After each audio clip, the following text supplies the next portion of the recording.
And for obvious reasons, we've actually come onto a Zoom perspective so that many people can enter into this no matter where they are in their own safety of their homes. So without further ado, I'd like to just basically guide everyone through some of the ideas today around the rules, and then I'll hand it over to our principal, Yan Shen. So today we've got 10 teams participating in 5 rounds of debating. Each team will be defined by the ranking of the team score, and that will be announced by our adjudicators accordingly. Each debater has 3.5 minutes. With 30 seconds to go, you will see me pop up with a 30 sign, and I'll also use my voice for what's left of it. Just joking. I'll certainly just turn my microphone on, and I will certainly try to not break your presentation. I'll wait till you've got a little bit of a break in your voice as well. And it's with great determination and collaboration that Yan, Michael, Bree, and Brett will try and ascertain the best debater from each team. And of course, we will not forget our wonderful audience that is behind here today. And it's with great congratulations that we just also thank our parents for preparing our students today as the first educators of their children. Your voice will definitely be counted today in terms of an audience poll that Kevin, our director, will guide you through at the conclusion of each debate. So without further ado, I'd now like to just hand over to Yan, who would like to address all families within our QS family. Thank you, Yan. Thank you, Brandon. Good morning, everyone. There is a famous debate I would like to share with you. Long ago, in India, 2 disciples of the different philosophical school had a debate. Mandan from the school of Hindu philosophy and Sakaracharya from the school of Advaita philosophy. They select Mandan's wife, Saravati, as a judge because of her great wisdom and impartiality. As she watched the debate between the 2 groups, she observed her husband getting angry. His raised anger caused his body heat to suddenly increase, and the flowers garland hanging around his leg become wetted. Upon seeing this, his wife knew that the husband had lost the debate. She declared that, Sakaracharya, you are the winner. Doesn't matter the words spoken. She reflected, one who become angry in a debate gave out a sure sign that they had run out of the knowledge and wisdom. I love the imaginary of wetted flower. The idea that our emotion can have a physical impact on the world around us. Imagine, thoughts can wet a flower. Perhaps they can also lift it up again. Today, I would like to take you to the ancient Indian debate. This form of debate holds a long history in Indian culture. The debate traditionally a discussion between a student and a teacher with the aim to uncover knowledge. This is a part of the philosophy of Nyaya, which is founded on the belief that knowledge does not just come to us. We must make the effort to get the correct knowledge. In debate, this aim is to use debate to uncover deep knowledge of ourselves and the world around us. Essentially, the aim is not to win, but to learn. This debate was judged based on 3 aspects: the honesty of the debater's purpose. I interpret this as the goodwill and the great intention that the debater brings to their activities. Second, the quality of that debate. Finally, they have judged on the mutual respect each participant showed to each other. I believe there is much to learn from this frame of debating culture. The most important thing is the balance of the good intention, great spirit, and the contents that excellent debaters must demonstrate. The ancient Indian debates called Sastra debate. We believe that the Q school debate competition is a Sastra debate, a space where words have real effect on those who hear them, where learning comes through debate in a space of true respect, where we honor each other with the honesty of our purpose, the quality of the argument, and never forget the mutual respect and the love inherent to this coming together in this meaningful purpose. Thank you. Thank you, everyone. Thank you, Yan. Your introductory speech, both at the semi-final and today at our wonderful grand final, always provides our students the focus of our today's efforts. A great reminder of just the effort, the honesty, the hard work, the dedication, and the support that goes into these debates. But at the same time, a reminder that we're trying to play fairly here, but in a competitive way, using our intellect and using our understanding of the English language through the philosophies of life. So thank you, Yan.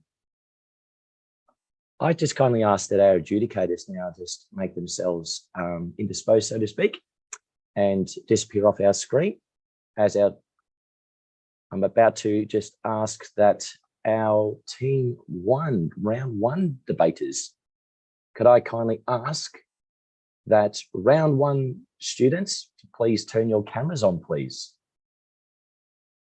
Welcome, students. And I can see that you've got your fantastic coach there in Nicholas and Dominic. Good morning to you all. My name's Mr. O'Regan, Mr. O, the students call me, and it's just my job to make sure that you can just do the best you can today. And I really look forward to hearing the great work that you've actually done. So without further ado, just by way of the way in which things are organised, my paperwork here, Nicholas, could I kindly ask that you introduce your team and cheer them on, please, sir? Sorry, just before I start, I think Brendan's still in the attendees. No worries. Yeah. So good morning. My name is Nicholas, and I'm the coach of the Box Hill 3 debating team. I'd first like to introduce the team, which comprises of Brendan as a first speaker, Demi on second speaker, and Daniel, JJ as our third speaker, and Daniel, who is our backup speaker. This team has been absolutely incredible over the past few weeks. It's honestly been so fun for me to help foster their ideas and assist in editing their speeches.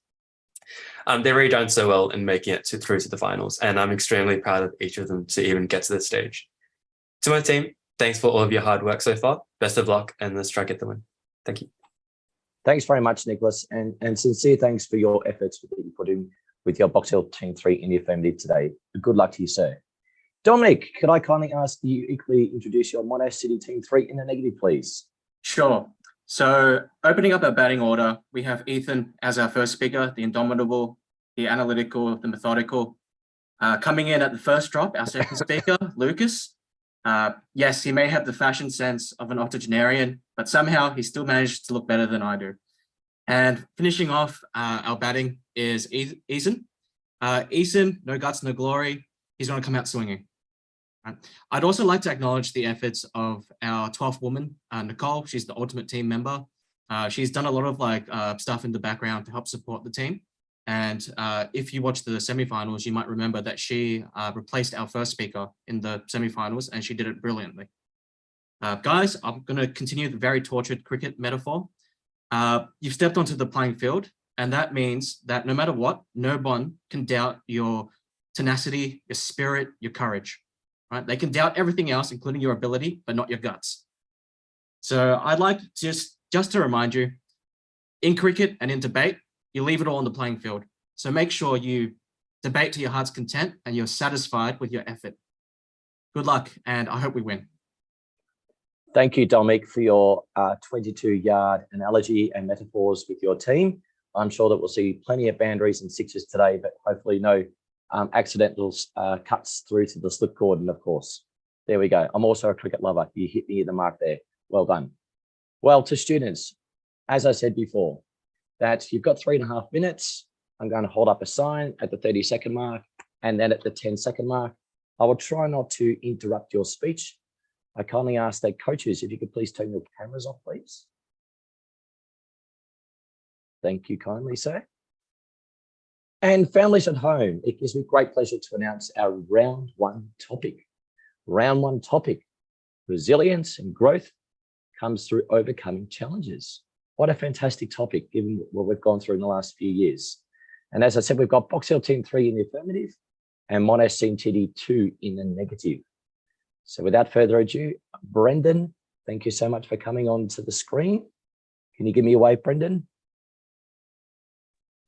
I don't think my camera works right now. Does it work?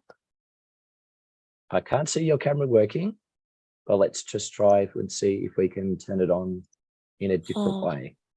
I started my camera, but it doesn't show. Okay, all right.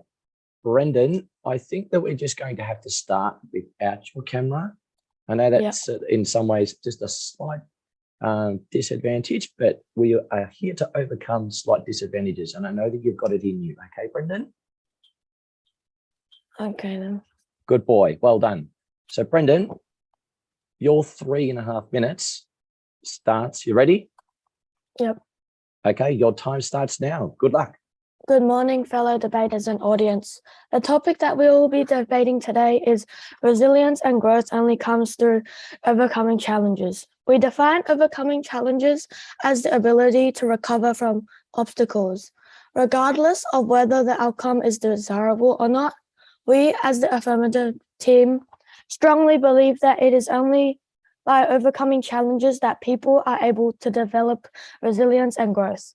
I will be talking about how the key to developing resilience is to conquer the challenges. My second speaker will be addressing how we are only able to grow from our mistakes and by learning and improving from overcoming challenges.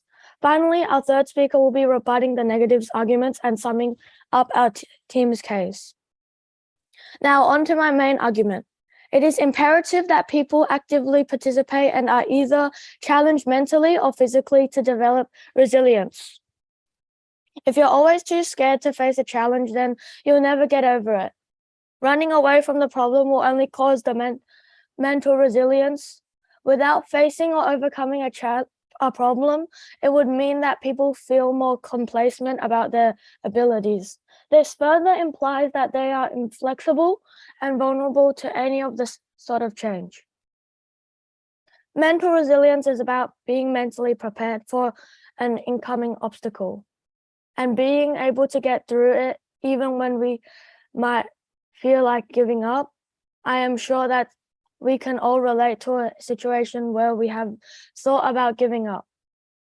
However, in some cases, you might have given up because it was too hard. In others, you managed to overcome this feeling. If you reflect on these situations, when did you feel like you were truly resilient? I'm sure most, if not all of you, would have chosen the scenario where you were able to prevail over the obstacle and your negative emotion of giving up. Physical resilience is the ability to keep moving even if your body is in extreme pain or discomfort. Likewise with mental resilience. Avoiding the challenge will disallow people from gaining experiences that will build resilience. Physical resilience can only be built by overcoming a physical challenge, such as running, swimming, cycling, etc., and is developed further by pushing yourself to the limit. This also touches on growth and how are we able to increase our physical tolerance through overcoming more and more challenges, and will be further elaborated upon by our second speaker. Think about it. Do you think that people would be able to physically push themselves without overcoming some physical hurdles along the way? To leave you all with a final thought, famous essayist, painter, and social commentator 30 seconds. William Hazlitt has stated that prosperity is a great teacher, adversity a greater, which further enforces our argument that it is only by overcoming challenges or adversity that you will attain resilience. 10 Thank you. seconds. Thank you. Thank you, Brendan, and thank you for overcoming that little hurdle of your camera not working. Well done. I'd now like to invite our first speaker for the Mono City team in the negative, Ethan Wang. Ethan, good luck. Good morning, adjudicators, students, and speakers. The topic for our debate today is whether or not resilience and growth can only come through overcoming challenges. We, the negative team, believe that it obviously does not. Resilience is the mental toughness needed to recover and evolve from difficulties or problems. Growth is the process of increasing mental, emotional, and physical toughness. Overcoming challenges means dealing with and resolving difficulties with success. As the first speaker, I'll be arguing that we can build resilience and growth by experiencing failure. Our second speaker will contend that healthy relationships can also contribute to resilience and growth. And our third speaker will rebut the affirmative team's arguments and some of our own. Before I begin with the negative argument, I would like to address the cases made by the first affirmative speaker. They have tried to tell you that overcoming challenges are the only way to build resilience. This is completely false, because there are many other ways to build resilience, such as what our second speaker will be arguing about. The link between the rebuttal and the first argument of our team is that learning from failures can help build resilience and growth. One of the most important experiences that we will go through is failure. It's impossible to win every game, to defeat every boss, to overcome every challenge. There will always be a time where we are on the losing side of a battle. However, an ancient Chinese proverb says that failure is the mother to success. That is because by failing to overcome current challenges, we can learn how to deal with future challenges. The more people fail, the more used to it they will be. This also builds up their resilience. Focusing on only the outcome of an action leads to what is known as a results-oriented thinking, which means abandoning logic and reasoning, and instead using only the result to judge whether or not a thought process is right. This is such a pernicious logical fallacy, because you can make the wrong choices and succeed, or make all the correct moves and fail. Overcoming small challenges despite making the wrong choices builds up bad habits and hubris, which means individuals will not be equipped to face big challenges. But by experiencing failure and focusing on a logical process instead of an arbitrary outcome, we can become more resilient and ready to take on greater difficulties. Therefore, it is clear that overcoming challenges too easily can in fact be detrimental to building true resilience and growth. Instead, it is necessary to experience failure to build the mental fortitude to withstand greater challenges. Yeah. Thanks. Thank you very much, Ethan. I'd now like to invite our second speaker for Box Hill Team 3 in the affirmative, Jay. I actually think that Demi is the second speaker of the affirmative team. No problem. That's okay. Demi, we'll roll with the punches. Good luck, Demi.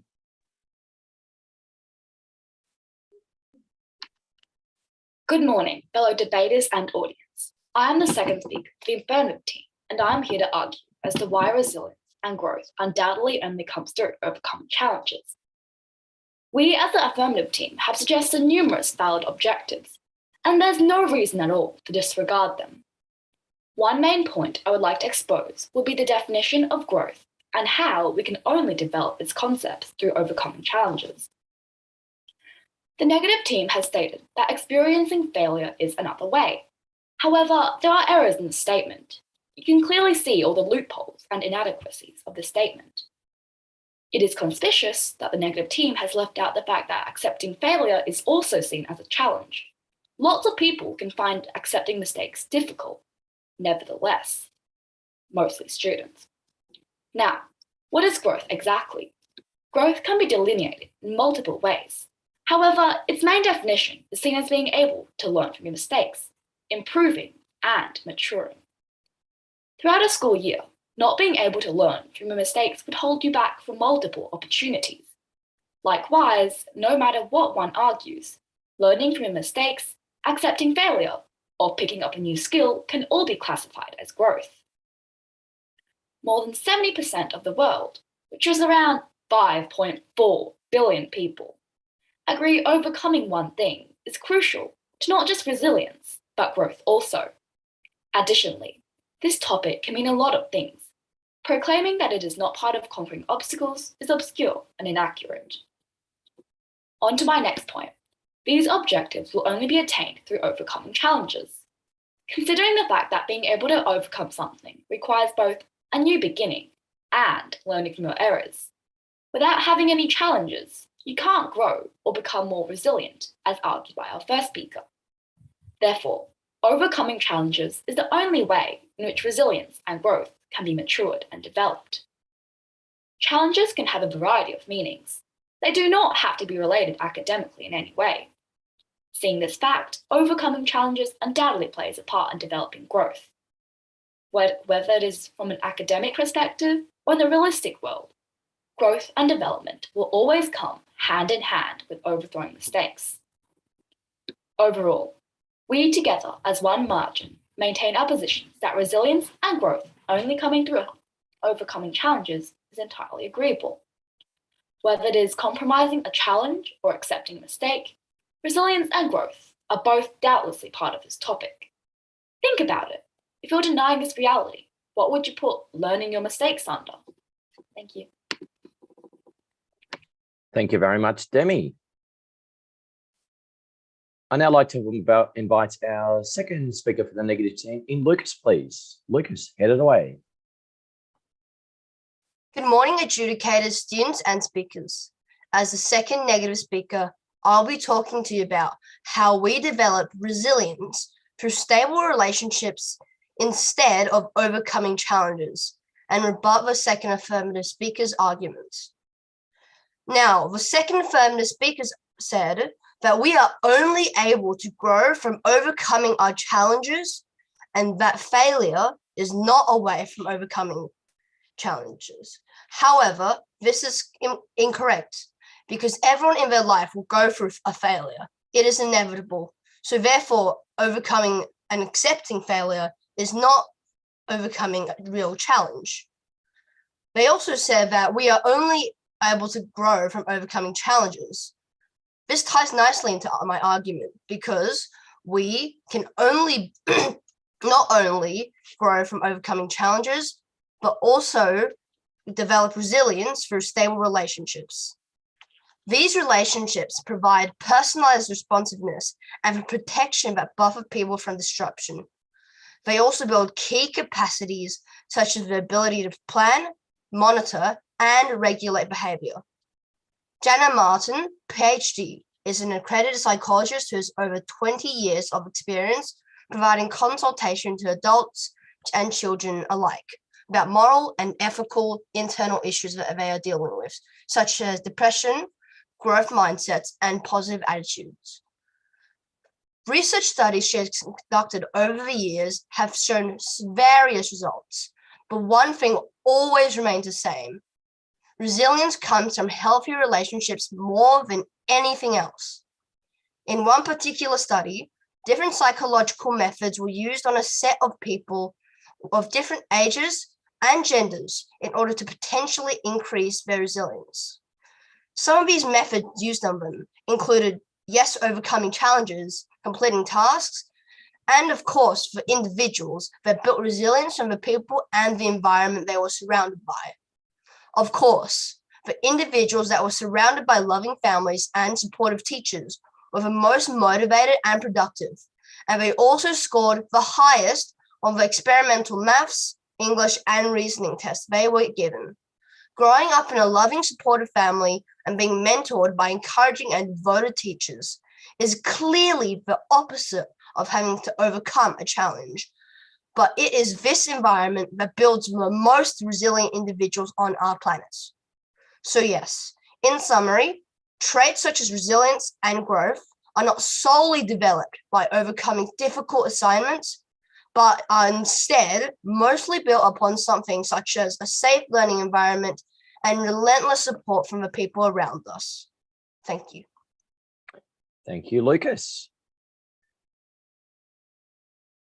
I now invite our third and final speaker, I beg your pardon. Yes, it is from Box Hill team, Jay. Jay, Yeah. now's your time to shine. Yeah, thank you. That's okay. Dear ladies and gentlemen, the topic that has been debated today is resilience and growth only comes through overcoming challenges. We as the affirmative team have presented a compelling argument that resilience and growth does indeed only come through overcoming different kinds of challenges. I'll firstly rebut my opponent's arguments before summarizing my team's case. Now, I would like to state some flaws in the negative team's arguments. The first speaker of the negative team has stated that learning from failures is also a way to develop resilience and growth. However, he has forgot that overcoming a challenge is also a challenge. Take my example. From chess, I have to be truthful, I'm very sad, but I always lose to that. However, each time I lose, I accept it and I overcome the feeling of loss. And I go back to it. And look, I put it in a chess analysis and look where I went wrong. And now I'm getting better and better. And each time I play Daniel, we are always having closer and closer games.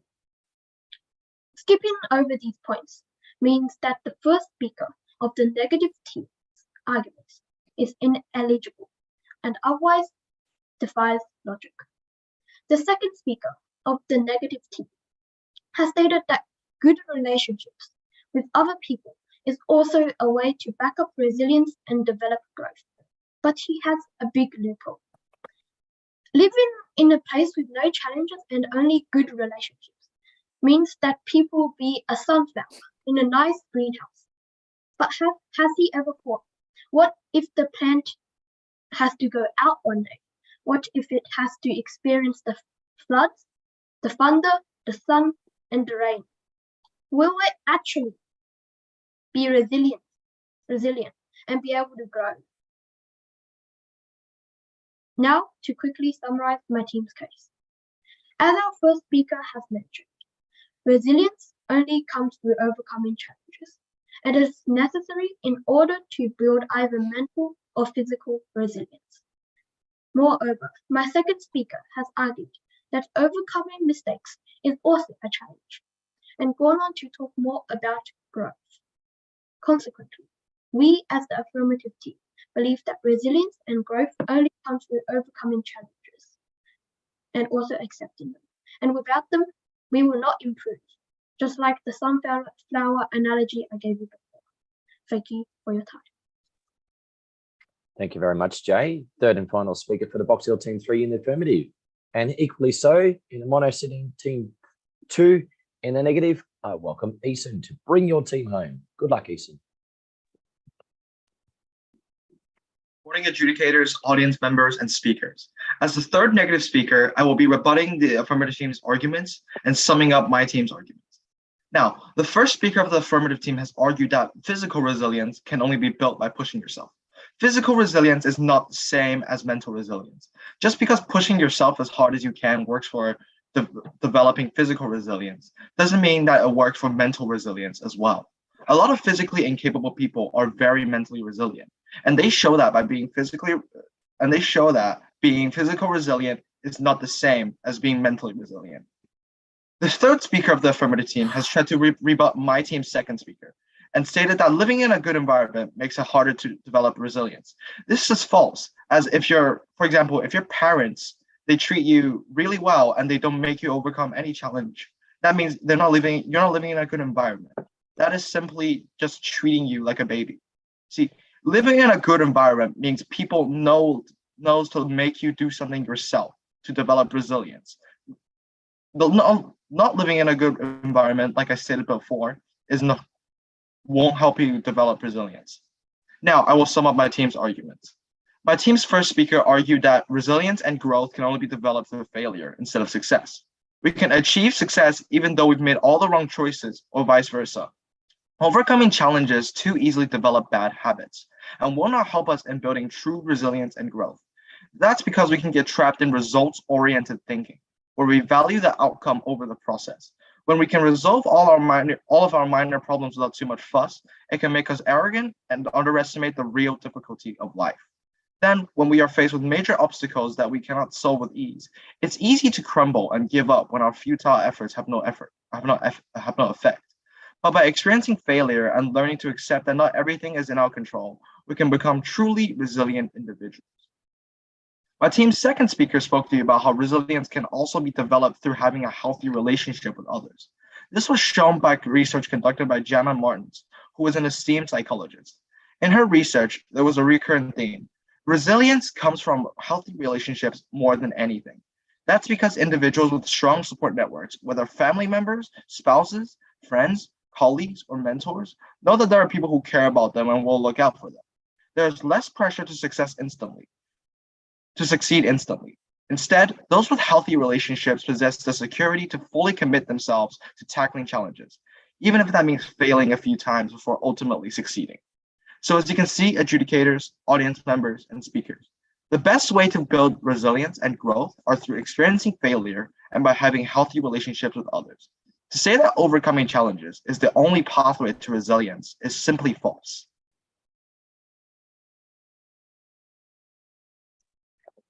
Thank you very much, Isan, and thank you very much to all students.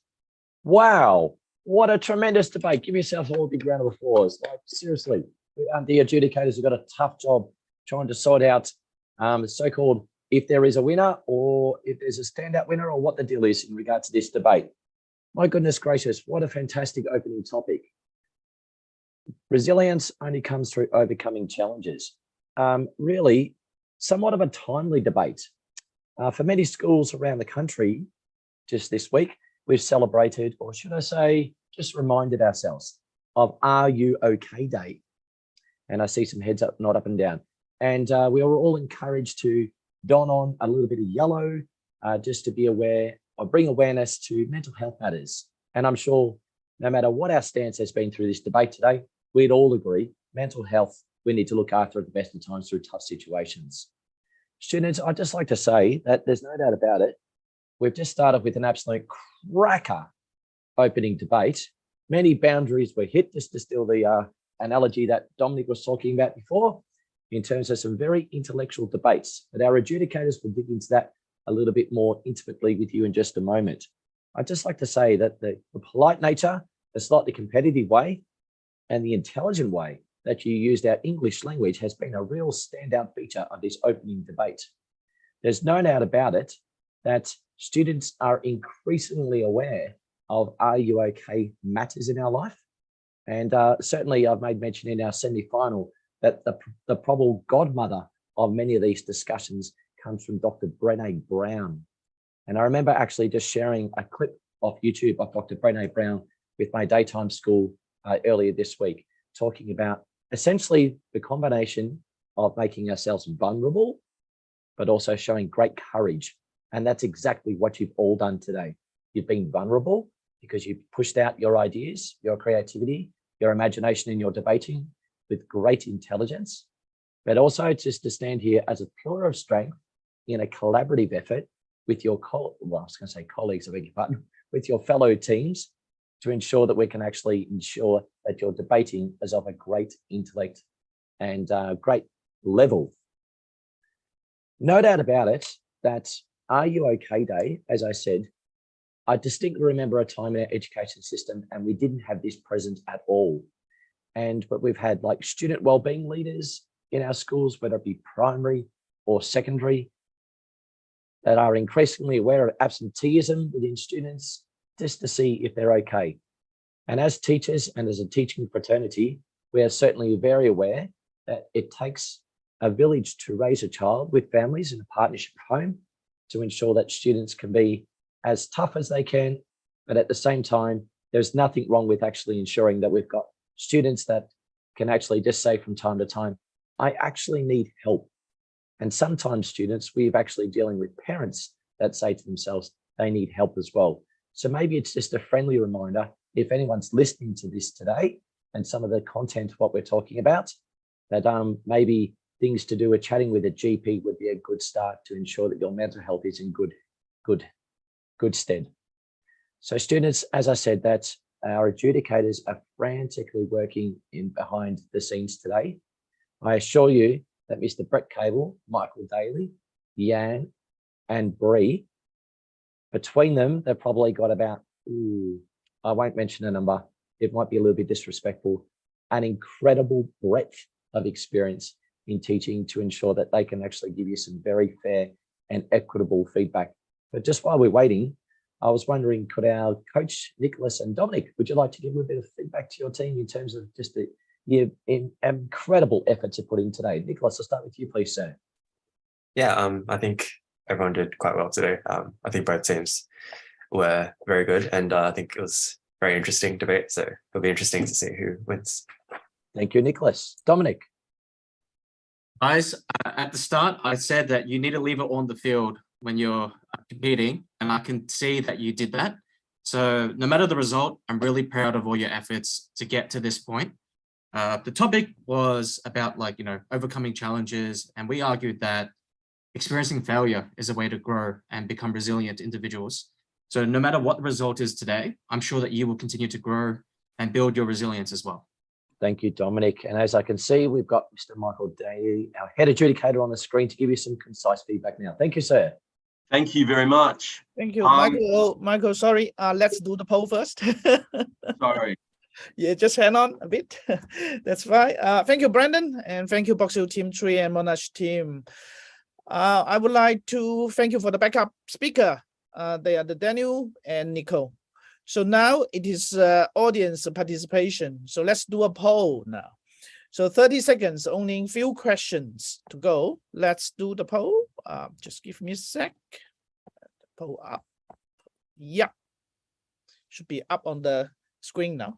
So could everyone, 30 seconds, could you please participate in this vote? The main purpose of the public vote is to keep our parents and friends busy during the specific period.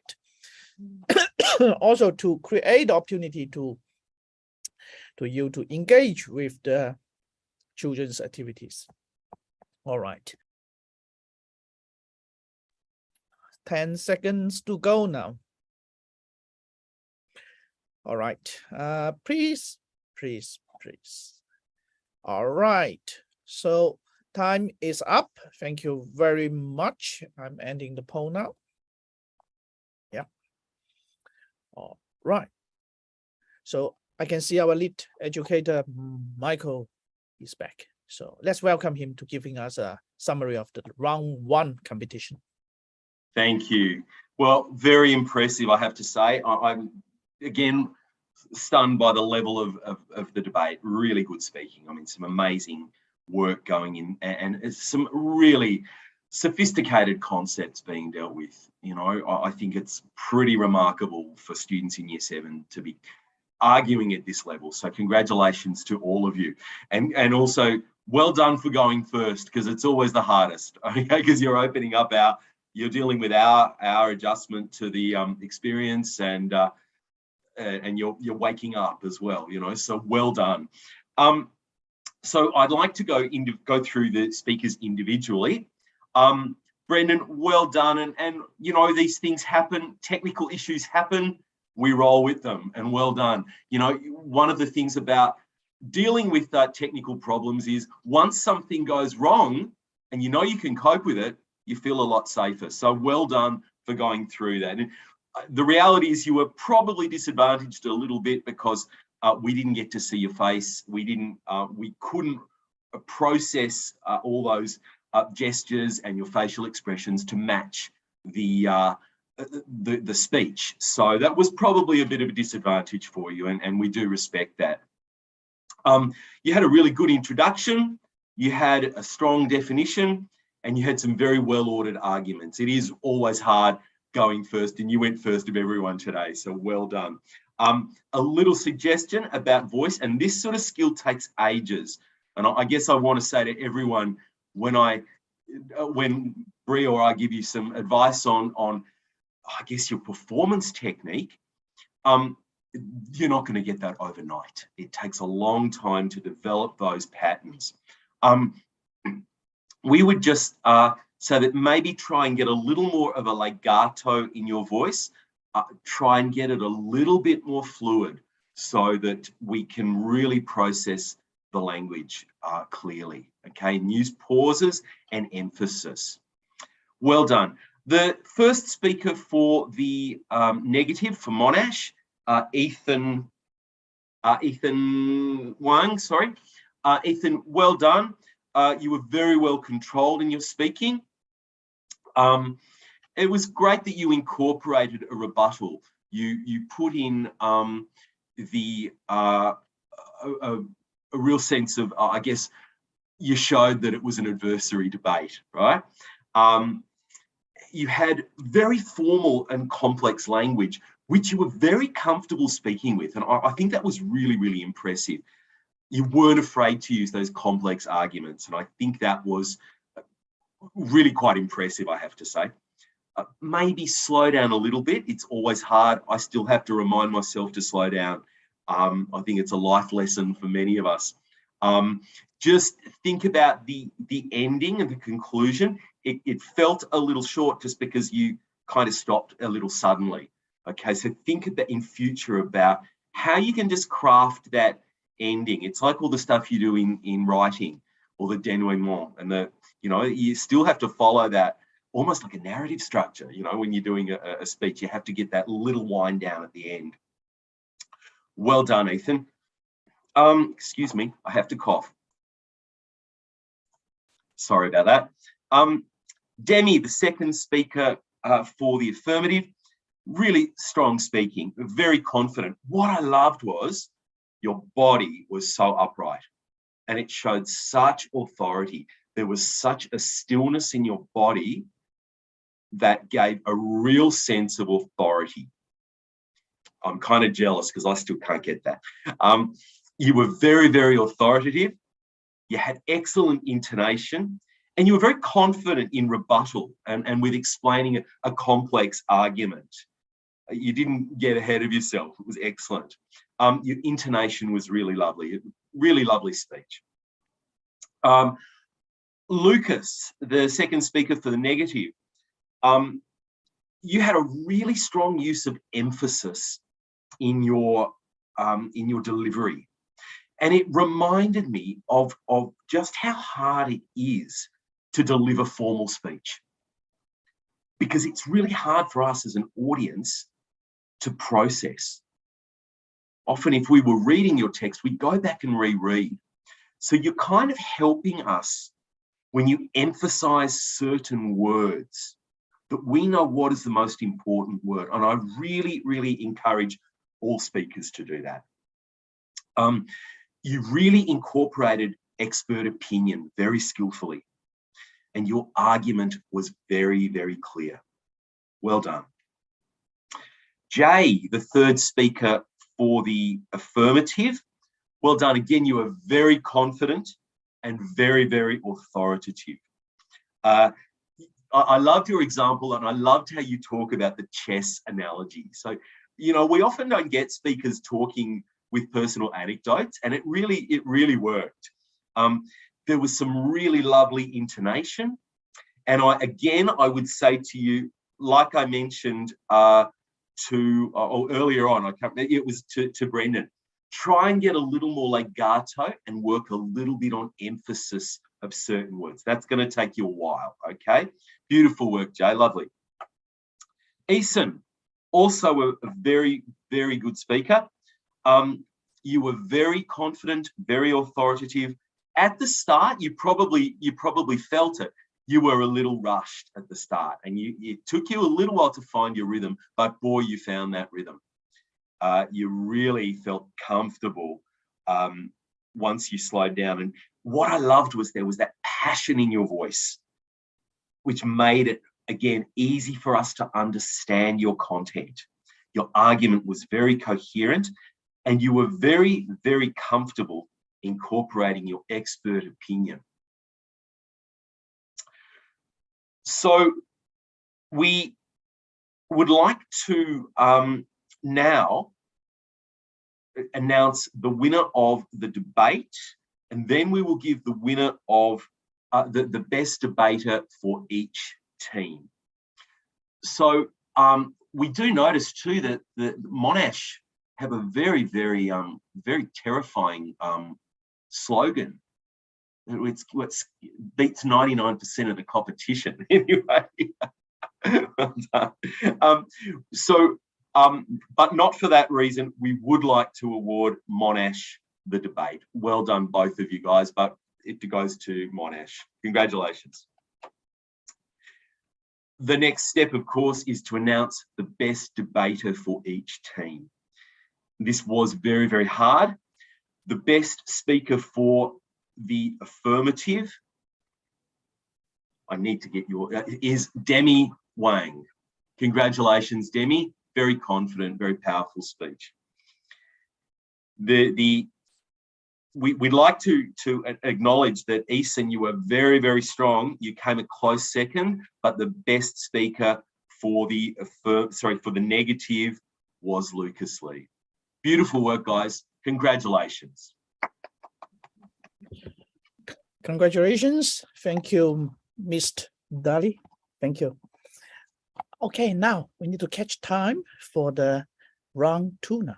So for all the audience, it's 2 minutes short break for public. We will use this time to prepare the round 2 competition. So I will invite the round 1 team back to the audience seat. Yes, we are invite. So currently we are invite the round 1 team back to the audience seat now.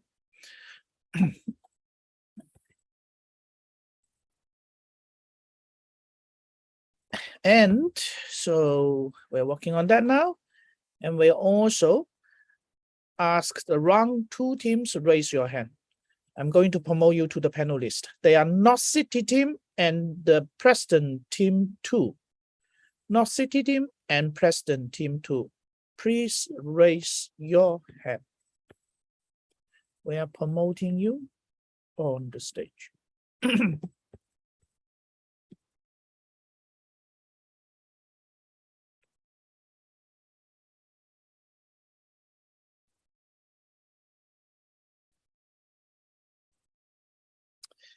For everyone who on the stage, for the round 2 team, could you turn on your video and unmute yourself? So for the round 2 team, when you are on the stage, could you turn on your video and unmute yourself?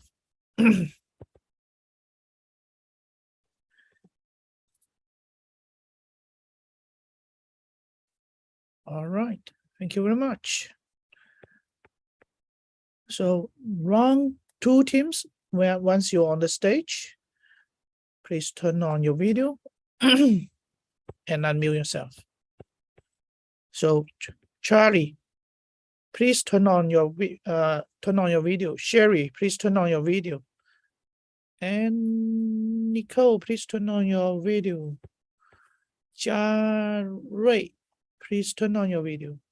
Okay. Sherry, very good. So Matthew from Preston, could you turn on your video? Charlie, could you turn on your video? All right, so now let's introduce the team to do a quick audio test. So Knox City team coach is a Charlie Song. So Knox City team's coach is a Charlie. So Charlie, how are you? Thanks. Okay, Charlie, could you call your team's names one by one? And debater, once your name get heard, and then you wave your hands and say something. Charlie. Yeah, so our first speaker is going to be Joanna. Hi. Okay. Our second speaker is Anna. Hi. And our third and final speaker is Sherry. Sherry. Morning. Okay, so all girls. All right, so now President team's coach is Dylan.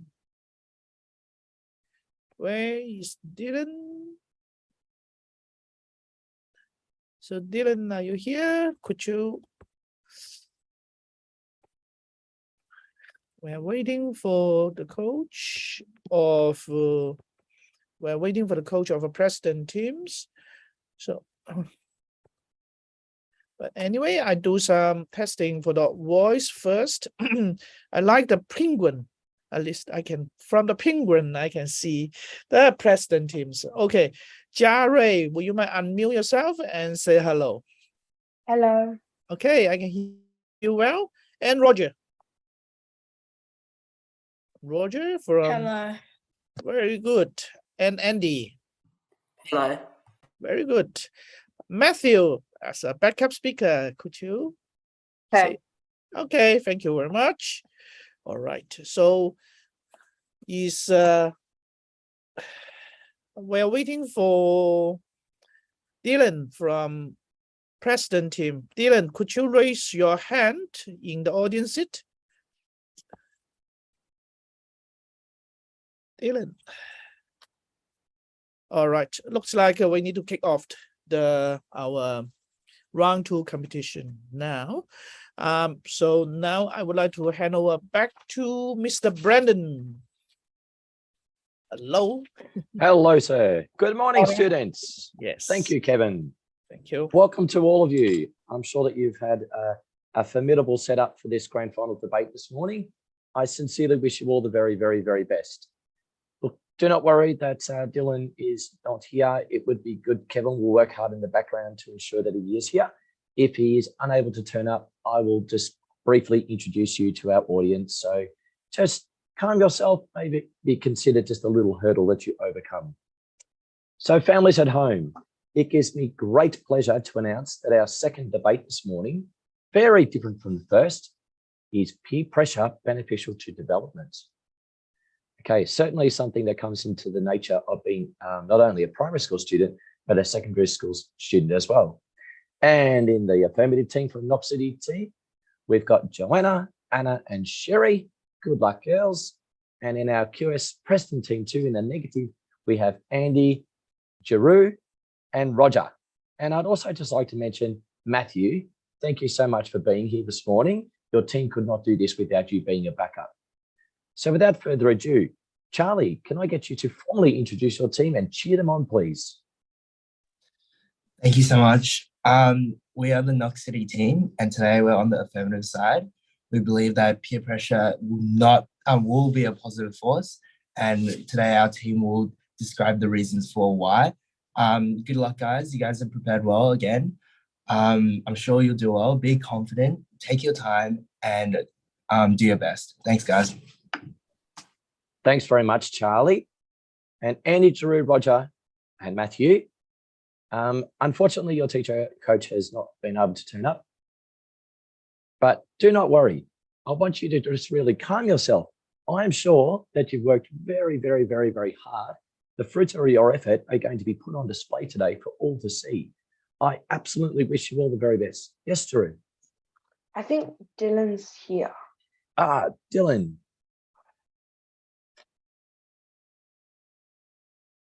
I can't actually see Dylan. We can't see him yet. That's okay. But thank you for letting me know. Not to worry. As I said, just see this as a tiny little hurdle. As your MC, I will guide you through this process to ensure that you feel as calm as you possibly can. Know that all your hard work has happened before today. Today's about the delivery, okay? And I'm sure you'll be fine. So to all of you, I wish you all the very best. Just a couple little reminders. There's 3.5 minutes for this debate. When it comes to 30 seconds, I'll pop this little sign up. I'll also come and say something to say 30 seconds. I'll try and make it that I make my comment in between your sentences, and equally so when there's 10 seconds to go. So there we go. All right, students. So I'd just like to say good luck to both of you. You've got 3.5 minutes. And to kick us off in the Knox City team in the affirmative, I'd like to invite Joanna to to kick off your first debate, please. Thank you, Anna. Good morning, adjudicators, audience, and opposition. Thank you very much for being here today. The topic for this debate is that peer pressure can be beneficial for development. We fervently believe that peer pressure is not necessarily a negative force, and that the idea that it is the result of a myth being perpetuated by those who do not have a holistic understanding of what peer pressure really is. Our team believes that positive peer pressure, defined as pressure that yields positive results and healthier lifestyle choices, can be a force of good and a foundation for tenacity. My name is Joanna, and I'm first speaker for the affirmative side. I'll be speaking about how peer pressure being a negative force is a common misconception which must be righted. Our second speaker, Anna, will be arguing that peer pressure can be advantageous by broadening physical and emotional boundaries and building a firm foundation for tenacity. Sherry, our third speaker, will be reiterating our points, rebutting, and summing up our team's case. First, I'd like to point out the utter absurdity of peer pressure being confined to only being a negative influence. It is important that we, as a society, recognize that peer pressure can come in different forms and have different effects in various situations. Peer pressure must be viewed on a spectrum where its effects are scattered amongst the good and the bad. While the opponent will undoubtedly point out the bad and the very bad, it is our view that if on average peer pressure is overweighted towards the good, then its implementation should outweigh the outliers that the opposition team are referring to. I'll begin with the underlying benefits of peer pressure that fundamentally drive improvement within our society. Analysis by the Australian Institute of Health and Welfare have concluded that 28% of those who gave into peer pressure have improved their social status. Positive peer pressure from your peers can encourage you to do your best and reach your full potential instead of tearing you down. It can help you develop both physically and mentally. Positive peer pressure coming from friends and classmates can be a good influence in your life. You can gain healthy habits from them and mature in character. Whether it be friends encouraging you to do your homework or study for a test, it leads to better outcomes in the long run. Having good influences in your life can lead to gaining superior habits overall and can benefit you throughout your life, helping you evolve and mature. I entreat of you, audience and panel, to think about that one person, the one person that pushed you to keep studying and pursuing your goals. It might be your teacher or maybe even society and the world. But it doesn't matter who, they all had your best interests at heart, didn't they? No one labels the pressure that your teachers or the world gives you to do well. But how about the pressure that your friends give you to excel? Why is that labeled as peer pressure, which is commonly seen as negative, when really it's the same positive influence that society and teachers are giving to you? I urge you to ponder more deeply on this point as we continue on. Now, peer pressure has often been used as an excuse for failure, which has given it a negative reputation amongst educators, leaders, and parents. This is completely unacceptable, and we must call out these types of people and put an end to the nonsensical presumptions that have falsely defined peer pressure. We often forget that some of the most crucial character building is the result of 30 continual seconds. peer pressure that we experience in our lives. I'd like to reference Confucius, who had similar beliefs in the benefits of peer pressure. He said, and I quote, "Our greatest glory is not in never falling, but in rising every time we fall," suggesting to us that it doesn't matter what type of peer pressure we experience, we can rise and develop each time stronger and better than before. Thank you. Thank you very much, Joanna, for your opening debate. I'd now like to welcome our first opening debate from the Preston team, Andy. Hello, good morning, adjudicated audience members and opposition. Welcome to today's debate. Today's topic is that peer pressure is beneficial for development. My name is Andy and I'm the first speaker for the negative team. But before I begin talking any further, I would like to rebut the affirmative team's definition. We reject the definition of peer pressure. We define peer pressure as the sort of pressure brought to people through friendship groups. But this sort of pressure will be specified as a type of pressure with negative connotations.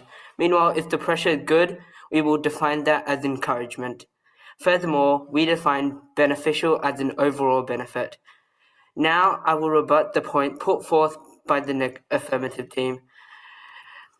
The affirmative team pointed out how peer pressure is good, but referring to the definition, we define peer pressure as a pressure with negative connotations other than encouragement. Furthermore, we would like to talk about how peer pressure has more to do with bad parts than good parts, as beneficial is an overall benefit. Now, I will introduce you to my team. My team is composed of myself, our second speaker, Jaray, and our third speaker, Roger. I will be arguing how peer pressure makes you do stuff that you would normally not do if not forced to, and how it can encourage bad habits. Our second speaker will be arguing how peer pressure can deteriorate mental health. Our last speaker will be rebutting the overall points put forth by the affirmative team and expanding on how peer pressure can affect mental health. Now I will advance to my points. Peer pressure makes you do things you would not normally do if not forced to. For example, in primary school, I had many friends there in my class, but the problem was they kept pressuring me into breaking rules. I did it to look cool. But in the end, I was nothing than that kid who was trying to stay in that particular friendship group. Meanwhile, for example, peer pressure is brutal for everyone, especially teenagers might need to get good grades, but peer pressure can affect that. For example, for teens, friendship can be what they depend on to not look like a loser. Many people battle with anxiety trying to stay in a particular friend group. Meanwhile, getting good grades can affect their future. Does this benefit development? No. Secondly, you can adopt a bad habit of listening to others when you are pressured. Some people can get used to that and the pressure becomes more violent or more dangerous. This includes smoking, diseases, and drugs. Some of you may be asking, what would you know? You're just a kid like others. Well, firstly, people can make 30 a seconds. huge impression when they are hooked into peer pressure. And a few people can lose job opportunities or become more violent, like one of my friends. I'll now leave you with a quote. It is better to walk alone than to walk with a crowd in the wrong direction. Thank you. Oh, nice timing. Thank you very much, Andy.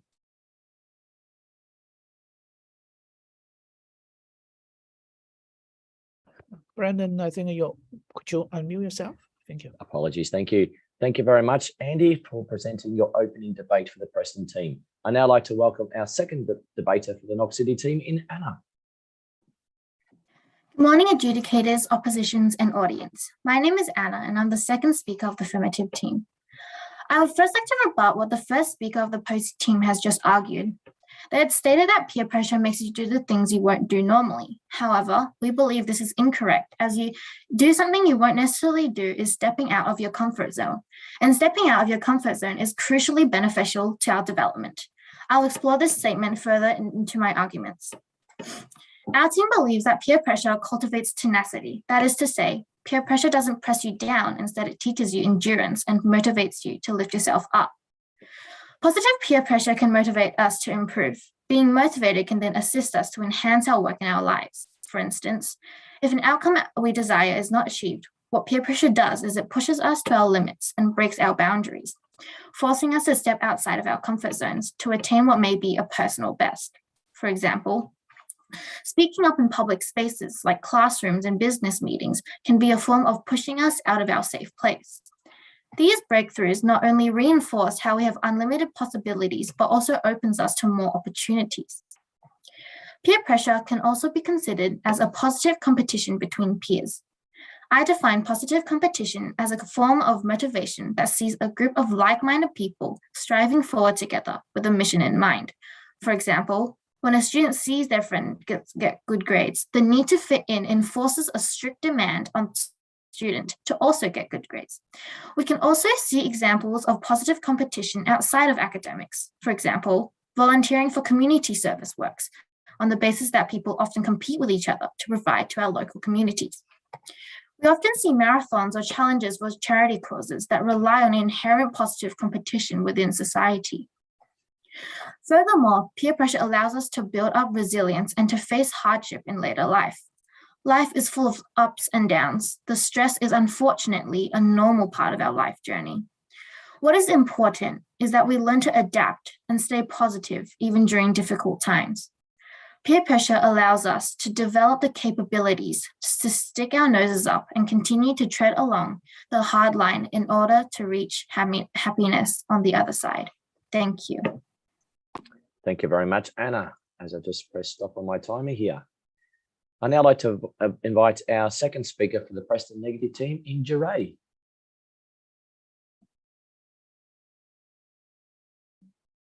Welcome back to the host, adjudicators, and audience of the grand final for the annual QS debate competition.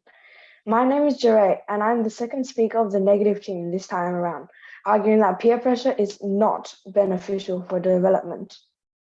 However, before I argue that peer pressure is not the same as encouragement and it can cause dangerous things to happen, I would like to rebut the statement of the second speaker of the affirmative team, who believes that peer pressure allows you to step outside of your comfort zone.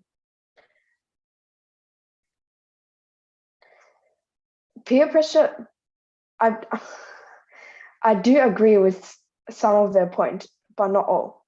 Peer pressure does allow you to step outside your comfort zone, but however, peer pressure brings a lot of negative consequences as well.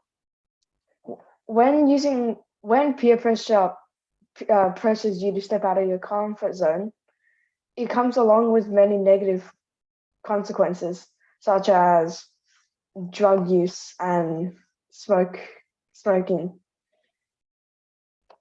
It teaches you to step out of your comfort zone, but by the time it teaches you that, you've probably already done something bad, and it's too late to reverse. No top-level scientist, no matter backyard or laboratory scientist, has yet found a way to modify history. So what you do is what you do. See, even though the affirmative team has tried to argue that peer pressure brings you out of your comfort zone, I've still shown you proof that peer pressure cannot be beneficial. Now onto my points. First of all, I would like to reinstate the fact that the first speaker of our team, Andy, stated, peer pressure is not the same as encouragement. Generally speaking, encouragement is a good thing. However, peer pressure is not. Encouragement is when someone gives determination for you to continue pursuing your targets and goals, whether that be in the form of feedback, a pat on the back, or something else, to achieve something beneficial. On the other hand, peer pressure often leads to people who can't trust themselves and believe they can't achieve anything. Let me provide one simple example of peer pressure that statistics have proven 50% of us teenagers have done, leading to negative effects when we act differently to fit in. That differently can be good or bad, short-term or long-term. However, most of the time, this form of peer pressure is detrimental, and students who spend their time trying to fit in socially often come out later lacking many important life skills and lagging behind in many areas, both in and out of school. In fact, the amount of students who are currently below national academic standards due to peer pressure amounts to almost 60%. Students who spend their valuable time trying to fit in lose time that they could have spent on learning a new skill, catching up in homework, or even just maintaining their mental and physical health, all of which are needed later on to get jobs and work and study efficiently. 30 seconds. Peer pressure only works because someone feels like they're obliged to do something, or otherwise they'll have to face dire consequences. As I said before, peer pressure causes people to be unable to trust themselves, and trust is the single most important quality that teenagers and young people who are 10 developing seconds. need. Just take this topic into your head and really consider it. Since when was peer pressure beneficial for human development? Actually, And when was peer time. pressure good Thank in the you first very place? much, Jirai. That Bye. is time. Good boy. Well done. Thank you for being respectful. Okay. Thank you, Jirai, for your particular debate presentation. I'd now like to invite our third and final speaker for the Knox City team in the affirmative, Sherry. Hi, my name is Sherry and I'm the third speaker. First, I'll be rebutting the opposition, then summarizing our team's arguments. Now, the opposition has mentioned that good pressure equals encouragement, but I'll be proving why that is wrong later.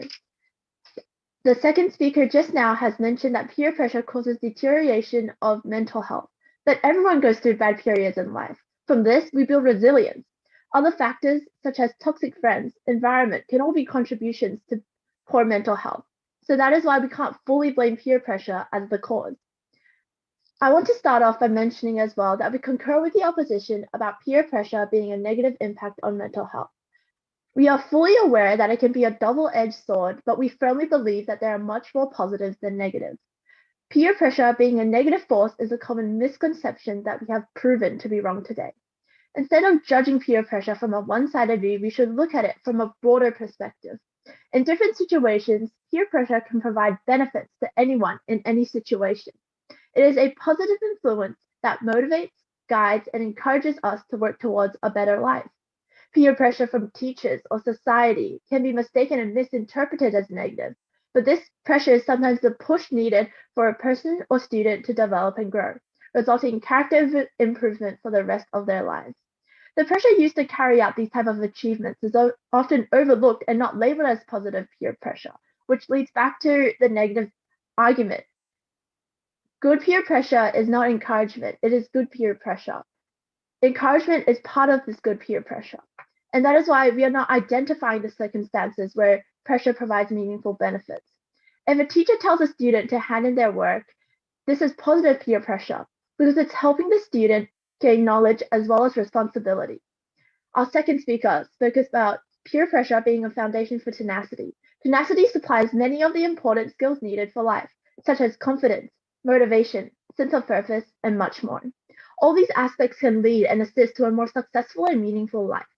Being motivated enables us to improve continuously and keep on expanding and pushing our boundaries. This leads to broader and more exciting life experiences. Andrew Murphy once said, "You are only confined by the walls built by yourself." By having peers with the same motive and goals around you, they can relate to you and give the pressure needed for you to thrive and step out of your comfort zone. Some situations where peer pressure is used positively is in competitiveness amongst peers. One of the examples might be marathon. People compete for charity, for a good cause to the people in need. The road in life is long and unknown and may be rocky sometimes. Sometimes we fall and sometimes we face obstacles, but peer pressure builds resilience and strengthens our mind and helps us overcome these hardships because at the end of the road, there'll always be a reward. Thank you to the audience for attending and supporting and adjudicators 30 for your seconds. contribution. The amount of work put forth has deeply moved us and we are unmitigatedly grateful for this opportunity. Sincerely from the Knox Compass Debate team. Thank you, Sherry. Your very kind words. No worries. Congratulations for presenting. And congratulations thus far to the Knox City team who presented all the particular debates in the affirmative team.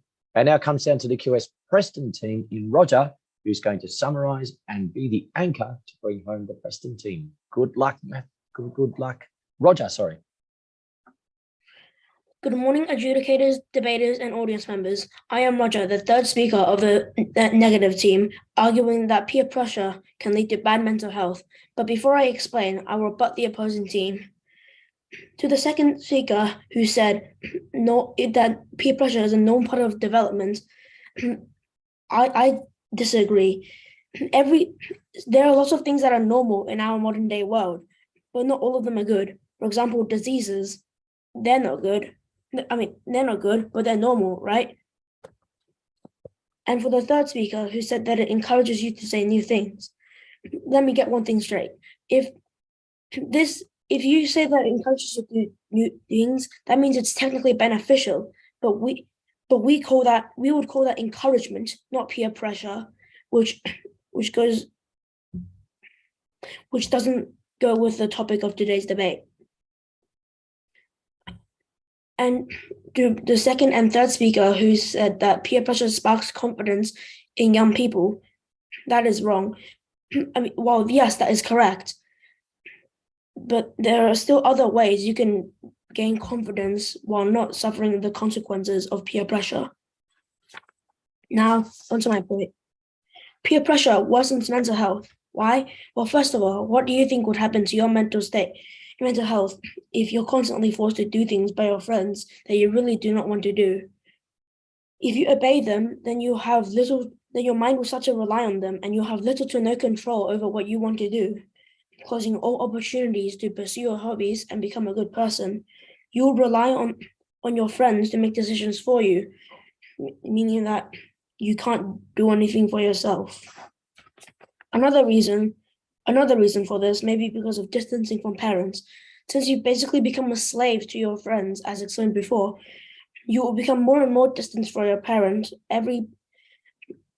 because for every passing day of abuse from peers, you grow more loyal towards them rather than your parents. This means that you no longer have any reason. This means that you no longer have any reason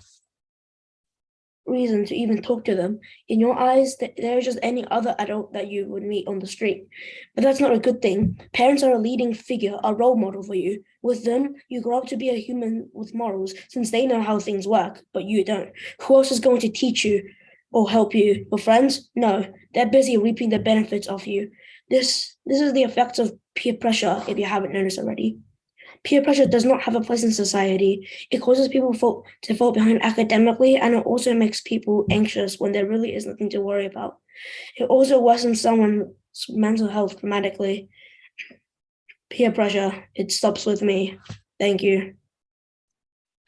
Thank you very much, Roger, and thank you very much to all students.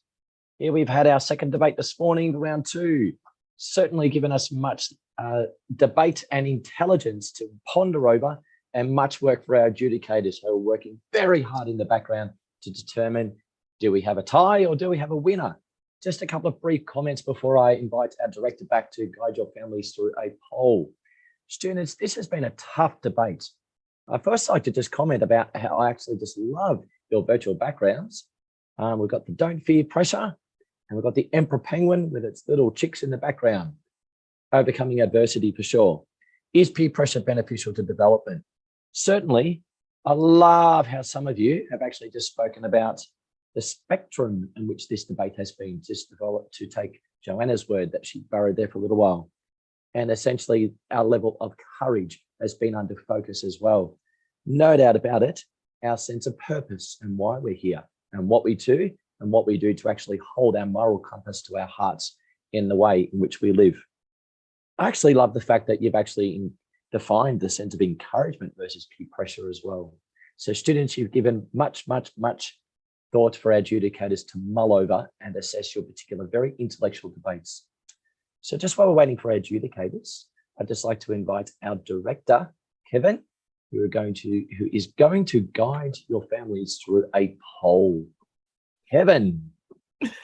Right. Thank you, Brandon. Yes, thank you. Thank you, Brandon. Thank you, Knox City teams and the Preston team too. All right. Also, thank you for the backup debater. This is Matthew from the Preston teams. Okay, now is the time for all the audience participation. 30 seconds, and I'm going to put up the poll. All right, poll is up. 30 seconds. I invite all the audience to give input. So your input will encourage all the audience, all the debaters, and encourage us to continue, make the event more better. And also thank you for the efforts from our debaters. All right, so still have a 10 seconds to go. Please give your input for all the audience. All right. Thank you very much. Okay, so now last 5 seconds. 5, 4, 3, 2, 1. Thank you. Right. So while we are waiting for our educator back, maybe I just would like to invite Dylan. Dylan, you are a bit late, but you might give some feedback to your teams from the president coach. Yeah, definitely today's debate was a really close and well thought out debate. I think both teams had a lot of good arguments to consider, and every speaker spoke very articulately, and it was clear that a lot of effort went into preparing for this debate. So congratulations, guys. Right. So thank you, Dylan. Well, obviously, the educators need a bit more times while they're doing the hard work for put up the comments. So maybe I just have a quick dialogue with Brandon.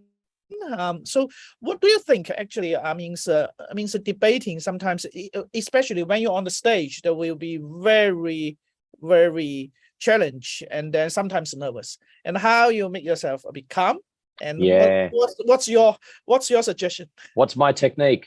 I breathe before I speak.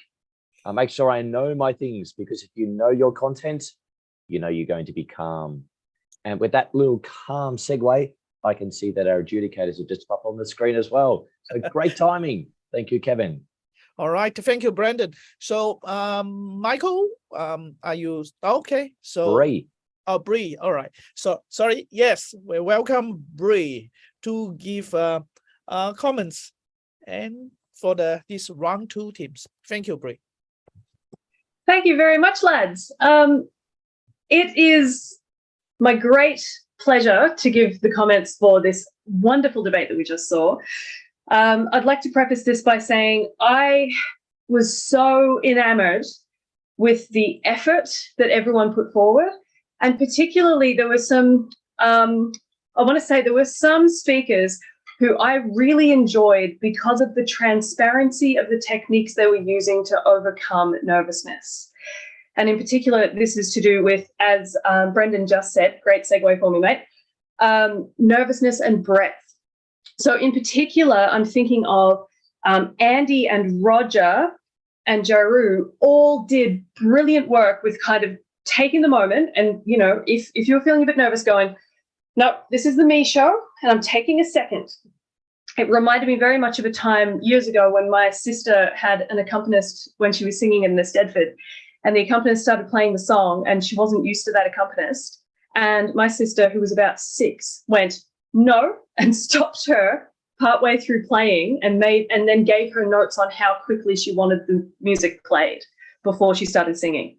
And I thought, what an amazing little pocket rocket. And it's the same with you, lads. You did brilliantly in making sure that you took the time to get yourselves ready and to make sure that you were doing things on your own terms. So it was brilliant.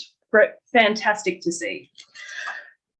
I also wanted to highlight some fabulous use of gesture on the Knox City team, particularly Anna and Sherry. Fantastic use of gesture. It was something that we haven't seen yet today, so I was very pleased to see it. And I know on Zoom sometimes we can be gesturing below the bottom of the screen, but you were making sure that you were being expressive with your hands, with your face, and with your voice, which was absolutely brilliant.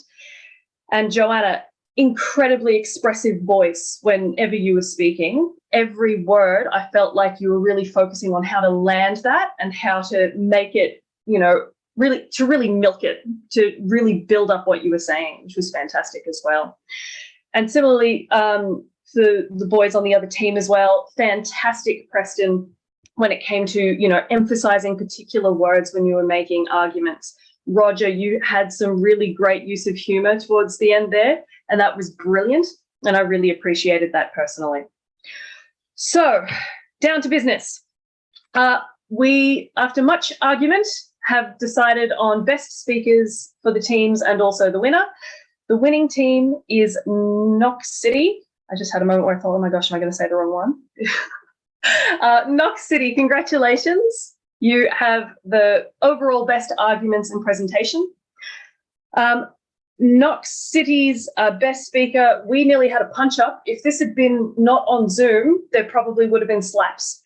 But we have landed on Sherry as best speaker, but it was very tight, everyone. Everybody was in the running for that one for a bit there. And the best speaker for Preston team was Andy. Fantastic work, Andy. Brilliant work there. Particularly, you're the hero of taking a breath when you need it, and I love that. Thank you, everyone, so much. Okay, thank you. Thank you, Brie. So now it is time for a short 2 minutes break for public, and we will use this time to prepare for the round 3 team competition. So I would like to invite the round 2 teams back to the audience seat. All right, thank you. Both Knox City team and the Preston team too. In the meantime, I would like to ask the coaches and the debaters of round 3 teams raise your hand. They are Yarrawari teams and Caulfield team 2. I'm going to promote you to the panelists. Thank you.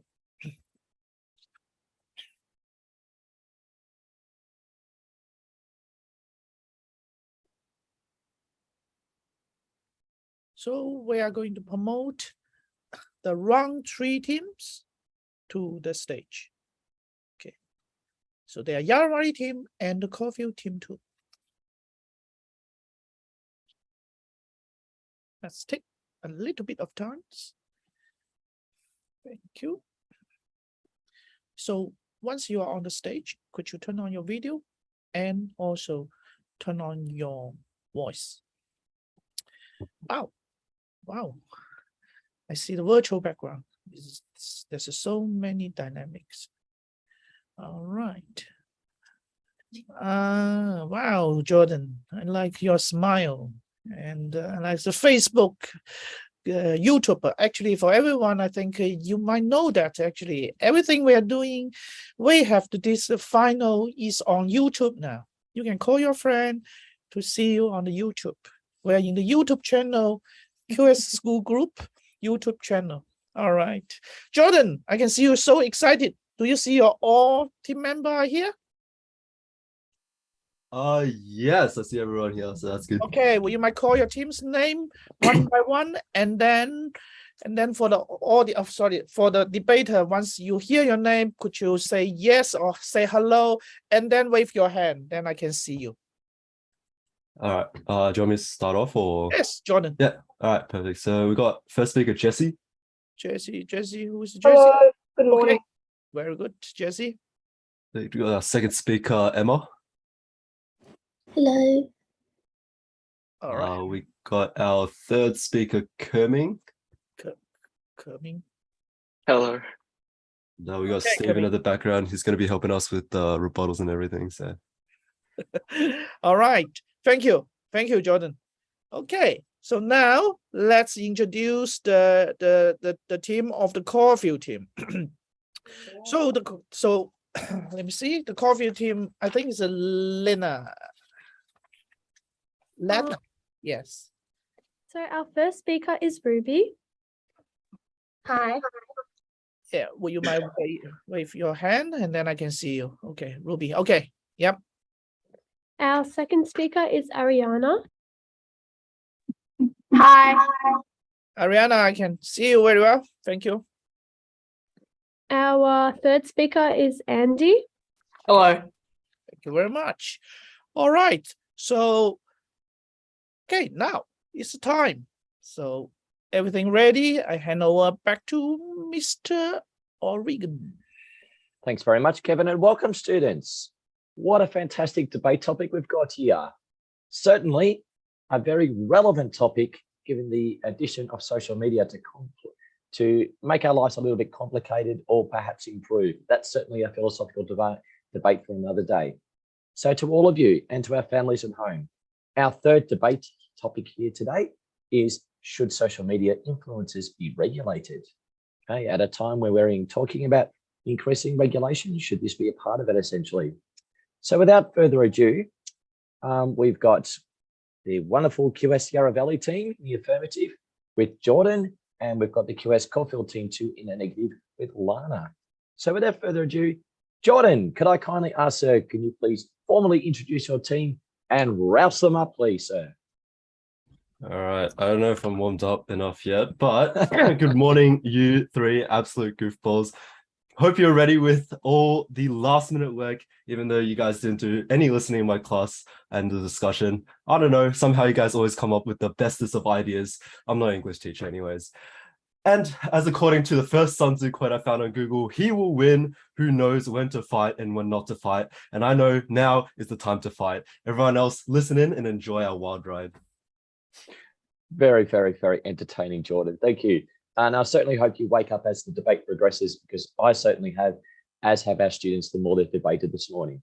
And Lana, welcome back. How are you? Good, how are you? I'm very well, thank you. Lana, could you, because equally so, with as much humour or satirical nature of humour, introduce and roust up your team, please? With no doubt, I'm extremely proud of each and every one of these students. It is unimaginable how far all of these students have come. From the start of the year, feeling the nervous tension that surrounded the classroom, to now hearing the giggling and warm environment that surrounds us every day. At the start of the year, you guys were introverted, unfocused, and didn't really cooperate. Now, you have grown into being confident and comfortable around each other. You have worked as a team, gotten to know each other, and aren't afraid to speak your mind. You students have achieved so much through your hard work, independence, and collaboration. I would have never believed that you would have come this far at the start of the year. You have all grown so much in the past year, and I believe you can do anything you put your mind to. Well done to all of you, and I wish the best for everyone during this debate. Thank you, Lana, for your very encouraging words. Very honest assessment, but the growth in which you just delivered that little roused up speech. So good luck to all of you. So students, just to remind you, you've got 3.5 minutes for your particular debate. At 30 seconds, I'll pop up a sign. I'll also speak, beg your pardon.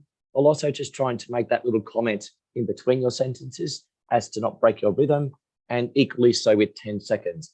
I will be firm at 3 minutes 30, as you are completely aware. So to all of you, I wish you all the very best. Round 3, ding, ding. Should social media influencers be regulated? In the green team, in the affirmative, we have Yarra Valley, and in the red corner, we have Caulfield Team 2. I now welcome our first speaker for the affirmative, Jessie. Good luck, Jessie. Thank you, everybody. Social media influencers, you see them left and right. One day, you check them out, but something shocks you. There are videos of clickbait thumbnails. It shocks you. These influencers would never do such a thing. You think, what has social media influencers got themselves into? Why are they doing this? But most importantly, why are they not being regulated? Good morning, adjudicators, students, and everyone who came. The topic for this debate is, should social media influencers be regulated? I am the first speaker of the affirmative team, Jessie, and I will be talking about how small influencers create inappropriate content and don't get moderated. Our second speaker, Emma, will rebut the opponent and talk about how big influencers upload inappropriate content for money and don't get regulated, while our third speaker, Kerming, will rebut the opponent and summarize our speeches. Now you may be wondering, what is a social media influencer and what is regulating? A social media influencer is defined as a person or thing through the use of online platforms that affects the behavior of others. Regulating someone or something is control something, especially a business activity, by means of rules and regulations. In theory, why these online influencers should be controlled at certain levels. This definition will help you understand my first argument and the arguments that follow. As I have defined, social media influencers are people or things that affect others in social media platforms like YouTube or Instagram.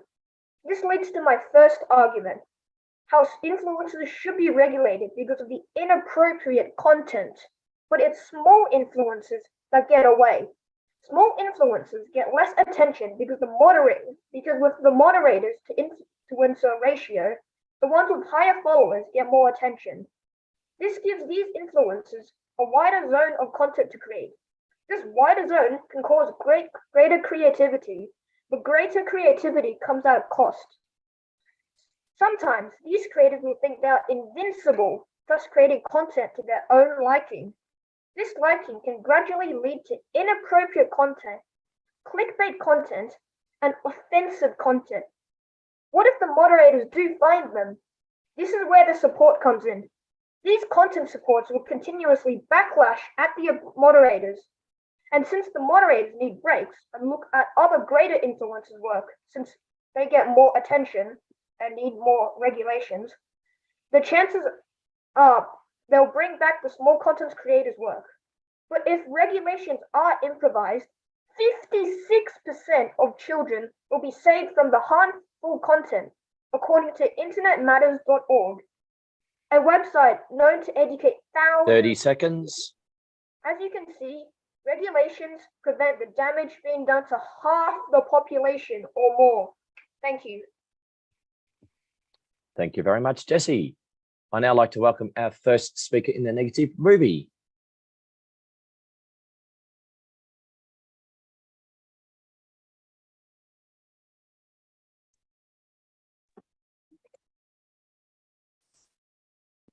You're right, Ruby.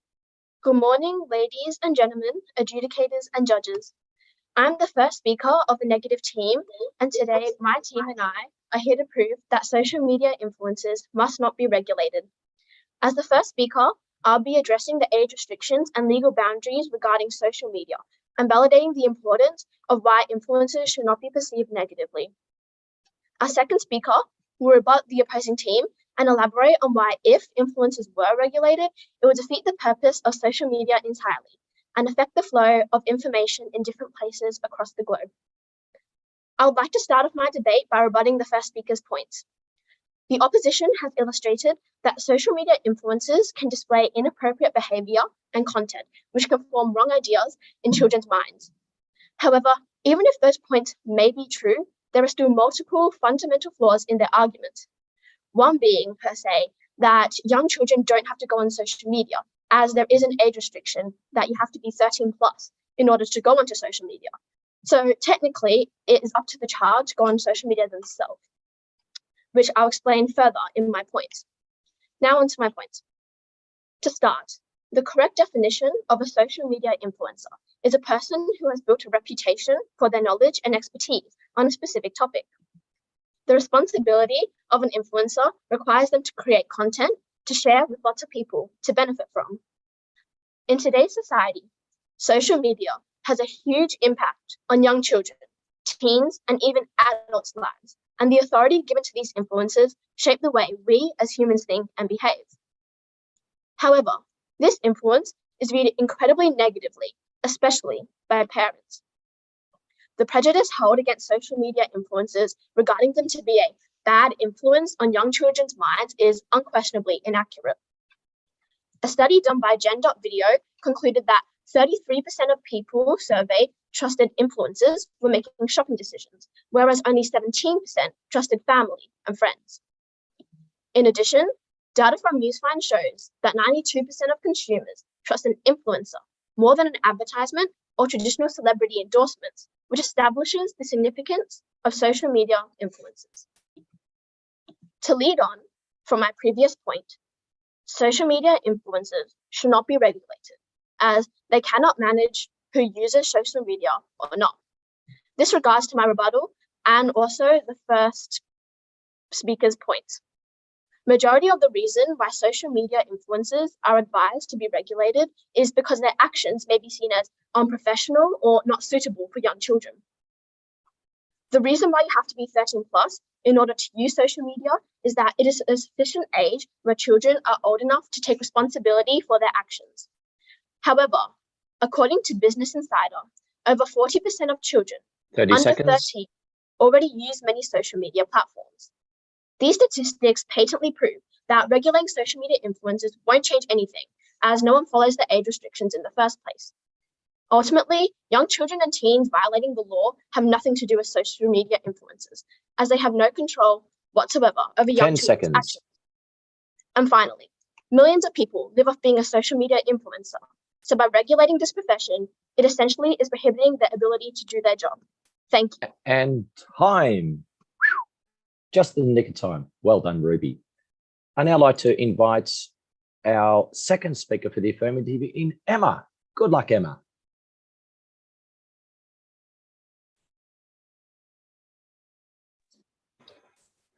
Good morning, adjudicators, chairperson, audience, and opponents. My name is Emma, and I am the second speaker of the affirmative team. Before I start, I'd like to rebut an untrue statement said by the negative team.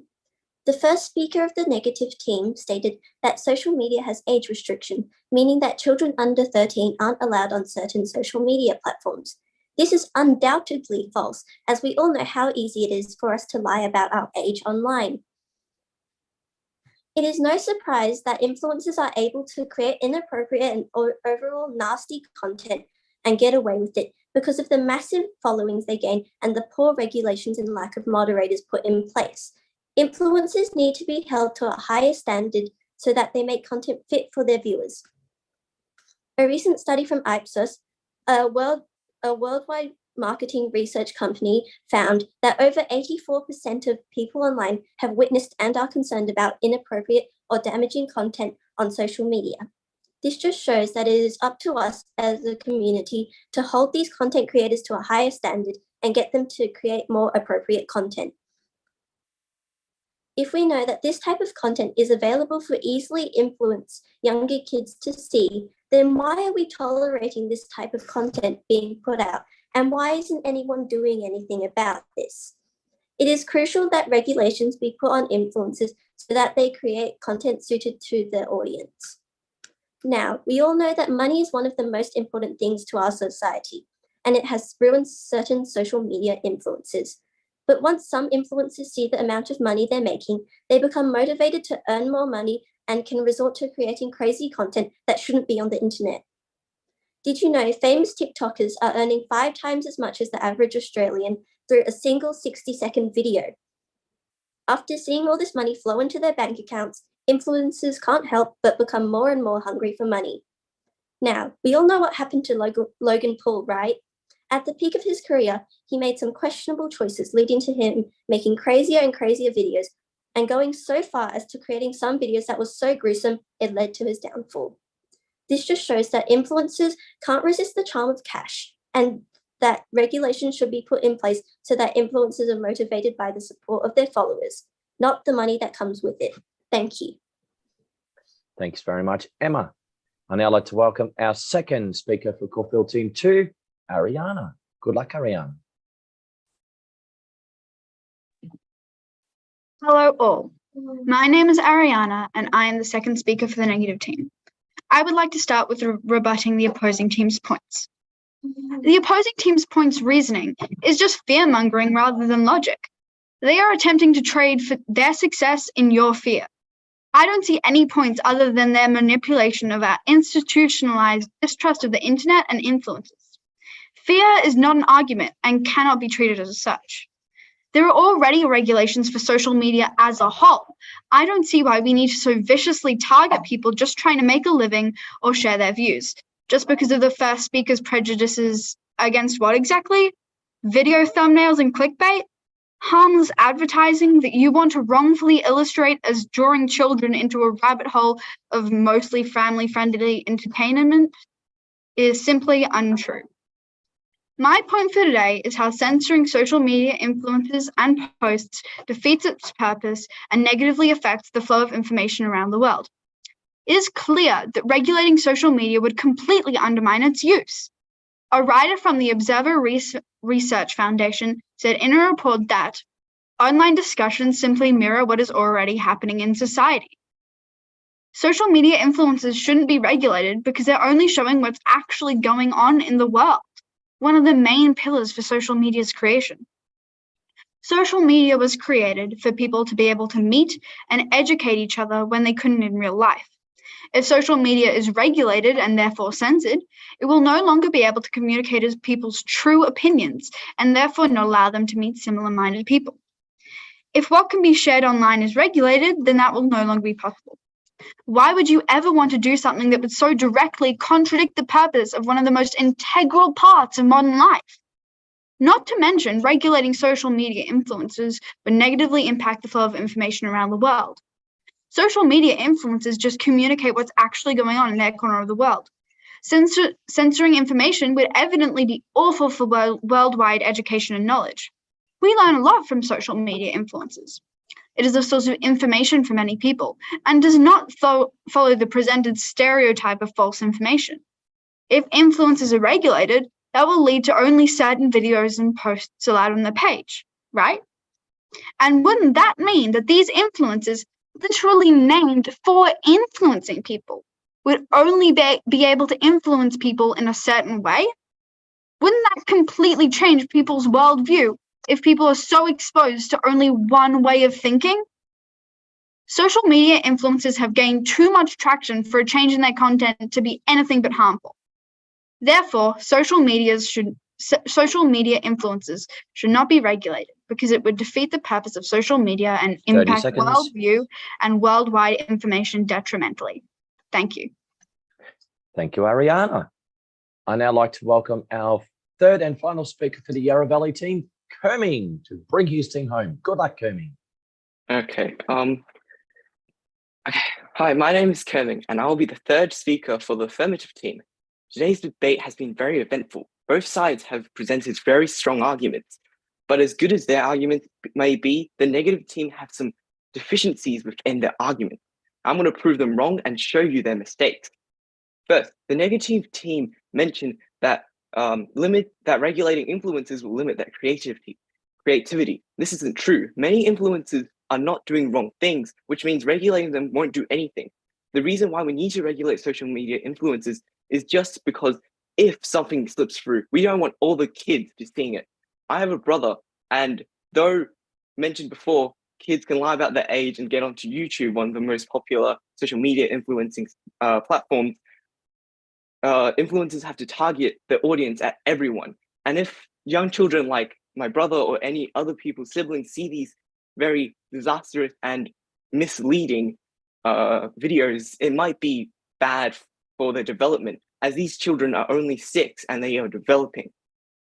So most influencers that we already know already follow the rules and they don't need to be regulated. This means that regulated influencers won't limit creativity.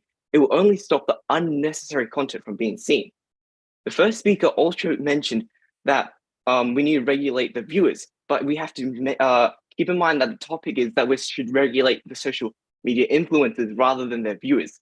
So the age restrictions aren't really regulating the influencers, whereas stuff like limiting what they can post, such as what Emma mentioned as a second speaker, how Logan Paul did some very disastrous videos, limiting those videos rather than just saying some people aren't allowed to view videos. The negative team also mentioned that influencers, we learn a lot from influencers and they show us what's going on in the world. Well, certain things need to be classified, such as military use and other disastrous things going around the world. We don't want everyone to see these things. We just want certain people. But influencers should target their audience as everyone as a whole in the platform, not just the people mature enough to see the videos. We need the influencers to be regulated so everyone can see these family-friendly content and no one gets negatively affected. Negative team finally mentioned that age restrictions aren't always effective. Yes, I completely agree that age restrictions aren't effective. So that's why we need to regulate the influencers so that everyone from all ages can view videos. In the end, it is clear that influencers need to be regulated. Small influencers can post clickbait and get views they do 30 not seconds. deserve. Famous influencers can get supporters and get power, and they can post inappropriate content and get away with it completely. Influencers also get blinded by money, and they can also post low quality content and still get many views and money. This is completely unfair and clearly demonstrates why we should regulate social media influencers 10 seconds. better. At the end of the day, influencers have great authority and power, and All One once said, with great power comes great responsibility. If some influencers can't control their power, we shall do it for them. We should regulate influencers. And time. Thank you, Kerming, and thank you very much to the Yarra Valley team for presenting your debate topic this morning. I'd now like to welcome our third and final anchor for the Caulfield Team 2 in Andy. Today, as the third speaker of the negative team, I'll be summarising my team's case and rebutting the affirmative team. My previous speakers has already talked about age restrictions being bypassable and regulating is useless since nobody follows the age restrictions. The opposition has mentioned countlessly that it is beneficial for everyone to follow the guidelines and to make sure all content is appropriate. To elaborate on my team, they have said that making these regulations will cause a massive impact on the influencers and their following, since creating heaps of rules and regulations can take away from the content created by these influencers. It may not be as entertaining and resist the influencers to achieve their best content. The first speaker and their pivotal argument says that small influencers create inappropriate content and people. As my first speaker said, these small influencers are doing the correct thing by creating their own unique type of content and trying to maintain their stable job. If the content is inappropriate, people also have the option of reporting the content and making sure the video is appropriate for all ages. The video will be then reviewed, and if it is inappropriate, the influencer will receive a warning. The second speaker talked about money. Some influencers, like YouTube, can be demonetized, meaning that the platform received their content and is not suitable for the audience, which leads to no money for that video specifically. The second speaker and the third speaker said that social media has age restrictions and we can lie about our age. If the topic states that should social media be regulated, not whether children underage seeing inappropriate content. In the end, similarity to what our first speaker has stated, social media influencers have no control on whether children lie about their age and go on social media. If young children see inappropriate content, aren't they to blame? Finally, to rebut the third speaker, he literally just stated that his younger brother has broken the law. YouTube, you have to be at least 13 and over. However, what is his brother doing now if he hasn't received any sort of punishment? Zoom, you have to be at least 16 or over. Everyone in this debate almost is below 16. Have we received any sort of punishment? In conclusion, by regulating social media is unfair and showing that we don't care about what people think. Social media is meant for people to relax and be entertained by their favorite influencers, and bring in these regulations is unethical and not considering what our viewers want. At the end of the day, people want to be entertained, and by taking away this sense of joy ruins the whole point of social media. People are our biggest asset, and by making them unhappy, we are undermining all our time and effort we put in developing a strong community. Hence, we should not regulate social media and give influencers an opportunity to do and what they love, and not to be forced by vicious rules and harsh regulations. Thank you. Thank you very much, Andy, for bringing your team home. And students, bear with me just a second while I just do some resetting in the background. To all of you, you've given much of our adjudicators many, many intellectual arguments to ponder over as they are fiercely adjudicating in the background. I just want to very, very briefly mention before I invite our director, Kevin, to guide your families through a poll. Influencers. I was reading just before that the first bit of probably real social media began probably arguably in the mid-90s. It's called 6 Degrees. Some of you may have come across that. And I was actually just thinking to myself, when was the first time that regulation began? And it probably began with the idea of taxation. And that goes back way before the beginning of the year zero. So it's been with us for a very long time. Thank you to all of you for debating in such an intellectual and passionate way.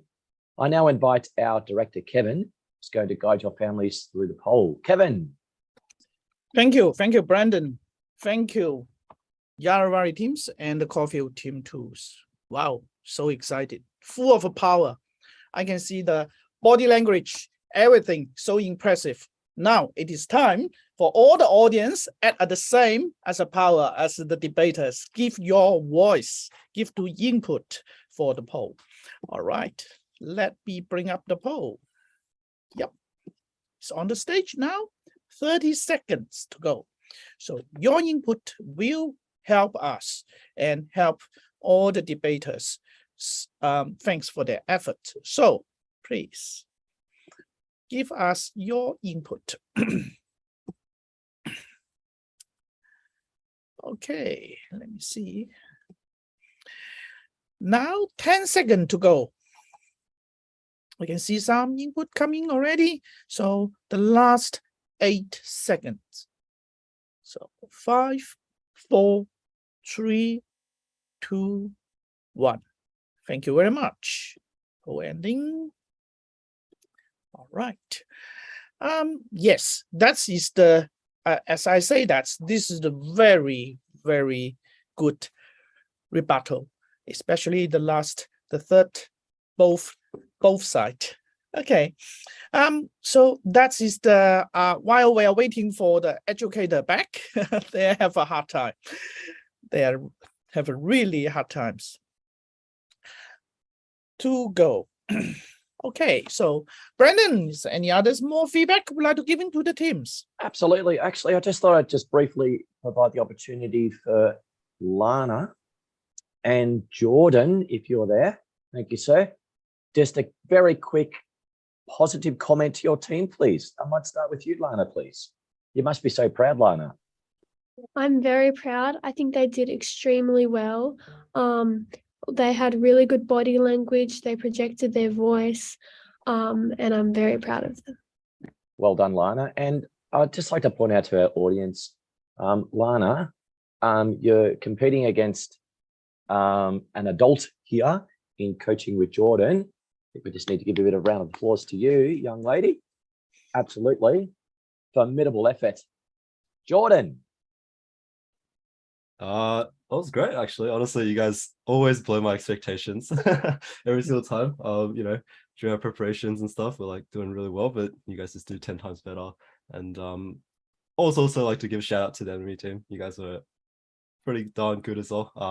Especially your rebuttals. I don't know. You guys got to teach me how you guys do your rebuttals as well. So love it. Thanks, guys.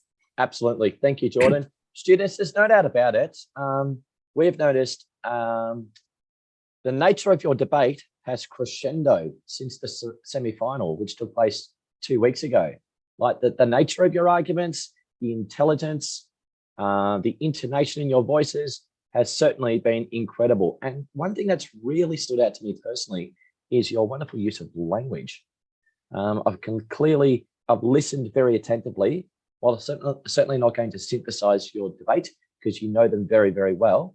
It's been very, very clear that all of you have put in, you've noticed that this moment is an authentic experience.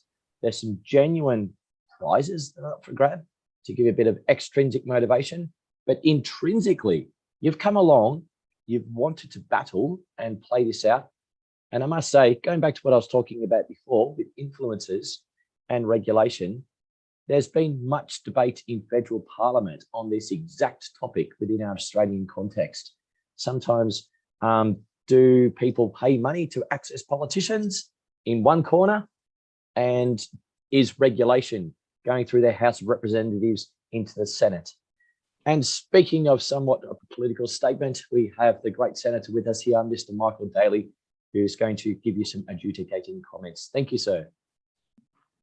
Are we right to go, or Kevin, did you want to do it? Yes, we welcome. Yes, we've done all the poll. So I know your team is doing hard work. We buy you more time. So all yours. So look, thank you, everyone. This was really hard. This was a really hard. That we just thought the quality of the debating was really outstanding. I think also I have to compliment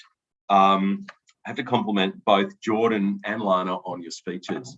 I think Jordan's showing signs of becoming a motivational speaker, and Lana, we really loved your good sense of humour in your how you put your debaters through a bit of a rough initiation. That was great, and I loved how you talk about how they built up their strength and their discipline. Well done, and congratulations to you, Lana. Well done. I think you are by far the youngest coach today. Okay, well done. So firstly, we'd like to go through the speakers in order. I have to cough again, bear with. Sorry about that. Sign of the times. So firstly, Jesse, what an opening. Boy, what an opening. You had such an engaging manner, and we really loved how you had that lovely rhetorical question and the hypothetical situation at the beginning. Really clever arguments, and you had excellent intonation. You really used emphasis very, very well. And your gesture, again, was very passionate. Well done. Now we went, that's right. So it was Ruby next. Ruby, you had a lovely commanding energy. You had a lovely forceful use of language, and you used high modality very, very well. There was a lot of very good research in formulating your arguments as well. That was lovely. Well done. Some great work there. Emma Shen, also a wonderful speaker. I think we were really struck by how calm you were, how the pace was very gentle, but boy, you were authoritative and assertive. Very good skill. The rebuttal was very, very clear. You worked that in very, very well, and your content was very, very intelligent. Your arguments were very, very strong. Well done. Ariana, beautiful speaking. Very, very confident and very, very assertive.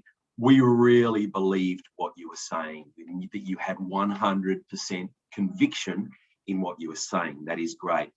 You had excellent use of emotive language. Again, you had a very, very intelligent argument, and your intonation was passionate. We want to give you a note.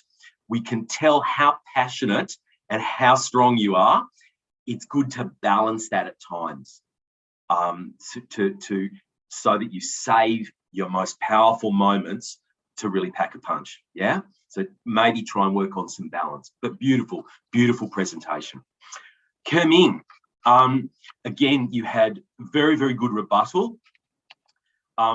You built your confidence throughout, and by the end, you had built up to a very, very passionate delivery. As third speaker, you really took the opportunity to attack your opponent's arguments, and that was great. Well done. Some great work there. Andy, again, excellent presentation. Your arguments were very, very strong, very, very clear, and you've absolutely terrified us all about the Zoom example. So we might be in jail next week. So, you know, you were passionate and you were assertive. Really well done. Lovely. This was so hard. This was so hard. And we did take this into account that Caulfield probably had the hardest argument to make. Okay, that you were on the toughest side, but we do feel that aside even, that you really nailed the debate. So we would like to award the debate to Caulfield. Congratulations, Caulfield. Well done. And now, of course, to honour the best debaters from each side, we would like to, for Yarra Valley, we would like to award Jessie Wang the award for Best Speaker for the affirmative. Well done, Jessie. And again, this was hard, but we would like to award Best Speaker for the negative to Ariana Shoki. Well done. Beautiful work. Lovely work, guys. All right. Thank you. Thank you, Michael. Yes. Again, to be honest, this debating remind me the powerful of the language and powerful of the expression. It's not only in the word, but the passion, the attitude, the body language you use. And then again, thank you both teams. Very well done. All right. So now I would like to invite the round 3 teams back to the audience seat. Round 3 teams back to the audience seat. And also that is in the meantime, I would like to ask the coaches and the debaters of round 4 teams, raise your hand. They are the Bayside team 2 and the Pond Cook team 1. So I'm going to promote you to the panelist. So again, I invite the round, yes, round 4 teams, raise your hand. Bayside team 2 and the Pond Cook team 1. Right, thank you very much. For the public, we have about 1 minute break times. Okay, please come back in 1 minute time. Yep, we are doing the promoting now. So once you are on the stage, could you turn on your video and unmute yourself?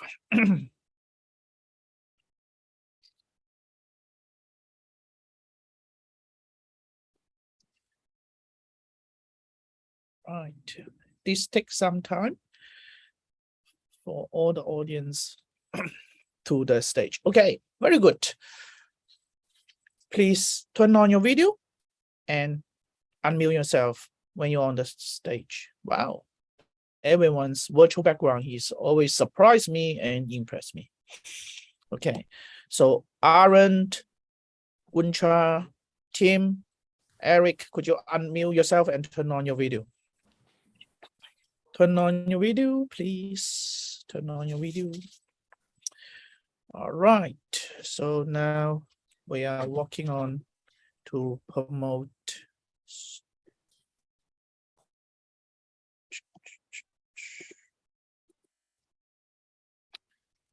All right, thank you very much.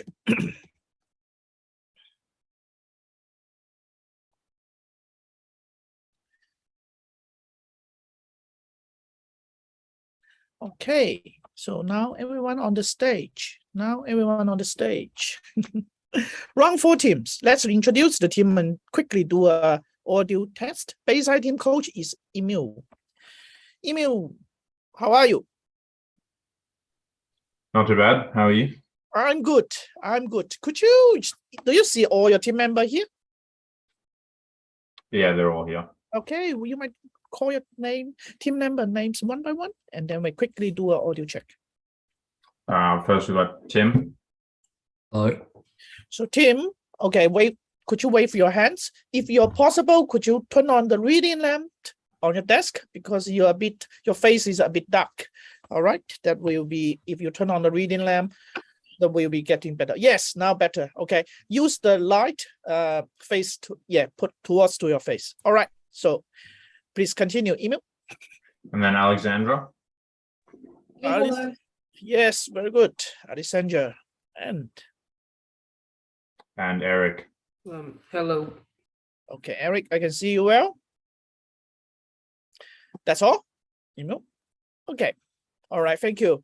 For all the debaters, I remind you, try to justify your camera and then let the audience can see your chest above, because we really would like to see your body language.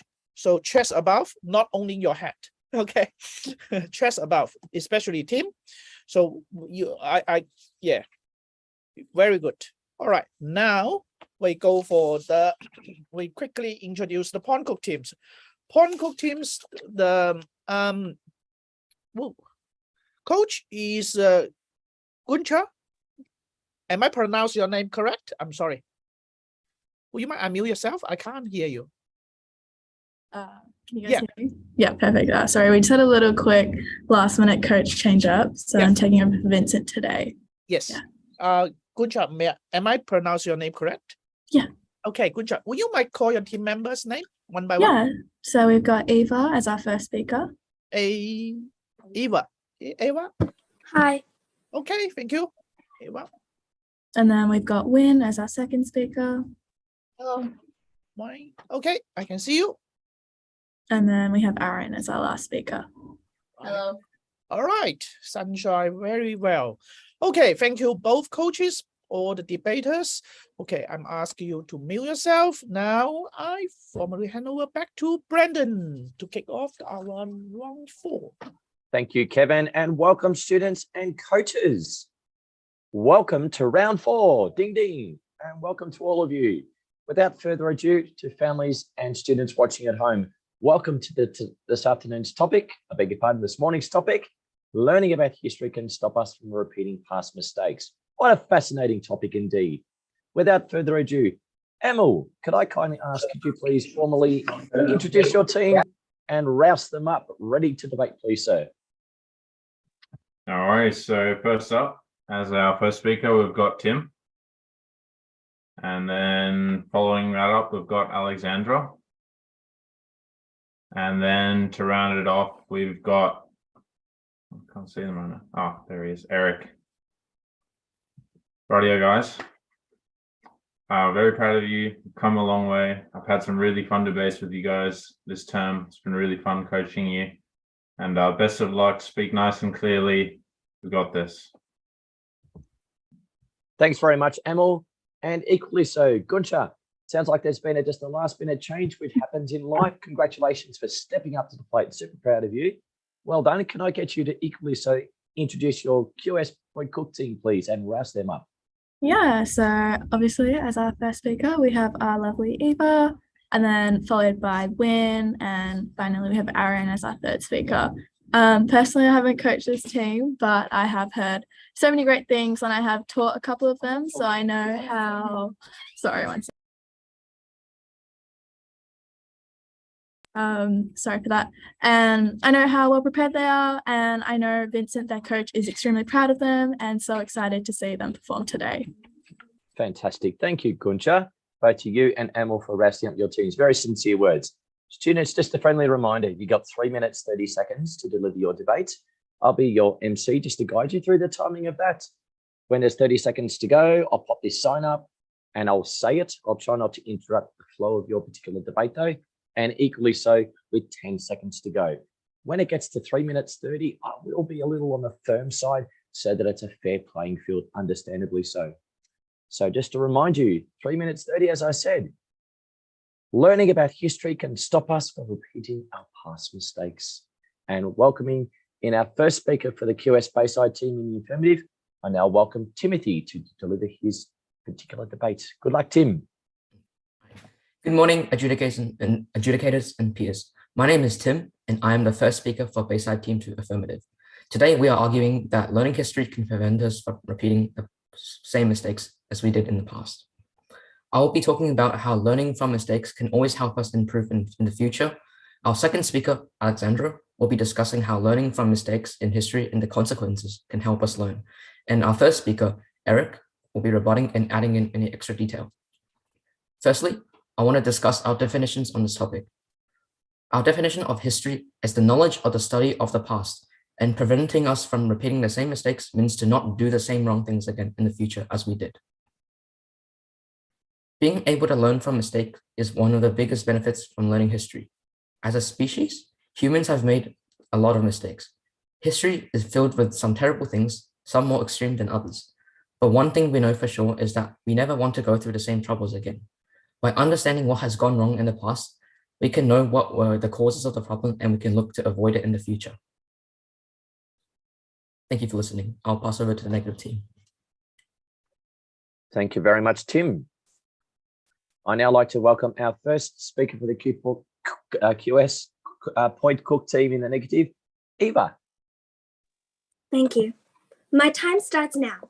Good morning, adjudicator, opposition, and audience. As the first speaker for the negative team, I will be presenting a counter model and explaining how history is subjective. My second speaker will be talking about how historic examples are mutually exclusive and how historic sources are inherently unreliable. The third speaker will defend and summarize our case. Let me begin with some clarification and a counter model. Firstly, the negative wants to clarify that history does not repeat. Why? Because all historic documentation we currently possess have one quality. They are selected from a larger timeline. In psychology, humans tend to find patterns in random sequences where patterns do not exist. This is called the selection bias and is characterized in Thinking Fast and Slow by Daniel Kahneman. The affirmative is biased because humans are afraid of randomness, since randomness means we can never anticipate outcomes. By logical extension, what the affirmative calls a cycle can never be a cycle in the first place, because we choose which parts of history we want to remember.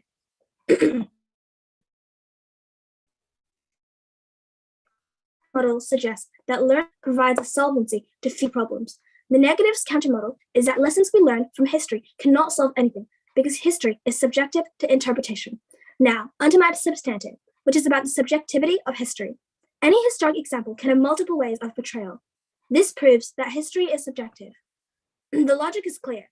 All events in history are triggered by people, and people are not objective beings. This logical chain also suggests that people learn different things from the same history. The affirmative tried to say how we learn from past experiences for the better. But why is it that when a country has to go to war, it almost always manages to find a reason and support? Hitler was well educated in history, but he twisted it to his advantage to commit a horrible genocide. There are many genocides before him in the European mainland that were well documented, but why was he still so successful? The negative can answer this. It is because for every historic documentation of the horrors of war, there is a document in support of it. In order to prevent mistakes, we must first define what is right and wrong. But history does not support a particular side. People do. When people support a particular agenda, they can always find historic justification. Think about this. From Hitler's point of view, his actions were justified. Learning history cannot be a solvent to future mistakes because we all have our own editions of history and they propel us to act accordingly. In this way, we are proud to oppose. Thank you. Thank you very much, Eva. I now welcome our second affirmative speaker from the Bayside team, Alexandra. Good morning, all adjudicators and listeners. Before I start on my reasons, I would like to rebut the prior speaker's argument. The first speaker of the second team brought up that history does not repeat, but what information did they provide to support that? Secondly, history suggests that they suggested that humans are not subjective, yet we all seem to share similar desires. My team and I have formulated a few important reasons on why learning from our history and its past mistakes can help us never repeat them again. The most wide known saying is learn from your mistakes, and that poses us with a very important fact of matter. Making mistakes and learning about their consequences is what helps us gain knowledge and address the issues and problems we can use to improve ourselves and future attempts, whatever they may be. By learning and spreading awareness, we are holding ourselves accountable for past atrocities and their consequences, and even possibly building on the morality and ethics that are used in the future. Humans are an ever-evolving species that relies on knowledge to survive. So learning about paths that others have followed and failed in history will pose us important knowledge. Now to introduce a few important examples. If you, hypothetically, found a new fruit and bit into it, and it tasted awful and that you are allergic to it, will you bite into it again? The answer to that is no. But if someone else tells you they bit into one fruit and it tasted flawlessly awful and the other tasted wonderful, you'd bite into the wonderful one, right? To simply put it, humans rely on advice and knowledge of others. And learning about history, whether it includes simply sitting on the side on your grandma's bed as she winds another story, or sitting in class, can help us improve our future and prevent simple mistakes. Thank you for listening. Thanks very much, Alexander. I'd now like to welcome our second speaker from QS Point Cook Team 1, Win. My time starts now. Hello, everyone. As the second speaker of the negative, I'd like to present why learning history can't help us from repeating our past mistakes. I'll extend on how historic events are situational and limited, as how sources don't provide the full context of the past. Before I begin my substantive, I'd like to rebut the affirmative point that learning history makes people aware of situations to not make it happen twice. But can that really stop the repetition? Our actions are mainly based on our emotions, which tend to cloud our judgment during desperate or stressful situations. These emotions vary from greed, jealousy, anger, and others. So even if people were to know about past mistakes, the moment the situation becomes dire, parts of the human brain overstimulates, making them forget this knowledge and follow according to how they feel. Now on to my first point, that historic events are situational and mutually exclusive. World War I was followed by World War II. If humanity learned from the past, then it should have stopped genociders after the Holocaust, which did not happen. Why are we unable to apply our knowledge to these mistakes? Because each conflict above was a result of vastly different situations. World War I was a struggle of emperor boundaries, while World War II, on the other hand, was a racial war through economic depression. Mentioned in the negative first speaker's model, the affirmative can only prove solvency if past and future historic events happen through similar ways, which they cannot. As each event is so different from the others, there's no universal solution to any particular situation. My second point is that historic sources are inherently biased, only written by the conquerors. The Romans wrote about their conquest in Eurasia, but we have almost no sources in the experience of the people Roman had conquered. Similarly, a country may choose to conceal certain information to further their agendas. Documents such as the Afghanistan and the Iraq war logs were never meant to be seen, resulting in not having access to the logs containing previous unrevealed civilian casualty numbers. The affirmative wants to portray history as static and objective, but it's not possible because there's constantly new information being revealed. It isn't objective as well, as all historic documents have a certain purpose, and with purpose comes biasm. This doesn't mean we cannot become more informed of history, but we can't only rely on learning history to solve our present or future mistakes, because history itself is filled with mistakes. With that above in mind, we are proud to oppose. Thank you. Thank you very much, Win. I now like to invite our third and final speaker for the QS Bayside Team 2 in the affirmative, Eric. Good afternoon, everyone. Good morning, everyone. I'm Eric, the final and third speaker of this debate. Now, before I get into some examples and wrap off this debate for my team, I want to first get some rebuttals done. So first of all, the second speaker says that history is situational. Well, yes, it's true. Some parts of history are situational. But what about ones like the Titanic? Oh, I'll get to that later. Second of all, the second speaker also said that our feelings can make us do stuff even if we know they're wrong when we learn about history. Well, yes, a lot of emotional people that tend to get easily angry, they would. But like people that can control their emotions, if they learn from history, they would know, and their emotions wouldn't get the better of them. And my final rebuttal is that not all history documents are biased. Well, some of them, like the ancient Romans, yes, those ones are very biased. But more recent history that are written by real historians that have actually studied, those are not biased, and we can definitely learn from them. And now, time for some examples. You all know the story of Troy and the Trojan horse. It's a very old story, but it's very famous.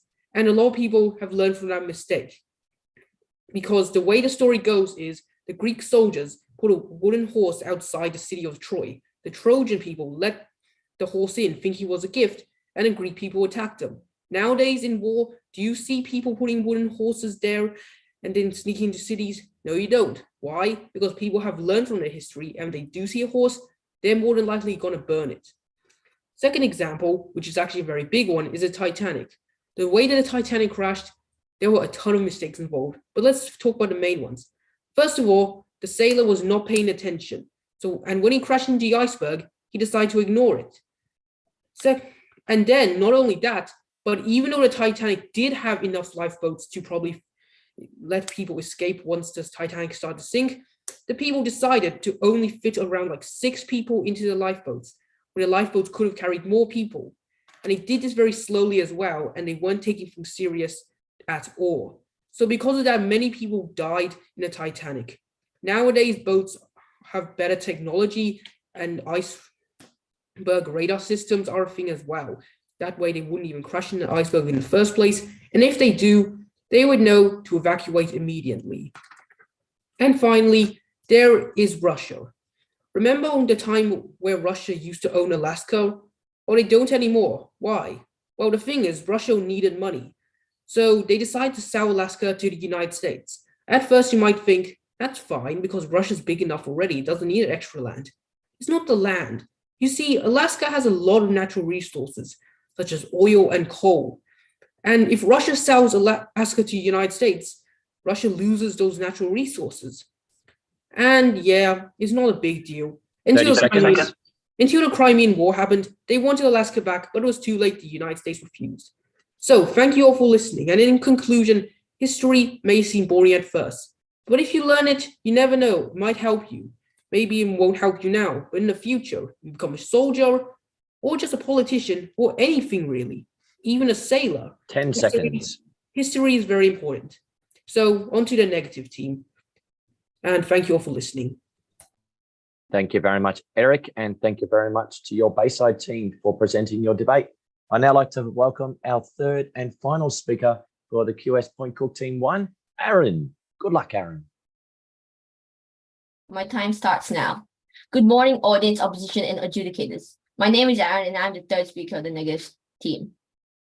One of the major themes argued in this debate is that humans can learn from history. Although you may believe this, the evidence proves otherwise. Take the United States of America as an example. They supported many proxy wars, which are wars that are supported by larger and more influential powers, some of which are the Vietnam War, Korean War, and Afghan War. In none of these did they win. The Korean War lasted 3 years, and 2 years after that, they got themselves into the Vietnam War and lost again. When everyone thought the US had learned their lesson, on September 11, 2001, the Afghan War began. It lasted for about 2 years, it lasted about 2 decades, ending in the withdrawal of US forces. Throughout history, there has always been multiple events of similar circumstances. From the First and Second Punic Wars to the First and Second Sack of Rome. Although these battles were fought by different people, they had the same objective and ideologies. They were either driven by vengeance and or greed. Sometimes you were trying to prevent it or let it thrive. A great example of this is appeasement and phony war period, in which the British and French tried to prevent a Second World War by giving Germany what they wanted and not doing much about it. And as you know, this did not work out.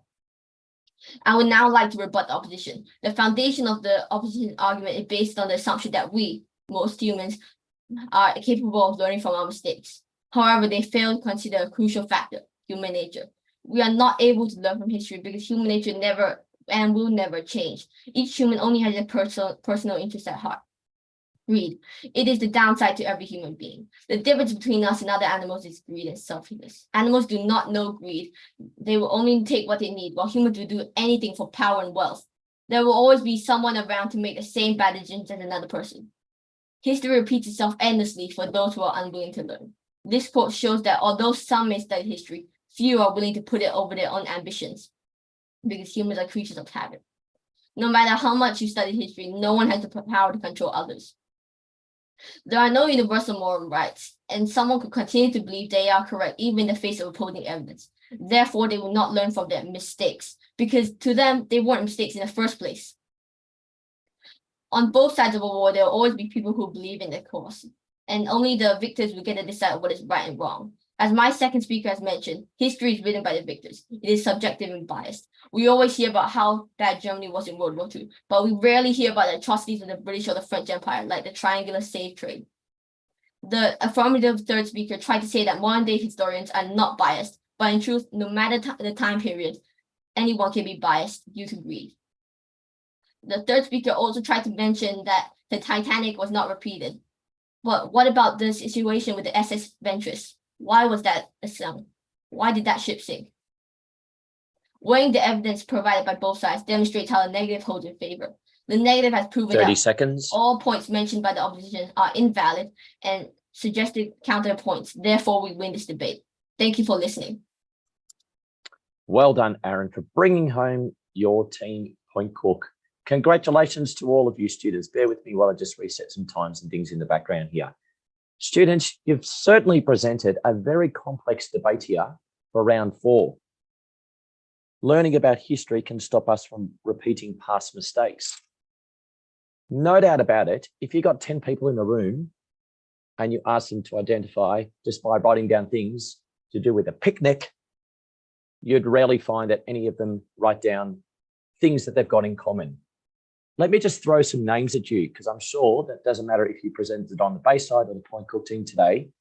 We have varying opinions on the following people, and I've picked this up from both sides of your debate. Adolf Hitler, Putin, Trump, Pol Pot. Some of these you may not be familiar with. The Dalai Lama, the Pope, the Queen, Chairman Mao, Mother Teresa, Indigenous leaders. And then we've got the Hague Council. And the Hague Council takes certain people in history and from a legal perspective, certainly allow us to understand whether if they've been made mistakes of the gravest proportion or not. And that's what the legal fraternity is certainly for. Students, congratulations to all of you. This has really been a fascinating topic, and you've equally presented as much comments and debating ideas for our adjudicator to actually quiver and mull over in the background. But without further ado, I'd now like to welcome our director, Kevin, who's going to guide your families through a poll. Thank you, sir. Thank you, Brandon. Thank you, Bayside Team 2 and the Point Cook Team 1. I also would like to thank you for the backup speaker, Emma, from the PC team. Now it is time for all the audience participation. Your voices count. Your input will contribution to 2 public vote awards. Let's do the poll now. 30 seconds to go. Just be with me a second. So now it's around 4. Yes, the poll is on now. 30 seconds to go. I invite all the audience to provide your input. It's coming. Thank you very much. So for all the debaters, thank you very much. You are still all on the stage. So thank you. I would like to say thank you for the audience who provide input to us. So now the last 5 seconds to go. Okay. 5, 4, 3, 2, 1. Thank you very much. All right, the poll is ending. Kevin, I think this would be a great opportunity while the adjudicator is just processing in the background. Yep. Emil, would you like to provide any just quick comments on your team, please, sir? Yeah, no worries. Good job, guys. Spoke nice and clearly, delivered your arguments well, and good job to the negative team as well. It was a very, very interesting debate, made some very good points. Absolutely, thank you. And Guncha, somewhat new to the team, I'm sure you were listening to this very attentively. Am I right, please? Yeah, so I really appreciated and I really liked how my team held themselves and how they communicated to the audience. Of course, just a little round of applause for the Bayside team for providing great rebuttals and a great debate. Yeah, I'm really proud of everyone. Too kind, too kind. Thank you to both Gunchar and Emil, who actually just worked with our students here today. No doubt about it, as I said before, in the previous debate, we have noticed a big development in the nature of the semi-final debates compared to today of the grand final debates. And it's certainly going to make our adjudicators' job very, very tough. And that being said, here's a great segue to Bree, who's going to guide you through that feedback now. Thank you kindly, ma'am. Oh my gosh, you guys, as a history nerd myself, I just geeked out over that so much. It was so much fun. It was great. To begin with, I'll just go through each of the speakers in order. So just a moment. Yep. So Tim, absolutely fantastic flow and really great work defining your team's interpretation of the topic. That was really great stuff. Well done. Eva, fabulous flow and really great. I really liked the way you kind of zoomed in on the subjectivity argument. You know, can we trust sources? Who are the authors involved? You know, the victor always writes the history. That argument was really, really great. And you've got a very expressive voice and great use of inclusive language. Alexandra, direct address, rhetorical questions, your use of reasoning in your rebuttals was fantastic. I was really impressed with the diversity of persuasive techniques you managed to get in there in such a short amount of time. Win, oh my gosh, the authority with which you went at that argument, it was academic, it was, your vocabulary was so specific and on point. Your discussion of the bias of sources, absolutely excellent. I would possibly suggest, and this is a tip for everybody, remembering to vary our voices, as Michael said in the last comments. Varying voices means not just kind of, you know, emphasizing things, but remembering when not to emphasize so that you can kind of hop up onto the thing that you want to push forward the most, you know, your most important argument. It's a really great way to kind of add, you know, sound diversity and interest to how you're saying what you're saying. But Win, oh my gosh, I mean, if you're not going to go to university and become some kind of doctor in historical argument and source analysis, then I'll be a monkey's uncle. Eric, absolutely fantastic passion in your voice when you were giving your rebuttals. Excellent engagement with the historical arguments there. And again, I really appreciated, you know, you taking those pauses to kind of write yourself and arrange your thoughts before speaking. It really made a difference. And Aaron, fantastic arguments as well. Really great historical knowledge in terms of content. And I really loved the way you were able to speak specifically and give specific evidence from your historical knowledge as part of your rebuttals. That was really effective. Really, really great work. To everyone, I would just say again, you know, varying voice is a very important part of debate.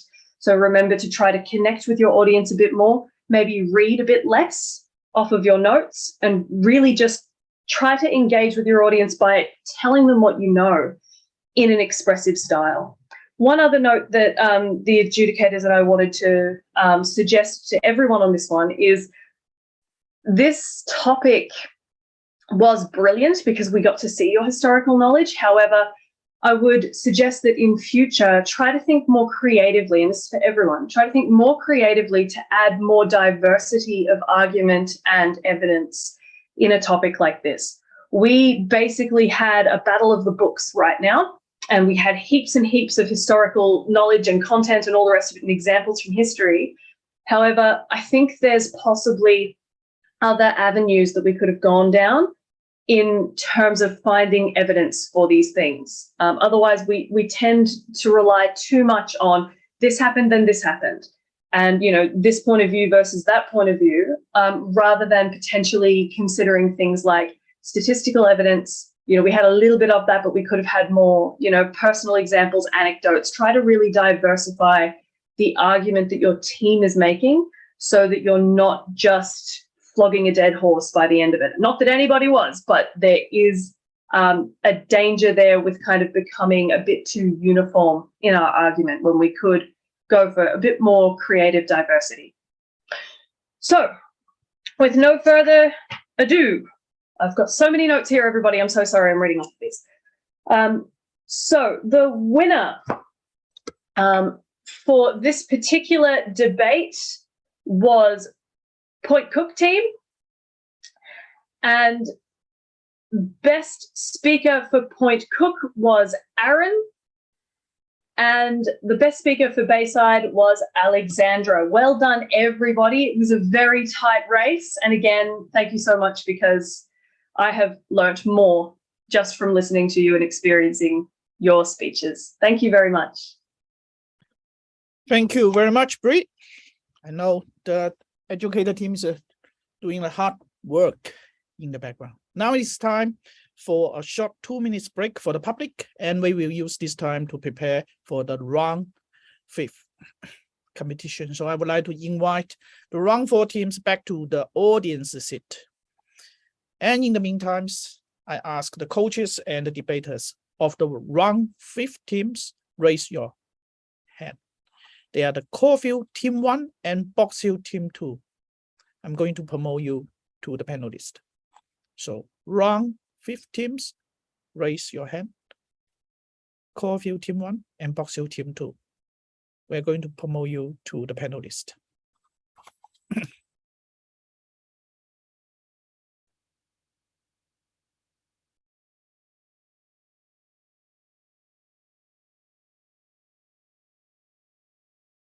It will take some time.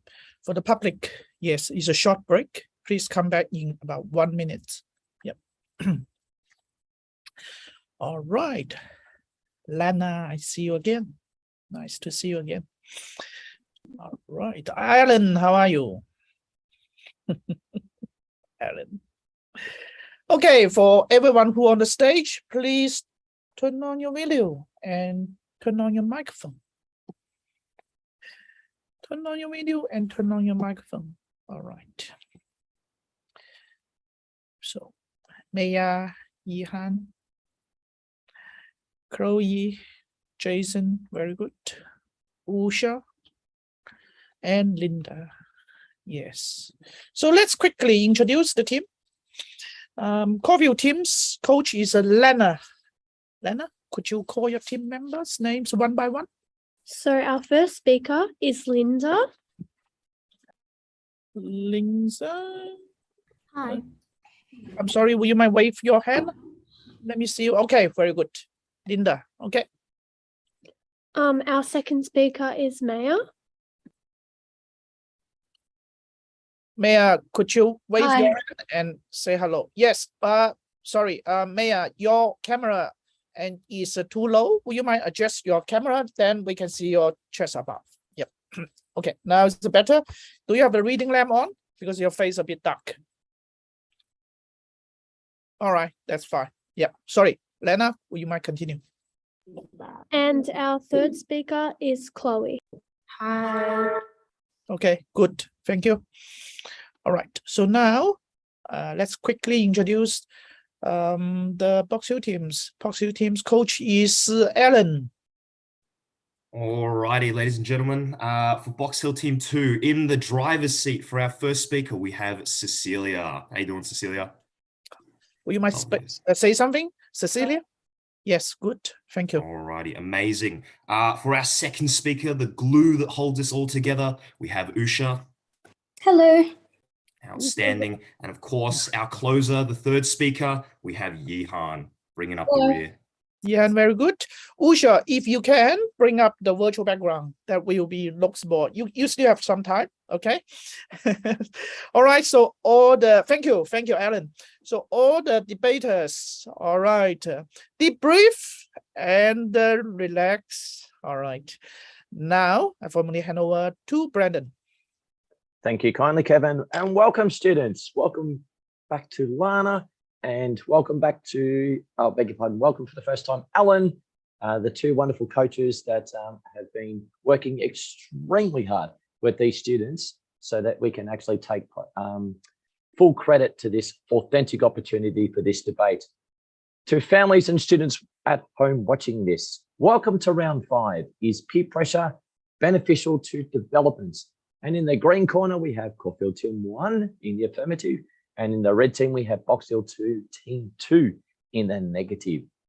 And formally, could I kindly ask yet again this morning, please, Lana, could you please introduce your team and rouse them up? Hi, my name is Lana. There is no question that I'm incredibly proud of each and every one of these students. How far these students have come is astounding.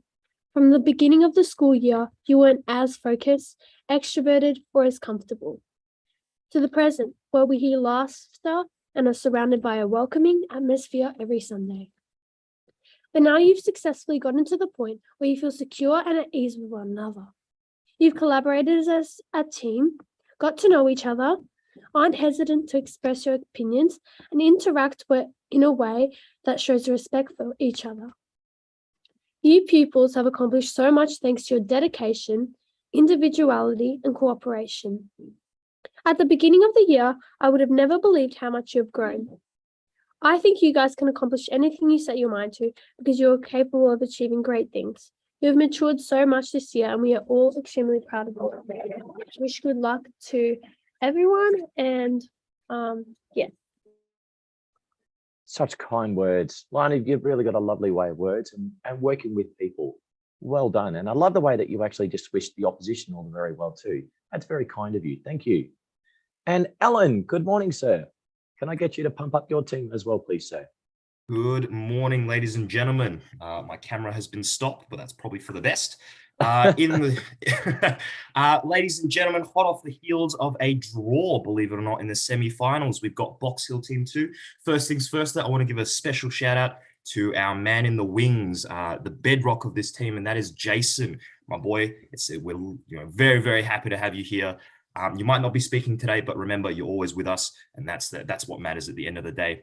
I mean, Box Hill Team 2, we're back, baby. We're ready to rumble. We're ready to get this W, you know what I'm saying? So you guys, you know what you're doing. You guys are pros. Get out there, have some fun, enjoy the moment, and do your duty, soldiers. It's as simple as that. Back to you, Brendan. Do your job, soldiers. Whoa, there we go. Nice words. Love the way that you've pumped up your team there, equally so with Lana as well. So to students, just a friendly reminder, you've got 3.5 minutes.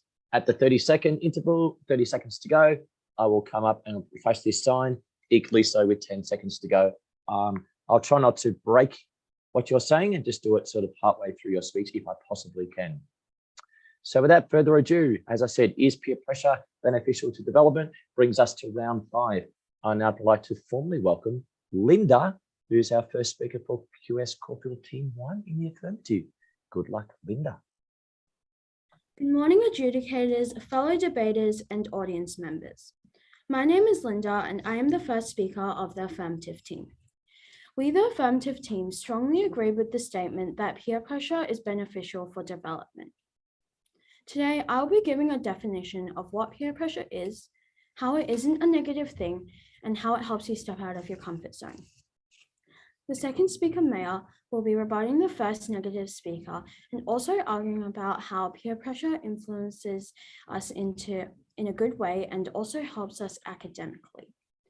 Finally, the last speaker, Chloe, will be rebutting the negative team and also summing up our team's case. Firstly, I would like to define what peer pressure is. Peer pressure is indirect or direct influence on peers. For example, there is a group of friends with similar interests. Members of this group are likely to influence one another's beliefs, values, and behavior. A group or individual may be encouraged to want to follow their peers by changing their attitudes, appearances, or behavior to follow those of the group or individual. For the individuals affected by peer pressure, this can influence them in many different ways. Now onto my arguments. I'm here to tell you that peer pressure isn't a negative thing. Although peer pressure might influence people towards risky activities and criminal behavior, there is also a whole nother side to it, a positive side. At schools, we tend to learn how peer pressure is a negative thing, but that is not true, because it has been proven that peer pressure has a positive effects, which include having a sense of belonging and self-confidence. It also shows that friends are loyal and kind. Peer pressure will always be a part of our lives as long as peers exist. So if peer pressure will always exist, then why not just use the positive side of it? Now I would like to talk about how peer pressure helps you step out of your comfort zone. It helps you step out of your comfort zone because you do what your peers say without thinking about how this will affect you.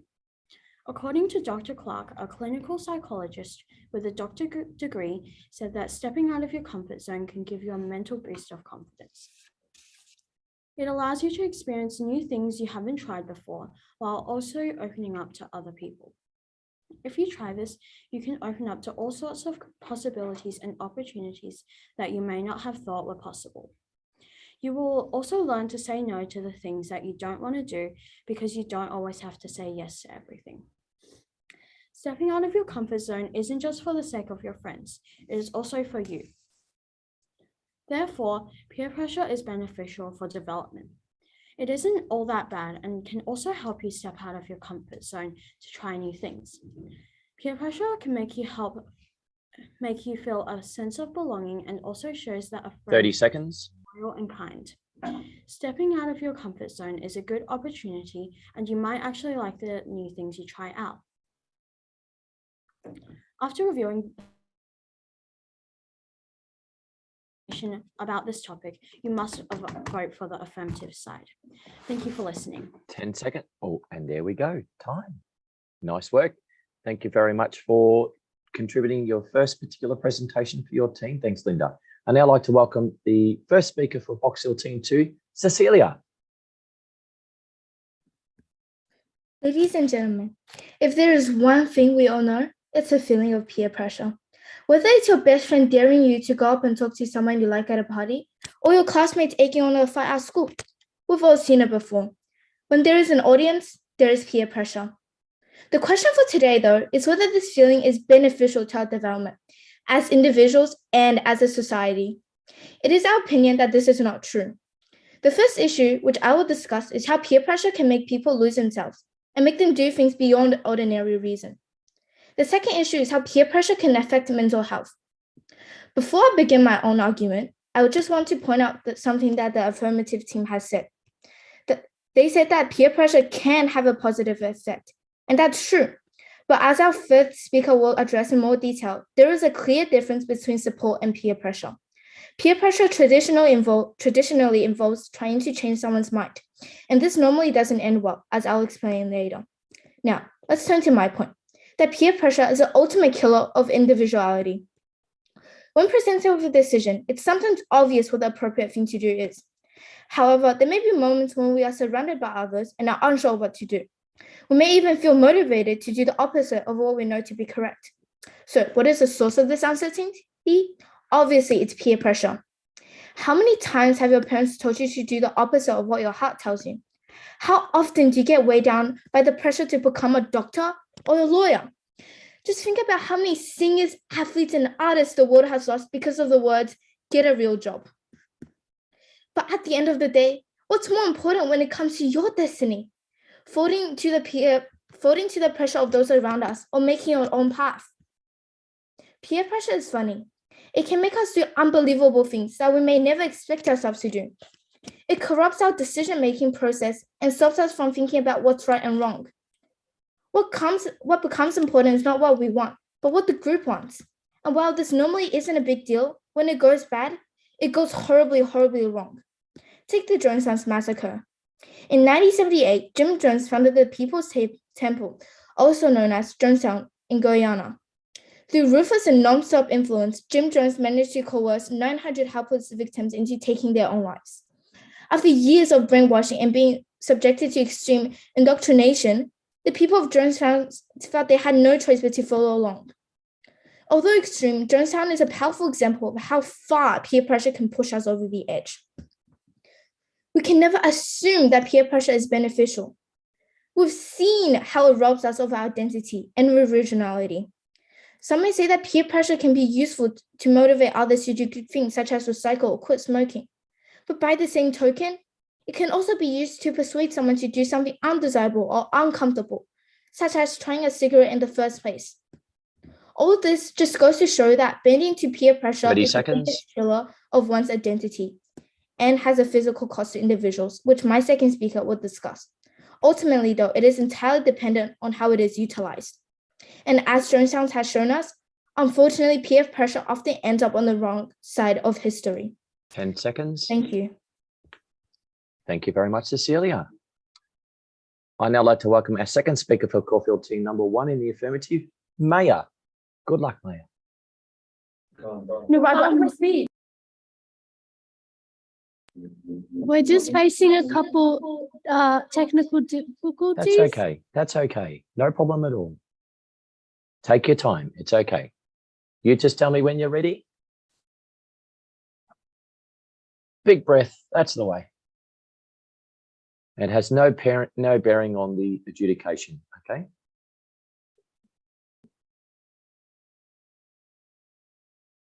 And hopefully we can sort out this technical issue very, very soon.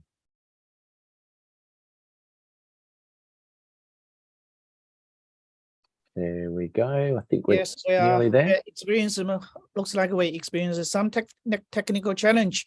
In past the 3 years, all of us learn how we do more stuff over the internet. And then I would like to say we're all pioneer. QS actually is to bring the debating competition onto the web. And then this is the 3rd years. So we're doing very well. But in the meantime, so everyone know that when we taste some new things, there's some small challenge. So, and we learn from it, and that will be good. And actually, I think that is the something, when we're facing the new things, actually, I encourage everyone to keep your curiosity. And then during the journey, you learn, actually, you're always getting the experience. And also that is we should oppose for everyone of ourselves, because we're so brave, and then we challenge ourselves, we learn the new things, and also we try and do the pilot. So while actually Caulfield team is to solve the technical issue, actually I think we're just giving them a bit of time. And everyone deep breathe. Yes. That's the way, students. You know, sometimes in teaching, we talk about the marvels of modern technology as well. Yes. And that we've got the greatest intention to deliver an authentic experience for you, but sometimes technology just lets us down. But we are working on this in the background. So as I said, this has no bearing on the adjudication of the debate at all. And we're certainly just wait with bated breath in terms of getting Maya back up on the screen very, very soon from Caulfield Team 2. And just while that's happening, you're off to a fantastic start, both of you, like both teams, in terms of just what Linda and Cecilia presented thus far. It's certainly got a tough job for the adjudicators. I'll give some more formal feedback, I suppose, at the end about a synthesis of what everyone presents. But certainly I've made quite a few notes here so far about the nature of your arguments and how you've been debating here this morning. So as I said, that hopefully we can get Maya up on the screen very, very soon. One of the things that Kevin and I were talking about before about keeping a debater with a level head is knowing your topic. And it's clear that your teachers or your coaches have been working with you very, very, very, very well over the last fortnight. We've certainly noticed a big improvement from the semi-final from 2 weeks ago. And then, Alan, you must be so happy the fact that, you had a draw last time. Here you are on the big day today. Is that right, sir? That is 100% correct. 100% correct. It was a bit frustrating, but at the same time, they fought back hard. So nothing much we can do about that. Absolutely not. So sometimes, we have like so-called partially accidental heroes that come through. And just when you think you haven't sort of got through by a draw, you are in today. So that's a fantastic opportunity. So students, let's just hope that Maya can come through very, very soon. As I said, congratulations, Linda and Cecilia, for working so hard on your debate thus far. Cecilia, have you enjoyed being a part of this debate? Yes. Fantastic. What have you most enjoyed about it so far, do you think? Probably delivering my speech. Nice work. And Linda? What have you most enjoyed about being a part of this debate? I really like how we can interact with different the campuses, so then we can be more social. Absolutely. It's on days like today, you realize just how widespread the QS family really is. All these fantastic sites that are around different suburbs from Melbourne, in the far east from Yarra Valley campus to out west in terms of the Point Cook campus, and equally north around Preston, Coburg and things like that. So, and everything in between and down south as well, of course, with Caulfield campus. So, and as we can see, our wonderful principals just popped up on the screen in Yan. Good morning. Yeah, thank you. If they can't fix the technical problem, probably we can continue for No other worries. speakers. And then after she come back and she can speak her speech. Thank you. No problem at all. It's okay. Interviews are just on the way. I think they just need about 20 seconds. Okay, Kevin. But just wait. Yes. I think for the time being, actually, maybe Brendan, do you want to talk about our wonderful awards? Absolutely. Yes. So students, I can tell you that in terms of just some of the prizes and stuff we've got going, I've got some pictures here. I am just so jealous of the fact that, like, there's accommodation at the Marriott Melbourne Docklands. I mean, I'd love to take my wife and family to that. So here you are with this wonderful opportunity for a major prize. So it's just incredible. And as you can see, behind the wonderful administration here, we've got Frida, who's just putting this information up on the screen as well. So as you can see there's a myriad of wonderful prizes. We've got some colorful remote control things you can make colors with. You've got the wonderful game of Catan, trade building and settle. It's almost like a civilization game. You've got things to do with technology. You've got some robots with remotes that you can actually hook up to your phone via Bluetooth, a Sony speaker, earphones, iPod sort of stuff. And as I said, one night accommodation and breakfast. And can I say to the particular individual who perhaps get this, go all out on your breakfast. Absolutely. So as we can see, we've got literally lots of different teams from around the different sites of Melbourne. I don't need to tell you about your time they've done because you've already noticed it. But towards the end of this debate, and this is in no way taking away from you students, we've actually got Stephanie, Oswald and Jerry, a couple of our educators, teachers, coaches, versus Nicole, Alan and Bree, one of our adjudicators today, giving an incredible debate, should social media influencers be regulated, which was actually a topic that you students are actually presenting earlier today. And here we have Yan back again. Yes, Yan. Caulfield team just say that they're ready to go now. Fantastic. Okay, so Maya, are you there?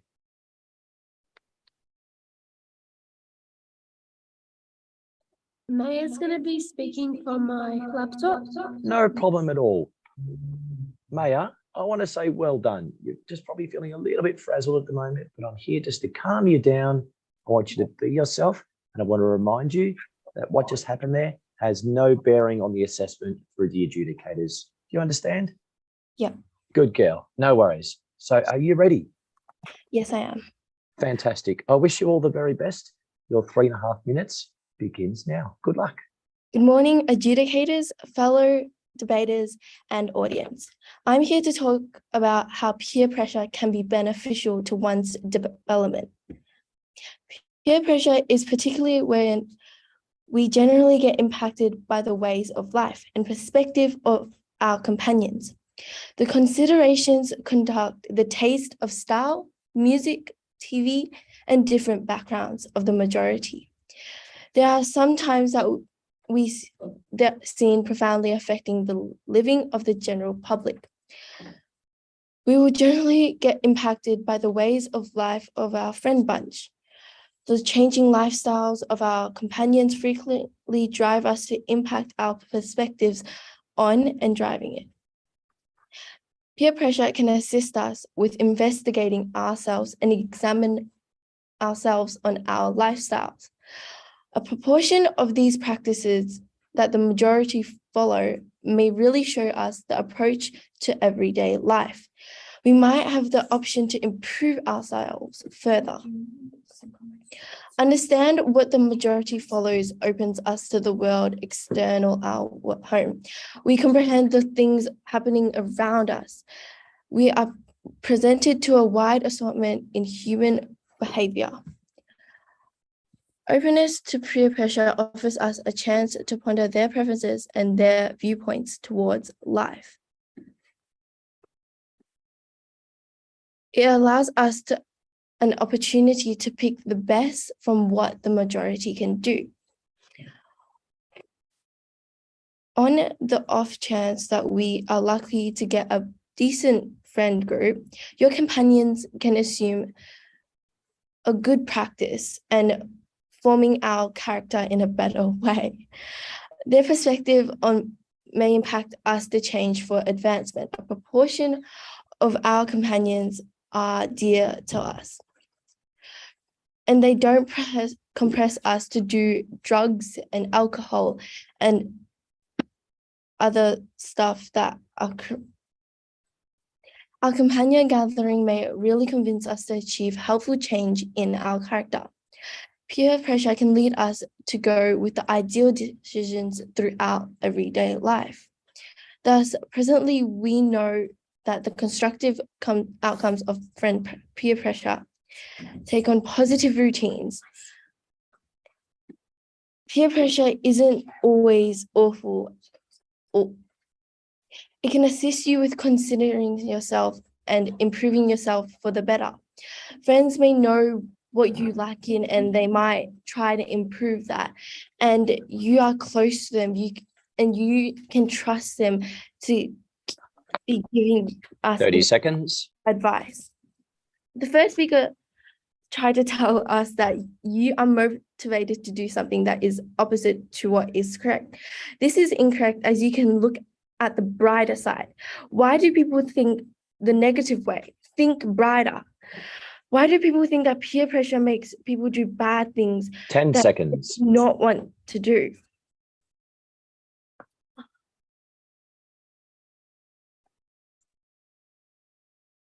And I take that is time. Okay. Thank you, Maya, for persevering. Well done. Okay, I'd now like to invite our second speaker from Box Hill in Usha. And I'd just like to say thank you for Box Hill for being so patient and waiting there. Very kind of you. Usha, are you ready to go? Yep. Good luck. Off you go. Peer pressure, the phenomenon that drowns our pleas to individuality and washes us out broken and shell-like compared to what we could be. Our first speaker talked about how peer pressure makes us lose our freedoms of thought in a more traditional face-to-face situation. However, this isn't where the danger stops. As we've heard, peer pressure can often make people feel inadequate and self-conscious. Time and time again, peer pressure has been proven to be detrimental and often at the cost of the victim's mental health. Now, though, I want to explore a newer, more 21st century version of peer pressure. And that is what I'm going to call the social media effect. The social media effect is simply the pressure from influencers and the detrimental impacts on their followers. But before I begin to discuss my own arguments, I feel some clarification of our opposition's points are in these. They have stated that peer pressure helps you step out of your comfort zone. It does the opposite. It forces you to do something that you wouldn't normally do. This makes you feel uncomfortable and that you have to do as someone says, just so that you can fit in. Peer pressure does not boost your confidence either. It has been scientifically proven that it does the opposite. It lowers your self-esteem and makes you feel dissatisfied as to who you are and what you look like. Moving on there, Before, I stated that peer pressure exists online and is more wide-reaching and has potentially more serious or even life-threatening effects on the young, impressionable children of today. A prime example of this is the social media effect, and it is the pressure that is applied on young people to look a certain way. All you need to do is go onto Instagram or Facebook before you are drowning in selfies of supermodels and unreasonable body shapes. This is dangerous because it normalizes that image. After all, if all you're exposed to is slender people who are deemed to be beautiful and you don't look like them, how would that make you feel? In short, what people begin to feel is that if they don't fulfill this image, they are invalid. This sensation is so powerful that body image issues are one of the textbook causes of depression, particularly in young women, all because of the social media effects. And it only gets worse. Last year, 3,139 people in Australia committed suicide due to the peer pressure these victims experienced online. And it's not just lives peer pressure is taking, it's also leaving behind a trail of eating disorders, anxiety, mental illness, you name it. How is it that we can argue that peer pressure is supposedly beneficial to development when it is a direct cause of so many mental issues? This problem is so ubiquitous that the Australian government has now instituted the eSafety Commission to be Australia's independent regulator for online safety. 30 seconds. Yeah. It has been created to help regulate and protect those who are affected by this heavy peer pressure online. Just think about that. Our own government recognizes that peer pressure that stems from social media is so dangerous that it had to step in. That seems like a pretty clear sign that peer pressure is not beneficial to development and is proved in many instances to be harmful. For those of you who still believe in the benefits of peer pressure, 10 seconds. I ask you this. How is it that peer pressure can be beneficial to development if this is what it can do and has done to so many people? Thank you. Just in the nick of time. Thank you, Usha. I'd now like to welcome our third and final speaker for Caulfield Team 1 in the affirmative, Chloe, to be your anchor students to bring your team home. Good luck, Chloe.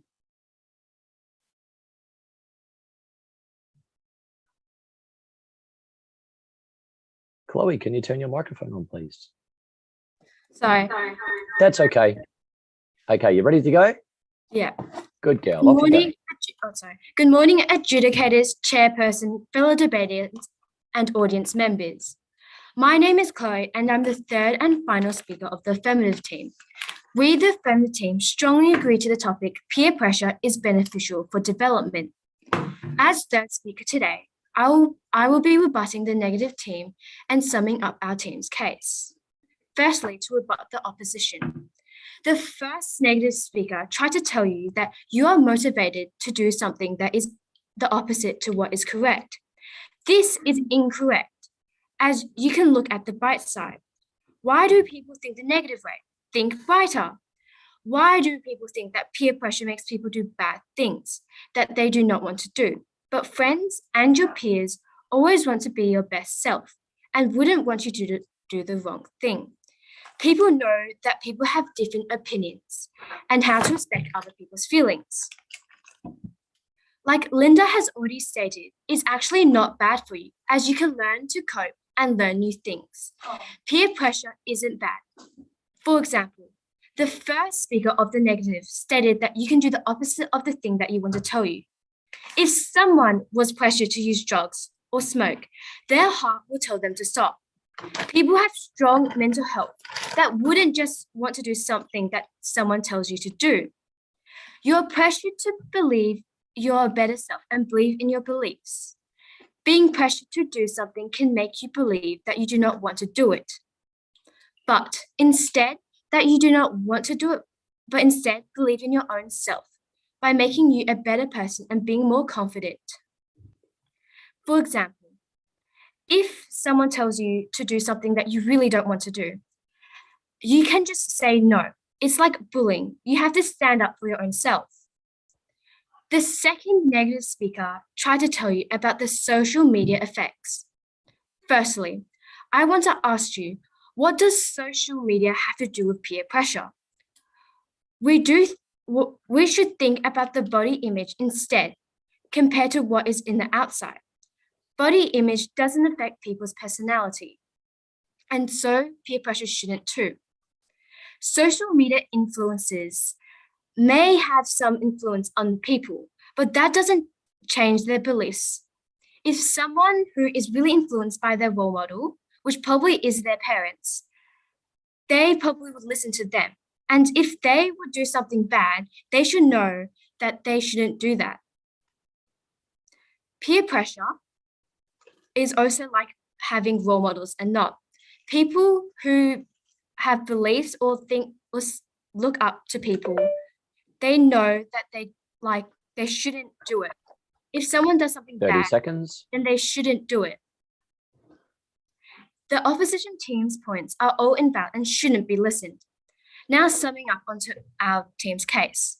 Our first speaker, Linda, has already stated that peer pressure is beneficial. Not only is it negative, but positive. Also, it helps you step out 10 of your seconds. comfort zone. Our second speaker, Maya, said it influenced us in a good way. By these points, we believe that peer pressure is beneficial. Thank you. And just in the nick of time. Well done, Chloe. Exactly 3 minutes 30. Okay, and I'd now like to welcome our third and final speaker for the QS Box Hill Team 2 in the negative, to Yihan to bring it home. Good luck, Yihan. Good morning, all. Today, we've heard both an attack and a defense of the place of peer pressure in our society. But after hearing the affirmative positions, I just want to point out something that the opposition has said. As the affirmative has stated, peer pressure has a positive effect, which includes having a sense of belonging and self-confidence, as well as assisting us in considering and improving ourselves. But in reality, that's support, not peer pressure. There is a difference between pressure and support. Peer pressure is forcing someone to do something against their will, while support, including encouragement, is pushing someone to work harder towards their goal. For example, consider 2000s pop star Britney Spears. Britney loves singing from a young age. She made her debut at the age of 15 with the encouragement of her parents. Soon, she quickly topped the charts from her singing. Once she got to the top, though, that's when the peer pressure kicked in. She was endlessly sexualized and harassed by her fans until she felt alienated and pressured. She felt she had to please everyone around her, which was not helped by being forced to match unattainable standards by record labels. She also suffered from many eating disorders and body image issues, leading to depression and drug abuse, causing her downfall in 2007. This is a prime example of peer pressure negatively influencing development. When Spears was encouraged, she flourished, but when the pressure started to mount, it soon got too much for her. At the end of the day, Britney's story is an example of how support helps and peer pressure hurts. Second, the affirmative has stated that peer pressure helps you step out of your comfort zone and form your identity in a better way. It is true that peer pressure can be beneficial temporarily, but development is long-term. The pressure may be good for temporary motivation, but continual exposure leads to stress, anger, and insecurity, which finally manifests as many mental health issues such as anxiety and chronic depression. These affect any sort of development in only negative ways. As our second speaker has stated, that only last year, an astonishing 3,139 people in Australia committed suicide due to peer pressure. So in a way, yes, you are stepping out of your comfort zone, but I don't think this is the direction you want to walk in. But even during the temporary time when people are pressured to do the right thing, it still has negative consequences. Ultimately, it makes the individual reliant on others for validation instead of pursuing the goal for their own good. It jeopardizes their success because they're motivated by their peers, not by themselves. To conclude, let's take a second to consider the words of Coco Chanel. The most courageous act is still to think for yourself, aloud. Today, we've heard about how peer pressure is the ultimate thief of individuality. We've seen the cost that peer pressure takes 30 in our seconds. lives. But I think that after all is said and done, it is clear that peer pressure is a pandemic. It has already spread to every workplace and classroom. It is a boulder that stands in our way. And I hope that after today, we push back against the tide. We stand up to this pressure and let ourselves be liberated. 10 seconds. Thank you.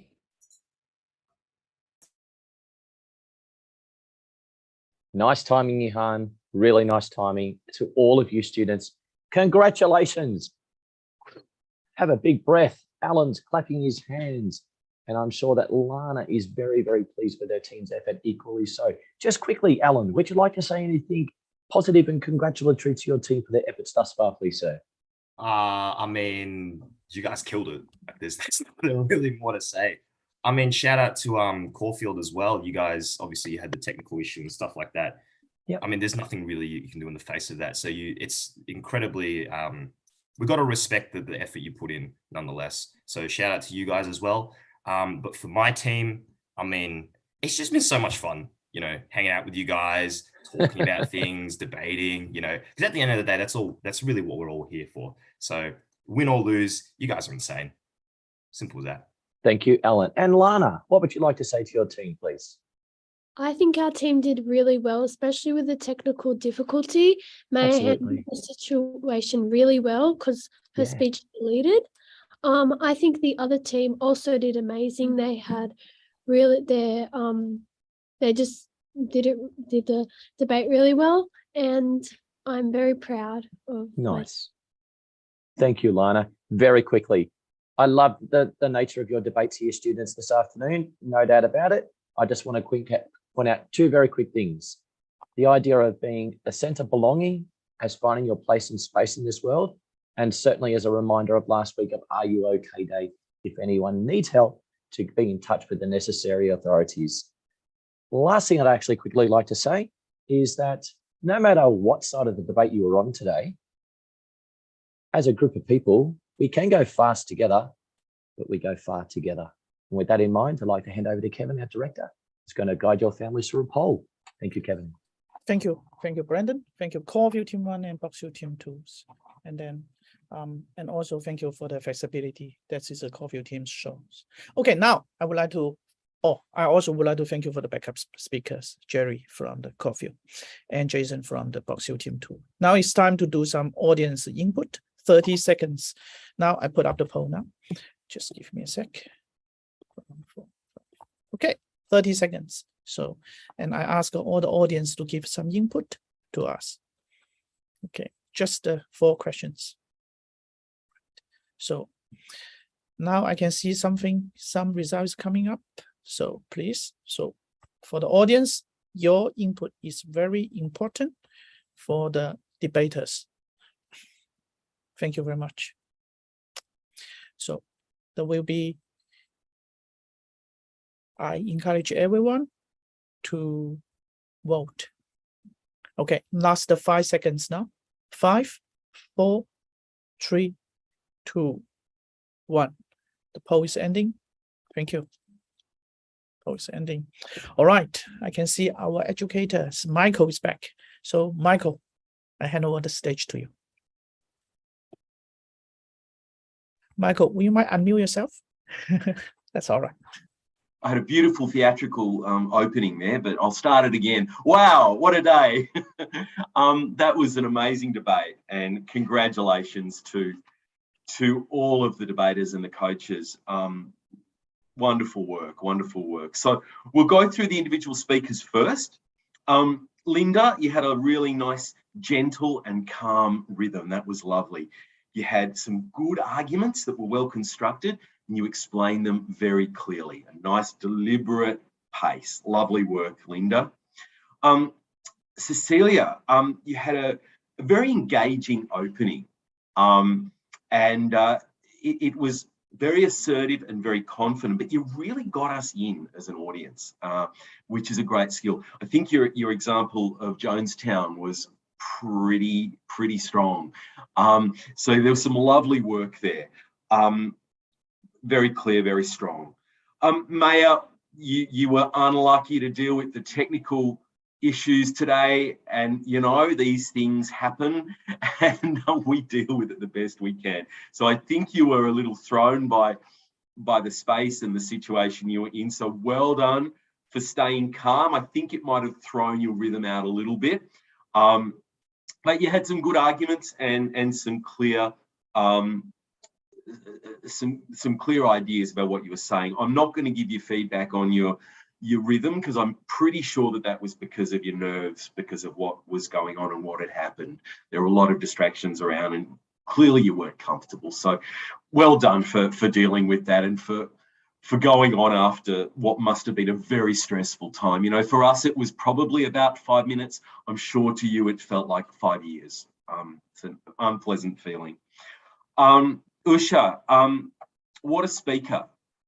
What a passionate and confident speaker. Your arguments were really strong, and you really tied your arguments to the first speaker's contribution, and that was really noticeable.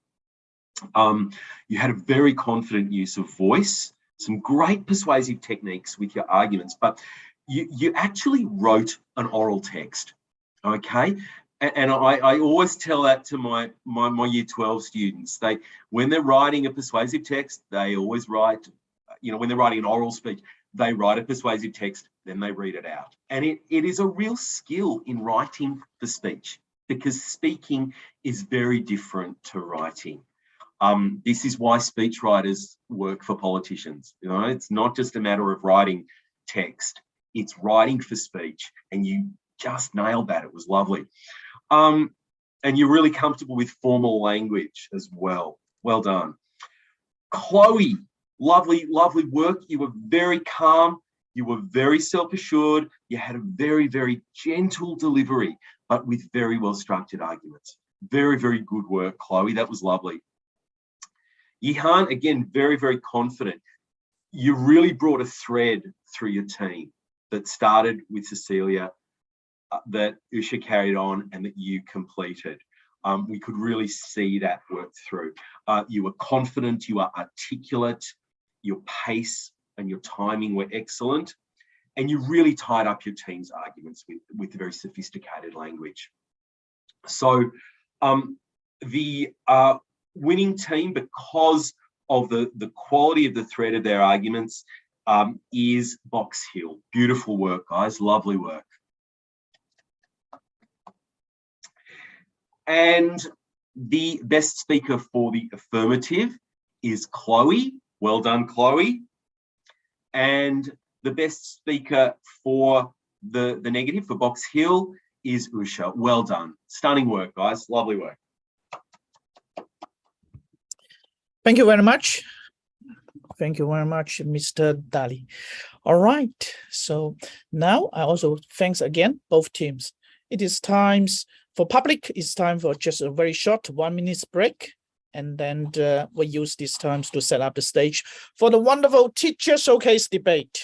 That's round 6. I would like to invite the round 5 team back to the audience seat. And at the same time, I ask our wonderful debaters of round 6 teacher showcase teams, raise your hand. I'm going to promote you to the panelist. So, thank you. We are working on that. That will take few seconds. All right. Thank you. And while that's been worked on in the background, there's a real feature that is to follow after the teacher debate, where we have some past students to our QS School debating competition. We're going to share their incredible insights as being part of this program and talking about how that's actually impacted their education. And that's a real sort of point out for this particular debating competition here for this year. Thank you, Brandon's reminder. Yes, exactly after the round 6, we have a dialogue session with our wonderful, excellent debaters. Okay, so now for all the teachers, debaters, would you mind turn on your video? We are going to very quickly test your audios. Affirmative teams. Stephanie, will you mind wave to me and then say something? Hello. Yes, very good. Very good. Thank you, Oswald. Oswald, will you mind turn on your video? Yep. Oh, thank you very much. And Jerry, very good. I can see you. Hello, everyone. Yeah, Jerry. And our negative teams is Nicole. Hello. Good. Ellen. Just a finish. Hello, let's go Team Freedom. Now you are the debaters. Embry. Hello again. All right, very good. So I ask all the teachers to mute yourself, and I formally hand over to Brandon to kick off the 6th round. Hello, passionate pedagogues. No doubt about it. Welcome to tonight's, or should I say this afternoon's, debating topic. Social media influencers should not be regulated. And there's no doubt about it that this is a hard topic from an adult perspective to really get into a debate. I wish you all the very, very best. I feel for you, colleagues, in terms of having to deliver this debate. It doesn't seem like that long ago that I was walking in those same shoes on the other side, debating with some of you. Certainly no doubt about it. In having a fair battlefield, in the same conditions that our students have got. At 30 seconds, I'll flash up 30-second sign, 10 seconds to go. And as soon as 3-minute 30 comes down, I will be a savage beast and saying, time to be quiet. Fermez la bouche, as the French would say, close your mouth. And it will be time for the next speaker. So to bring out Dominic's particular metaphors and analogies, I can't help but show away from cricket. I hope that you hit many boundaries, the occasional 6, there's no dismissals halfway through your debate. And I wish you all the very, very best. As I said, I feel for you. Students watching, you're going to get some real talent coming across here. And as I said to all of you, I wish you all the very best. So I'm just going to quickly ask, there's no official coach per team, but Jerry, could I get you to quickly introduce your team and to cheer on your team, please? Yeah, why not? Yeah, thanks, Brendan. Thank you very much. And how nice of you to assume that the youth of our teachers team is not able to comprehend the challenges of social media. But in other words, as affirmative team, so we have Stephanie as our leader in this debate, telling us, and we have Oswald as the second speaker, and I'll be the third speaker, telling us all about why we should regulate social media influences. Thanks very much, Jerry, and equally so. Bree, I invite you to the microphone to just to pump up your team, if you wouldn't mind, please, madame. My team need no introduction, Brendan. Oh. They are absolute OGs at this whole debate thing. We have Nicole as first speaker, who is going to be setting us at a beautiful pace to knock out the opposition. And then we have Alan as second speaker, and we all know he's going to be a lawyer someday, so watch out, because he will take all of your arguments, chew them up, spit them out, and then steal all your money. Woo! There we go. You've been warned, students. You've been warned, colleagues. Look out. It looks like that the daggers are out and the great battlefield has just been launched. Let's hope there's no carnage in the trenches of debating here just this morning. So I wish you all the very best. The topic for round 6, should social media influencers be regulated? Without further ado, I'd like to welcome our colleague, Stephanie, to present your affirmative's first presentation this morning. Off you go, Steph. Thanks very much. Good afternoon, teachers and students of Q School. The topic for our debate today is that social media influencers should be regulated. A social media influencer is someone who has established credibility in a specific industry or area, someone who has access to a large audience and who can persuade their audience to act based on their recommendations. As the affirmative team, we will be arguing that people with such a large platform need to be regulated to protect both the physical and mental health of their followers and to prevent the spread of misinformation on the internet. Today, as the first speaker, I'll be talking to you about the ways in which influencers should and at times have been regulated to protect the physical health and well-being of social media users. Our second speaker, Oswald, will look further into the spread of misinformation and fake news and how this can and has led to a rise in extremism, how it can risk public health and even lead to violence in different communities. Finally, our third speaker, Jerry, will be rebutting arguments of the opposing team and giving some further thoughts on influence and regulation. Social media influencers can filter news and information through their platforms, advertise products and services, offer advice, and even promote political ideas and politicians themselves. However, many influencers' actions have been generally unregulated. A high-profile example of social media influencers using their platform in a harmful way comes from 2019, when Kim Kardashian, among with many other celebrities, used their Instagram platforms to advertise detox tea and appetite suppressant lollipops. None of these celebrities were transparent that their promotion was paid, leading many followers to believe that they could use these products to lose weight to look like their idols. Actress Jamila Jamil used her own social media platform to call out the dangers of using these products, which Harvard professor S. Brian Austin called deceptive snake oil at their best. At their worst, dangerous and sometimes life-ending toxic brews that exploit the insecurities of vulnerable consumers, especially teenage girls who bear the brunt of the most intense body-shaming pressures in our weight-obsessed culture. Influencers and idols who are more concerned about making money rather than avoiding doing harm to their fans and people who follow them should be regulated. In fact, it was not until October 2020 that laws were put forward here in Australia mandating that influencers disclosed when they are paid to promote products. Furthermore, social media influencers who contribute to poor mental health outcomes and encourage damaging behaviour should also be regulated. A current example of this type of influencer is Andrew Tate, a man who was recently banned on Facebook, TikTok, YouTube, and Instagram for repeatedly violating community guidelines. Tate is famous for saying that women belong at home, can't drive, are a man's property, and that victims of assault are responsible for the violence enacted upon them, and promotes violence towards women. He appeared on Alex Jones's podcast InfoWars, socializes with far-right celebrities, and freely posted his support of 30 seconds. ex-President Donald Trump. While some may argue that deplatforming Andrew Tate is preventing him from expressing his views and infringes on his rights to speak freely, we suggest that we support people's freedom of speech. However, that doesn't mean there shouldn't be consequences to those freedoms. So, esteemed guests, peers, 10 students, seconds. we strongly believe that social media influencers, particularly those who don't use their platforms responsibly, should be regulated and held accountable. Thank you. And time. Steph, right in the nick of time. Big round of applause for our first speaker this afternoon. Thank Morning. you. This afternoon. We're halfway into it. There we go. Great introduction.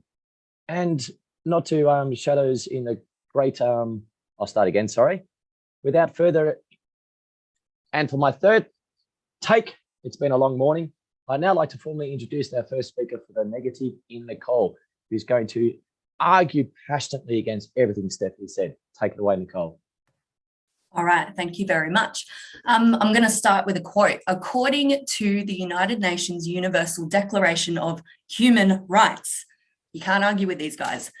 Everyone has the right to freedom of opinion and expression. This right includes freedom to hold opinions without interference and to seek, receive, and impart information and ideas through any media.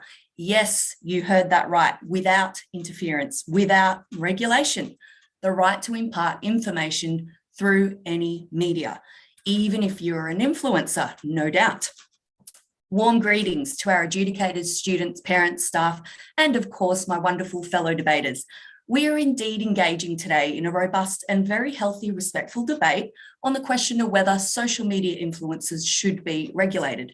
Before we go any further, it's obvious that we already have a certain level of regulation online regarding things like hate speech, bullying, trolling. All of this stuff is already regulated. We get it. But my team today defines regulation as being any overreach that suppresses an individual's sovereign right to freedom of speech and action, no matter how many followers you might have. For this reason, we, the Negative team, will be known today as Team Freedom. Today, we will show you why regulation is indeed a slippery slope and threatens our sovereign rights to freedom of speech. But firstly, let me introduce my team. As first speaker of Team Freedom, me, Nicole, I will be talking all about how freedom must be guarded at all costs. Our second speaker, Alan, will be talking in more detail about the fundamental human right of freedom of speech and how this is crucial in preserving the very fabric of society. Finally, Bree, our third speaker, will brilliantly sum up our team's arguments, completely shutting down the opposing team's arguments in the process. Now, the first affirmative speaker has just tried to convince you that regulation of influencers, aka government overreach, is somehow acceptable if it's an influencer with a large platform. We put it to you, members of the audience. Regulation of free speech should not be based on the amount of followers we have or don't have. Let's not forget that freedom is a right and not a privilege. Now, moving on to Team Freedom's first argument, it is clear that regulation can be a slippery slope when it comes to handing over our individual rights and responsibilities. Respected policy journalist Matthew Nacord supports this notion of the dangers of regulation. He says that at face value, the stated purpose of most regulations is to prevent some kind of harm. However, the question itself really hinges upon how regulators define the term harm. Some regulations do have a genuine intent against preventing actual harm, such as the widespread ban against drink driving. That makes sense. But unfortunately, regulation policy has a long history of excessive and even at times laughable rules. 30 seconds. Surely we need less, not more government in our lives. And so we are left with some inevitable, not to mention critical questions. Here we go. Who gets to decide what is harmful and what isn't? Who gets to decide what becomes regulated and what isn't? How can we even trust these regulators? In the wise words of Lisa Simpson from The Simpsons, who will police the police? In this case, who regulates 10 the regulators? seconds. In closing, it is undeniable that until we can answer all these questions, we should not be painting social media influencers with the broad brushstroke of regulation. We must leave freedom. Thank you for listening. Time. You squeezed it in, Nicole. Well done. Well done. Ripper effort. 2 thumbs up. Absolutely. I'd now like to welcome our second speaker for the affirmative in the formidable and ever crushing Oswald. Let's hammer it home, Oswald. Good afternoon, everyone. I'd like to just begin by raising another right from the Universal Declaration of Human Rights, which is that everyone has the right to life, liberty, and security of person. So we as the affirmative team absolutely support the freedom of speech, but what we don't support is the freedom to incite. Now, since the inception of the internet, it's been a place where individuals could converse without censorship and boost essentially the best ideas to the top of whatever platform or whatever forum they choose to use. Now, initially, there was no censorship, there was no regulation. But as the decades went by, companies who were seeking to turn a profit began to promote controversy. They began to promote drama to boost engagement. And it makes sense, right? More engagement means more money. Pretty simple. However, these red flags of warning began to appear over the years, multiplying exponentially as companies continue to do nothing on the sidelines. We've had campaigns of organized discrimination against women and trans people in the video game industry in 2014. We've had Russian trolls spread disinformation about the 2016 US elections. We've had Myanmar military officials orchestrate systematic genocide against the Muslim minority in 2018, all through social media, all inciting violence and division, and all led by people with influence and power. Social media companies have spent far too long as bystanders, living by the philosophy that they can simply hold out and do nothing and just avoid regulation. They thought these were isolated incidents that they could wait out.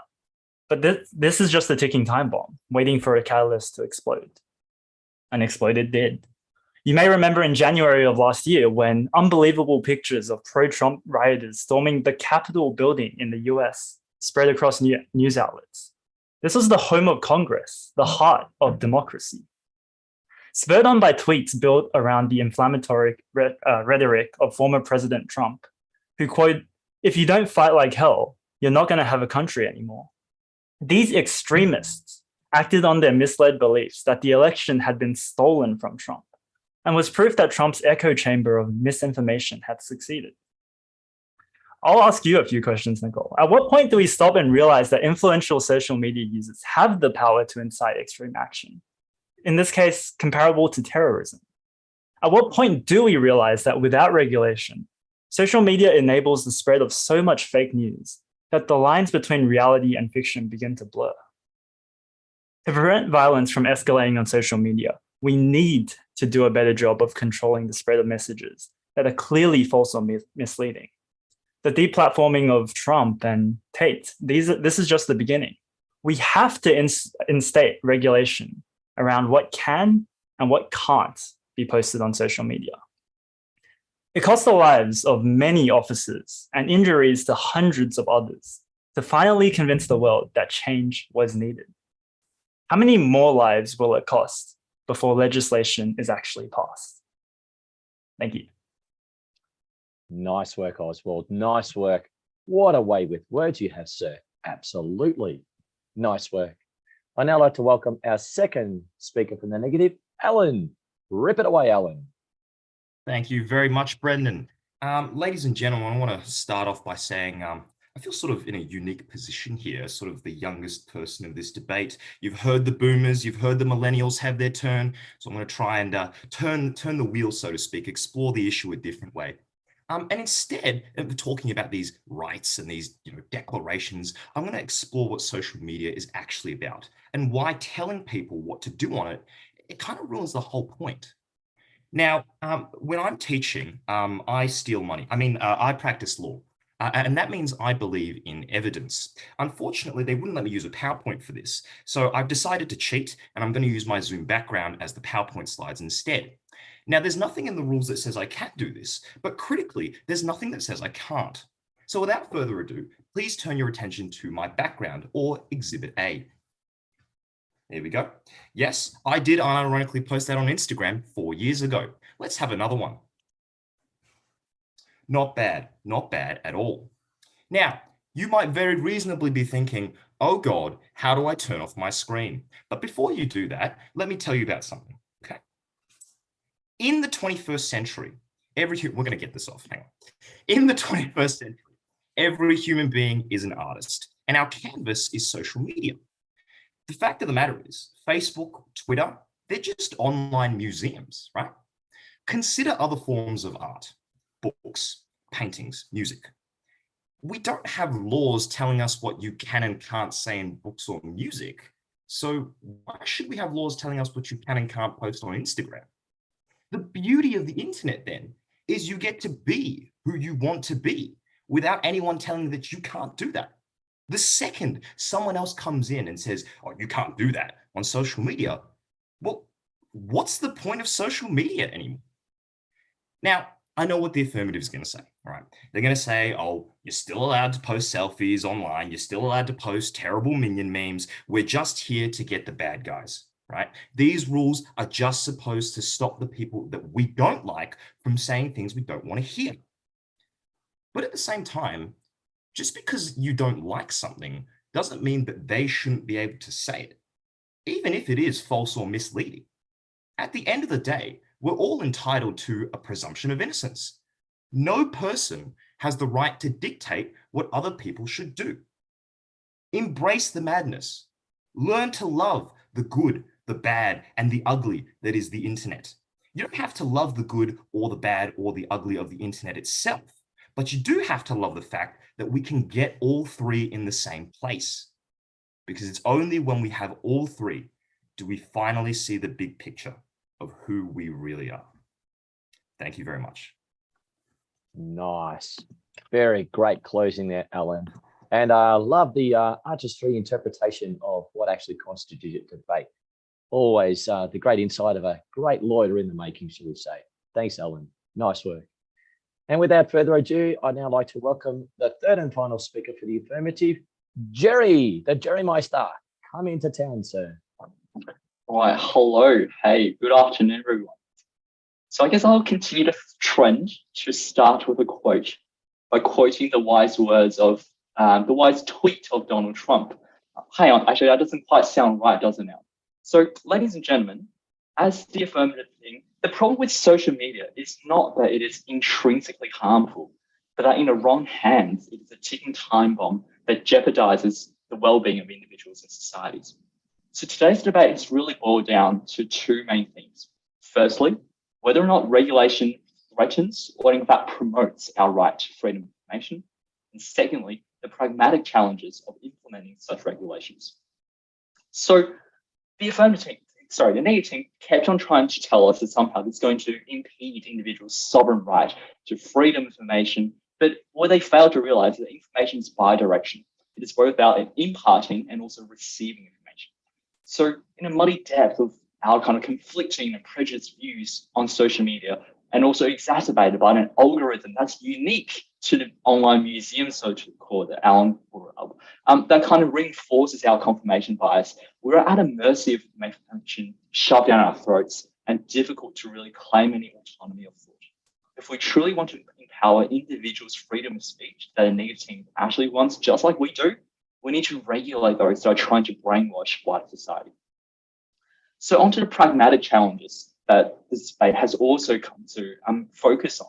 So the negative team kept on bringing up those comments about excessive laughable rules and about who's going to regulate the regulators. But as much as we'd like to create a set of rules, perhaps we think better left to the negative team's obsession with lawyers and politicians. This is not the purpose of the debate, right? Our purpose is debating whether or not we should regulate them, not how we should regulate them. So all we do know is that history has taught us that even the mere threat of government regulation has prompted industries and individuals to move the well-being of public consumers back in front of egocentric events. So the affirmative again brought up this idea that somehow regulation is going to be a slippery slope towards misinformation and limitation of whatever people want to post. But the negative team has confused regulation with prohibition. Influencers are not going to be arbitrarily deprived of the platform, but they are going to, however, receive just limitations if their views endanger people in society. So the overtly cynical and gullible negative team really needs to come to the surface for once and see for themselves what is true rather than repeating whatever lies they comfort themselves with. So if the negative team is really keen to embolden the likes of Andrew Tate, our world will become a surrogate of his violent misogyny. If the negative team is adamant to support a spread of dangerous misinformation by social media influencers, advice from real professionals will only be shuffling deck chairs on the Titanic.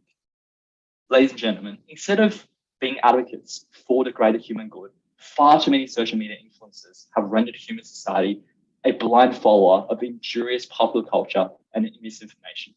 And it is definitely time to remind people in charge to be accountable for what they do and what they say. So thank you.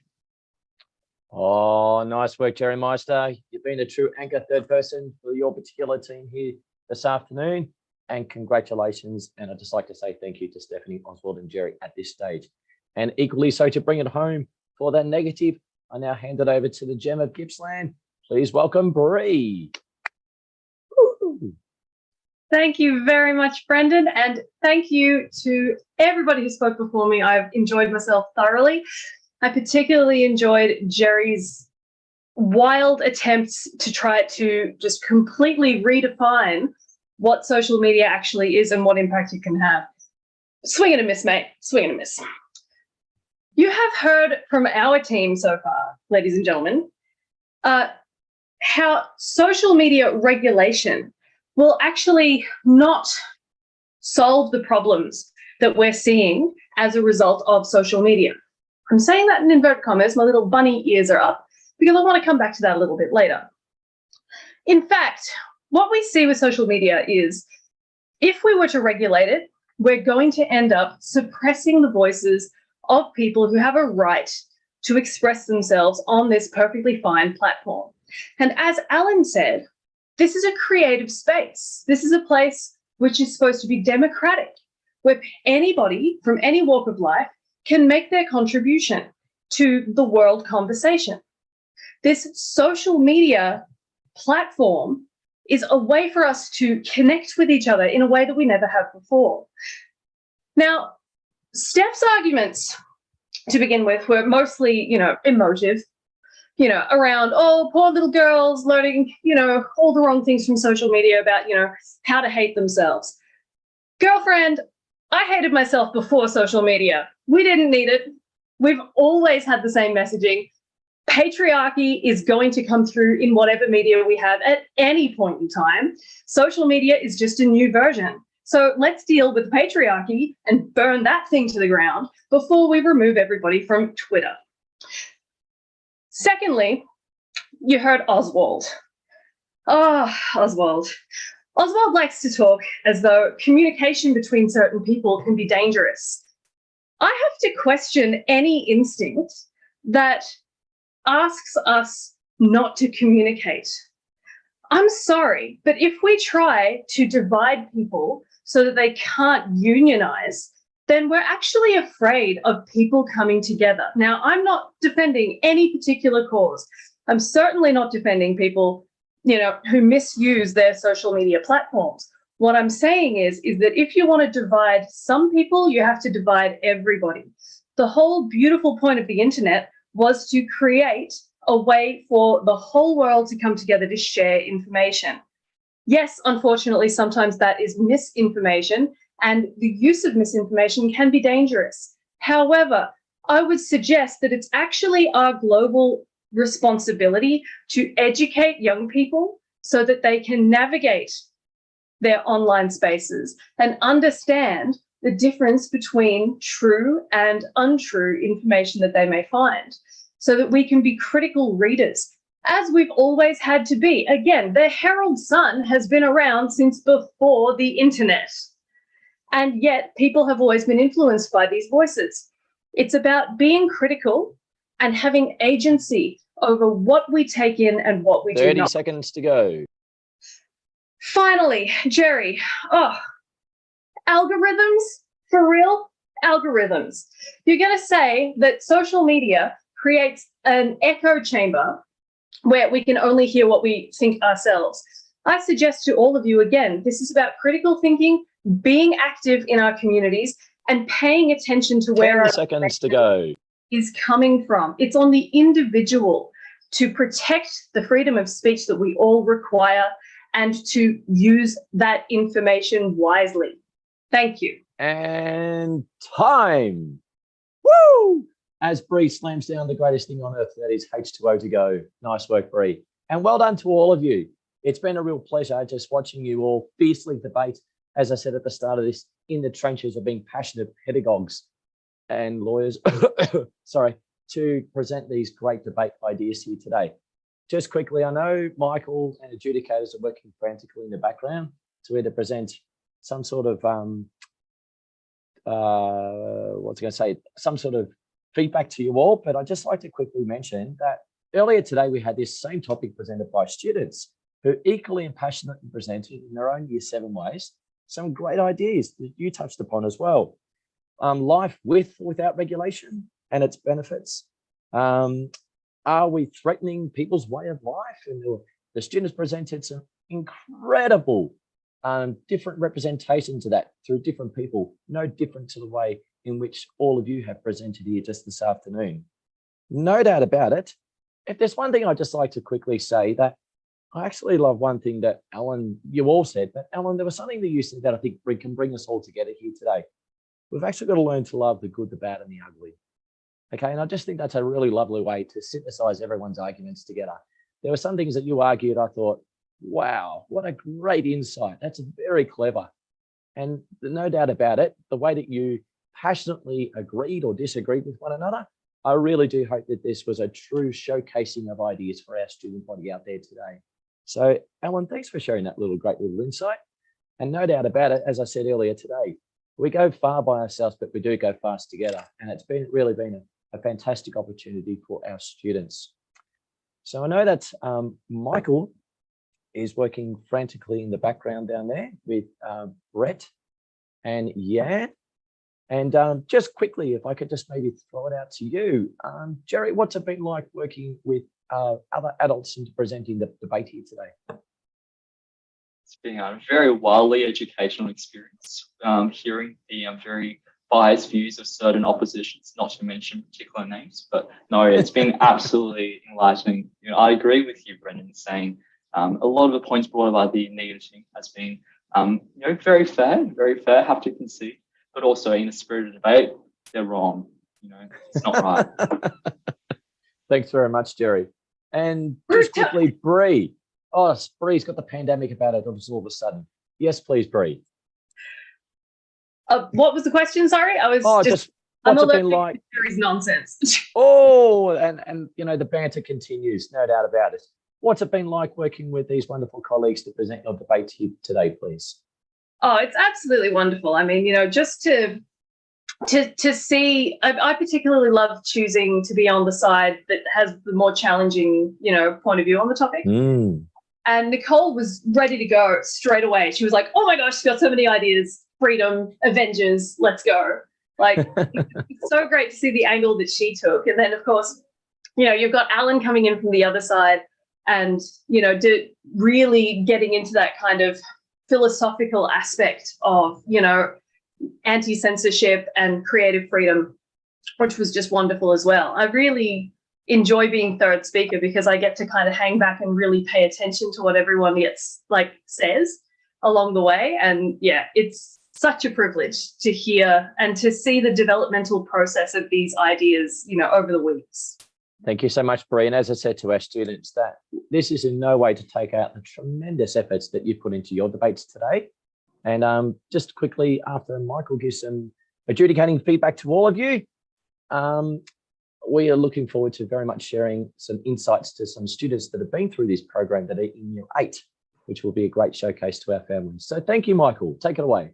Thank you very much. In the 1920s, there was a group of writers called the Vicious Circle who would gather at the Algonquin Hotel at the round table and basically come up with witticisms, nasty comments about people, gossip, rumours, but packaged in such beautiful language. And what I realise now is that the lunchroom at QS Box Hill, well, all campuses, I'm sorry, it's just personal experience, is the round table at the Algonquin. And so firstly, for our own Dorothy Parker here, Stephanie, beautiful work, what a star. My lunch buddy, so I'm a little biased. I've seen a lot of talking heads, I have to say, on television lately. And let me tell you, I really think it's not too late to change careers. I think you would be a great royal commentator. I think you would be, I hope to see you commenting on the court. You really eat up that camera and your voice comes across as so authoritative and domineering and dominant. It's wonderful. Congratulations, Stephanie. Nicole, I could give you a lot of objective feedback, but yesterday you gave me a block of chocolate. And I don't know, was it a bribe? I don't think so. I don't think it was, but I'm a moral vacuum and I really like chocolate, hazelnut perhaps next time. So I'm not going to give you any feedback. You know, it was absolutely beautiful work. Oswald, I think last year I said it's like watching a podcast. Well, you can't watch a podcast. Sorry, I'm a boomer, as you say, Alan. Beautiful work, just such a great, confident use of language. And as Brendan says, what a way with words. I'm sure you would have had a seat at the round table at the Algonquin as well. Beautiful. Alan, now, just to clarify, Gen Xers get very, very sensitive about the boomer label. Okay, you've got to be born at least before 1964, and no one today was born before 1975. No one on this screen was born before 1975. Just be very, very clear on that. Okay, Alan, I do like how you twisted the rules of the debate. Like, no one is as corrupt as a lawyer. And if I do get into legal trouble, tax fraud, tax evasion, whatever, banking fraud, you'll be the first person I contact. Very confident, beautiful use of language. Again, Jerry, you're so smart. And I have to say, I like to pretend I'm smart, but you're far too sophisticated for me. You got me there. I wasn't smart enough to understand anything you said because it was so sophisticated. And, you know, you really just, all you had to say was Andrew Tate, really, and you've won the argument. Same with you, Steph, you know, you won the argument completely. Bree, again, not only are you the smartest person in Gippsland, you're the smartest person in Briagong.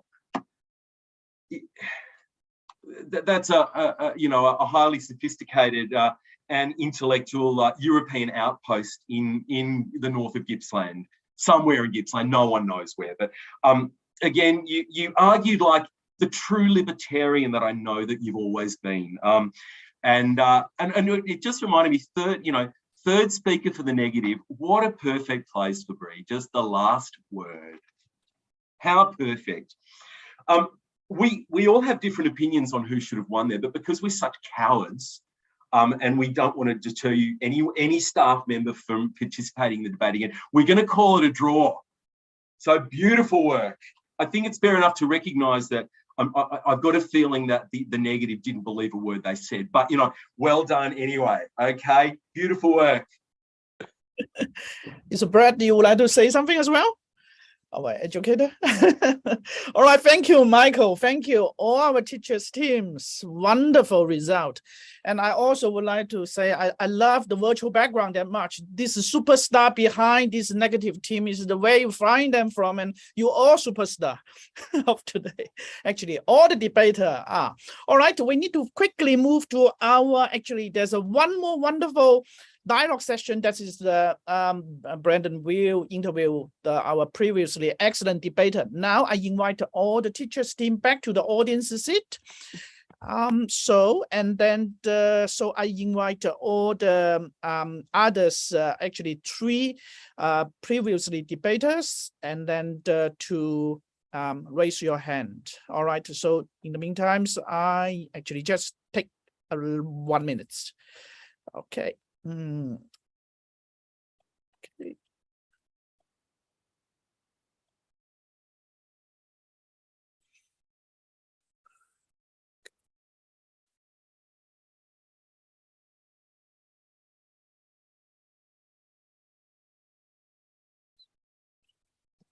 All right. Okay, now I would like to ask, yes, all the students, now I'm going to promote you to the panelist.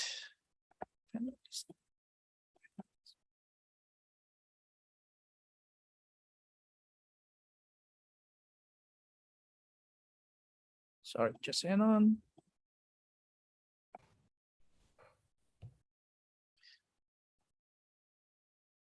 Trying to promote you to the panelist, just hang on. All right, wonderful. I can see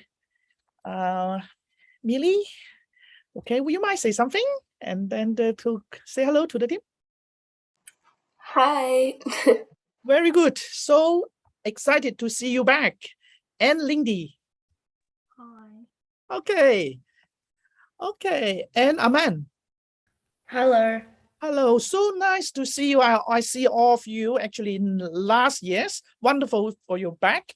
And I'm asking you to justify your camera. Make sure I can see you just above. Yes, and then that will be good. Yes, Lindy, will you might make your camera is a little bit forward? Yes, now it's better. All right, we need to save the times. I hand over straight to Brandon, where I'm looking for this wonderful dialogue. Yes, so good afternoon to the 3 of you. I really just thank you for just sharing your ideas here this afternoon. So it's going to be a very natural conversation, as I said. So good afternoon, Millie, Lindy, and Aman. I hope you've had a great morning. And it just seems like yesterday that the 3 of you were clashing with other students in terms of debating in this fantastic, in the 2021 Interschool Debate Competition. And the purpose of this little catch up today is just to really share some of the thoughts from that debate in terms of your schooling. And so this is supposed to be just a very natural conversation. So Lindy, I might start with you if that's okay, please. Lindy, I was just wondering, what lessons did you learn about yourself as a result of formally participating in the 2021 Interschool Debate? And then I'll go to you, Millie, and then Aman. Lindy. Well, I feel like I stretched myself out of my comfort zone, especially in the aspect of public speaking. And also it gave me something extra to do. And it also on the side made me realize how many ideas I had that I needed to express, but I hadn't done that until I actually debated. I also realized how important cooperation was, because if you want to win the debate as a team, you need to make sure that you're cooperating with the other team members in your team. And you can't just focus on yourself. Nice. Nice. Thanks, Lindy. Millie. Yeah, I think the main thing that debating really teaches you is how to look at things from different angles and perspectives. Because when you're given a topic, you're forced to look on one side of the debate. But to really win the argument, you need to see where the other team is coming from. So debating really teaches you to have more of an open mind and look at things from other perspectives. I think debating also teaches you to look at new possibilities, and I think it can really be applied, this skill, in other places as well. And I think, as Lindy said as well, you learn how to work with others better, and you learn how to cooperate with them better, and it really gives you people skills as well. So I think debating is really an all-round activity that can teach you many things altogether. Fantastic. Thank you, Millie. And Aman. Well, for me, I think the biggest thing that I learned about myself through debating is that I'm actually a really good debater. Fair When enough. I first began debating, I wasn't that sure, but with the QS classes that came along with it, I really developed my skills and I was really able to pursue that ability to be a good debater. So I think the best thing that I've learned for myself is actually being a good debater. Nice work, Aman. My second question, I beg your pardon, students, this afternoon. I'd now like you to think about, you're on the cusp of actually going into year 9. And am I right by sort of just suggesting here that some of you are already starting to talk about subject selection for year 9? Yes, absolutely. So I really want you to think about perhaps what's happened in year 8, and also just with the understanding of the mindset that you've taken into your subject selection, thinking about what you're doing in year 9. My second question is, how do you think that the lessons that you've just spoken about being a part of the debate, have helped you in your education? I might start with you, Aman, this time, then go to Lindy, and then to Millie. Please, Aman. I feel like that a lot of the skills that I've learned through debating have really helped in my education, such as most of the subject preferences next year that we have ability to are sometimes more educational and academics rather than through the arts, although there are many opportunities through that.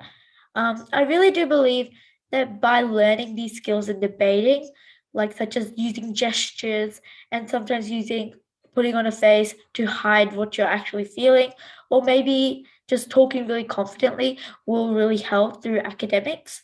So Nice. I feel like that's a very big part that I've learned from debating that I will apply in my education for year 9, and which I have already applied through year 8. Nice work. Thank you, Aman. Lindy.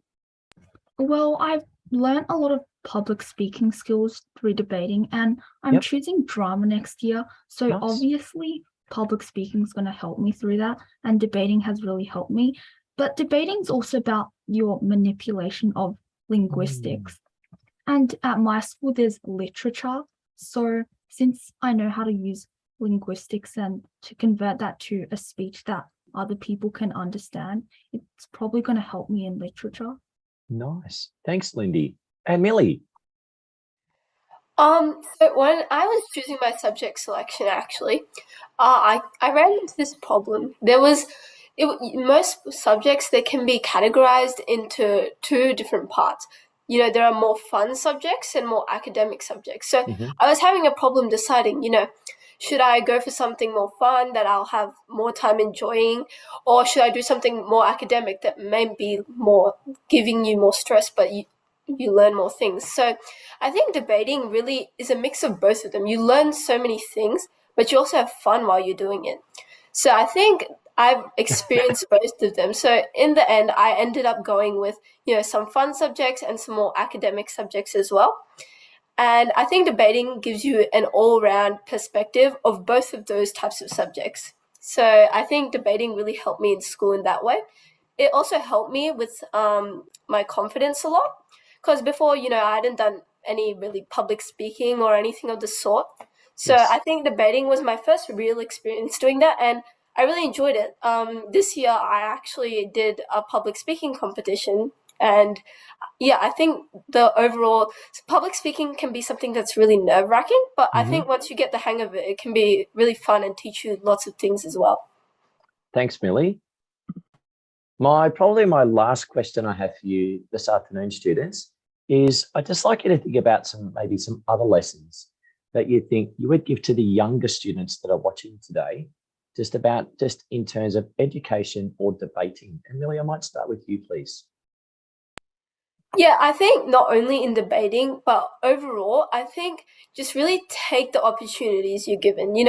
When I did debating last year, I was kind of chosen just from a bunch of students, and I hadn't done anything, but I tried it out and it was actually something that I really enjoyed. So even if the idea of, a new activity doesn't please you at first, try it out, because it's might be a lot more than it seems on the surface. So yeah, I think the main thing is take new opportunities and try new things, because you don't want to have to regret in the future doing something that you could have done, but you just didn't step out of your comfort zone to do so. So I think my main advice to younger students is just take all the opportunities you're given. Thanks, Millie. Aman. I kind of feel the same way as Millie, Yes. but I'm gonna try to build off on that. So to begin, I've definitely heard my parents, and I feel like everybody can relate to this, saying when you get a position maybe at a debate, or maybe it's like a drama position, they're always like, oh yeah, take it, take it, take it. And you're always got that feeling what if I mess up? What happens if I make a mistake? But I definitely feel just take that opportunity. Why would you want to waste it and just hear about it at the end when you could actually be a part of something? So I definitely think doing the opportunity and taking that chance to more benefit yourself. Also, I would also like to say that I feel like younger students, you should always look up at the people like your brothers, sisters, friends, so they can also help you to become a better person. Nice work, Aman. Nice work. Lindy, what say you? Lindy, you're just on mute, sorry. It's happened to me today, don't worry. It happens to the best of us. I feel like when you're writing anything, a speech or a debate, you just have to write whatever you are thinking, because you never know if it's going to develop into a very big idea. And one of the main points of writing is to see how much knowledge you have. And usually you have more knowledge than you think you do. So just write whatever you're thinking and don't overthink it. And I also think if you're nervous in any situation, whether at school or on Zoom, just focus on yourself and don't think about anyone else. And nerves are actually a good thing because they enhance your performance. So just enjoy and think of it as something that you should like, as opposed to something you should fear. Nice work, Lindy. Can I just say to the three of you, you very authentically just presented your own ideas here today. And just to present a little saying that I learned some time ago, it sounds like if the three of you are ships, big, majestic, big sailed ships, you are far from, putting yourself in the harbor. What's the point of being a big ship when you can be out there on the ocean, riding the swell through its challenges and different pressures that are put on you, both the good, the bad, and the ugly, let's be honest here, in terms of some of the trials and tribulations of secondary schooling. But I just wanted to say a sincere thank you to the three of you, Millie, Lindy, and Aman, for your very honest assessment of participation in the 2021 debate and offering your wisdom and your insights to our 2022 Year 7 students. So thank you kindly. I now like to hand it over to Kevin, who's going to take us through a couple of little lessons himself. Thanks, Kevin. Thank you, Brandon. Thank you, Millie. Thank you, Lindy. And thank you, Aman. Thank you for your good sharing to all of us. Actually, I learned that is from one of our, I met one of the year 12 student. Actually, he won the 3 years DV8 competition. And then he said one thing, he said debate is you interpret your really deep thinking, very depth thinking, but use the most simple words and to express it out. It's really a very good logic moment. All right, thank you. So very soon we are going to announce our latest result now. Now I invite 3 guest speakers back to the audience seat. So thank you again, Millie, Lindy, and Aman. So I will invite you back to the audience seat now. Okay, so in the meantime, I would like to invite all the educators and our MC, turn on your video. And we are going to do the final announcement very soon. All right, I can see Michael is back. Yes, and Brett, Yan, and Bree. I invite you to turn on your video camera. All right, now it is the time. I formally hand over back to Brandon. Thank you, Kevin. Students, there's no doubt about it. We are tremendously excited to be presenting these awards to you. And I know that between our adjudicators, they've worked really hard and fairly to present you these results, no doubt about it. And we really want to stress that our coaches, we sincerely thank you for your efforts, for bringing the best out of this. And as I said multiple times today, we have noticed a considerable effort that has built upon your efforts in the semi-final here to our grand final today. So without further ado, there's the drum roll. The 2022 Interschool Debate Competition Awards are as follows. I beg your pardon, the prizes. Here we go. Silver, our QS Box Hill Team 3, followed by the QS Bayside Team 2, and the QS Caulfield Team 1, and QS Preston Team 2. Congratulations. You're going to be taking out the silver performance. In terms of gold level performance for the best debating team, congratulations goes to my personal favorite side. I can't help but say that, sorry, now that all the results are out on the page. The Yarra Valley team, the Monash City Team 2, the QS Point Cook Team 2 out west, and the Knox City team. Congratulations on your gold best debating team. And to our next efforts, 2022 best debating team, the incredible Platinum team. Congratulations goes to Box Hill Team 2 and QS Caulfield Team 2. What an incredible effort all round. No doubt about it. Like, it's just been an absolute showcase of incredible learning and intelligence here today. Our most debating, 2022 most debating team goes to the Yarra Valley team. And without a doubt, the level of engagement that we saw, hence the 22 most engaging debate team, goes to Point Cook Team 1 and Monash City Team 2. Congratulations. Absolutely amazing.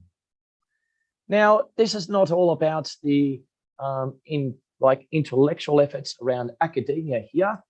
We like to think that Q School, we very much appreciate the arts as well. And with that in mind, we'd like to present the best virtual background design team. It goes to Bayside Team 2 for your outstanding virtual background. Congratulations to you. And the best debater team, as selected by our formidable adjudicators, we have, going down the left-hand side in no particular order, we have Demi Wang, Sherry Shi, Jessie Wang, Alexandra Politova, Chloe Zhu, Lucas Lee, Andy Lin, Ariana Jeski, Aaron and Usha Najarara. Congratulations to all of you for the best debater of your team as selected by our very, very accomplished adjudicators. And our best debater of the team as selected by the audience, as we knew Kevin took you through poll after poll today.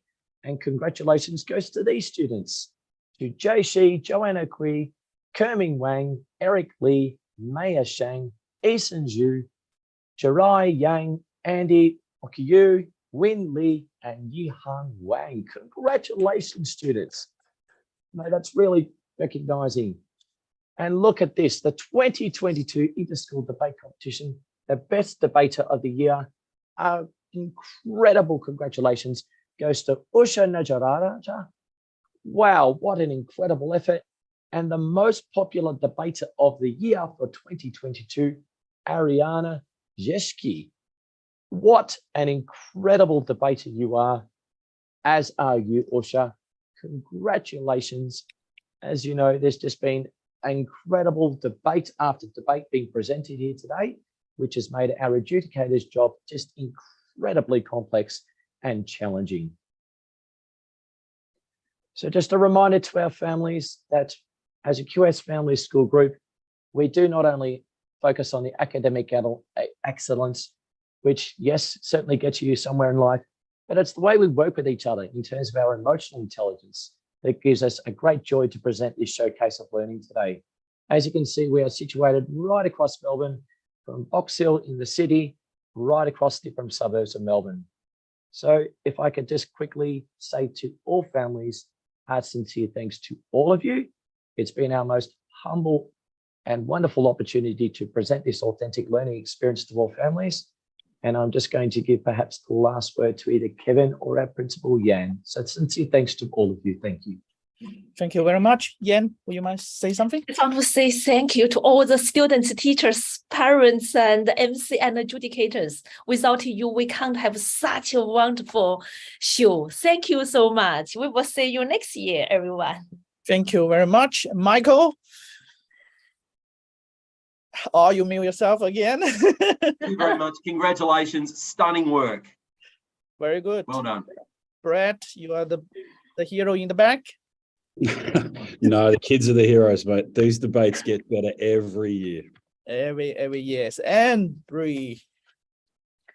Thank you so much, everyone, for entertaining me again. That's all I care about. You just entertain me.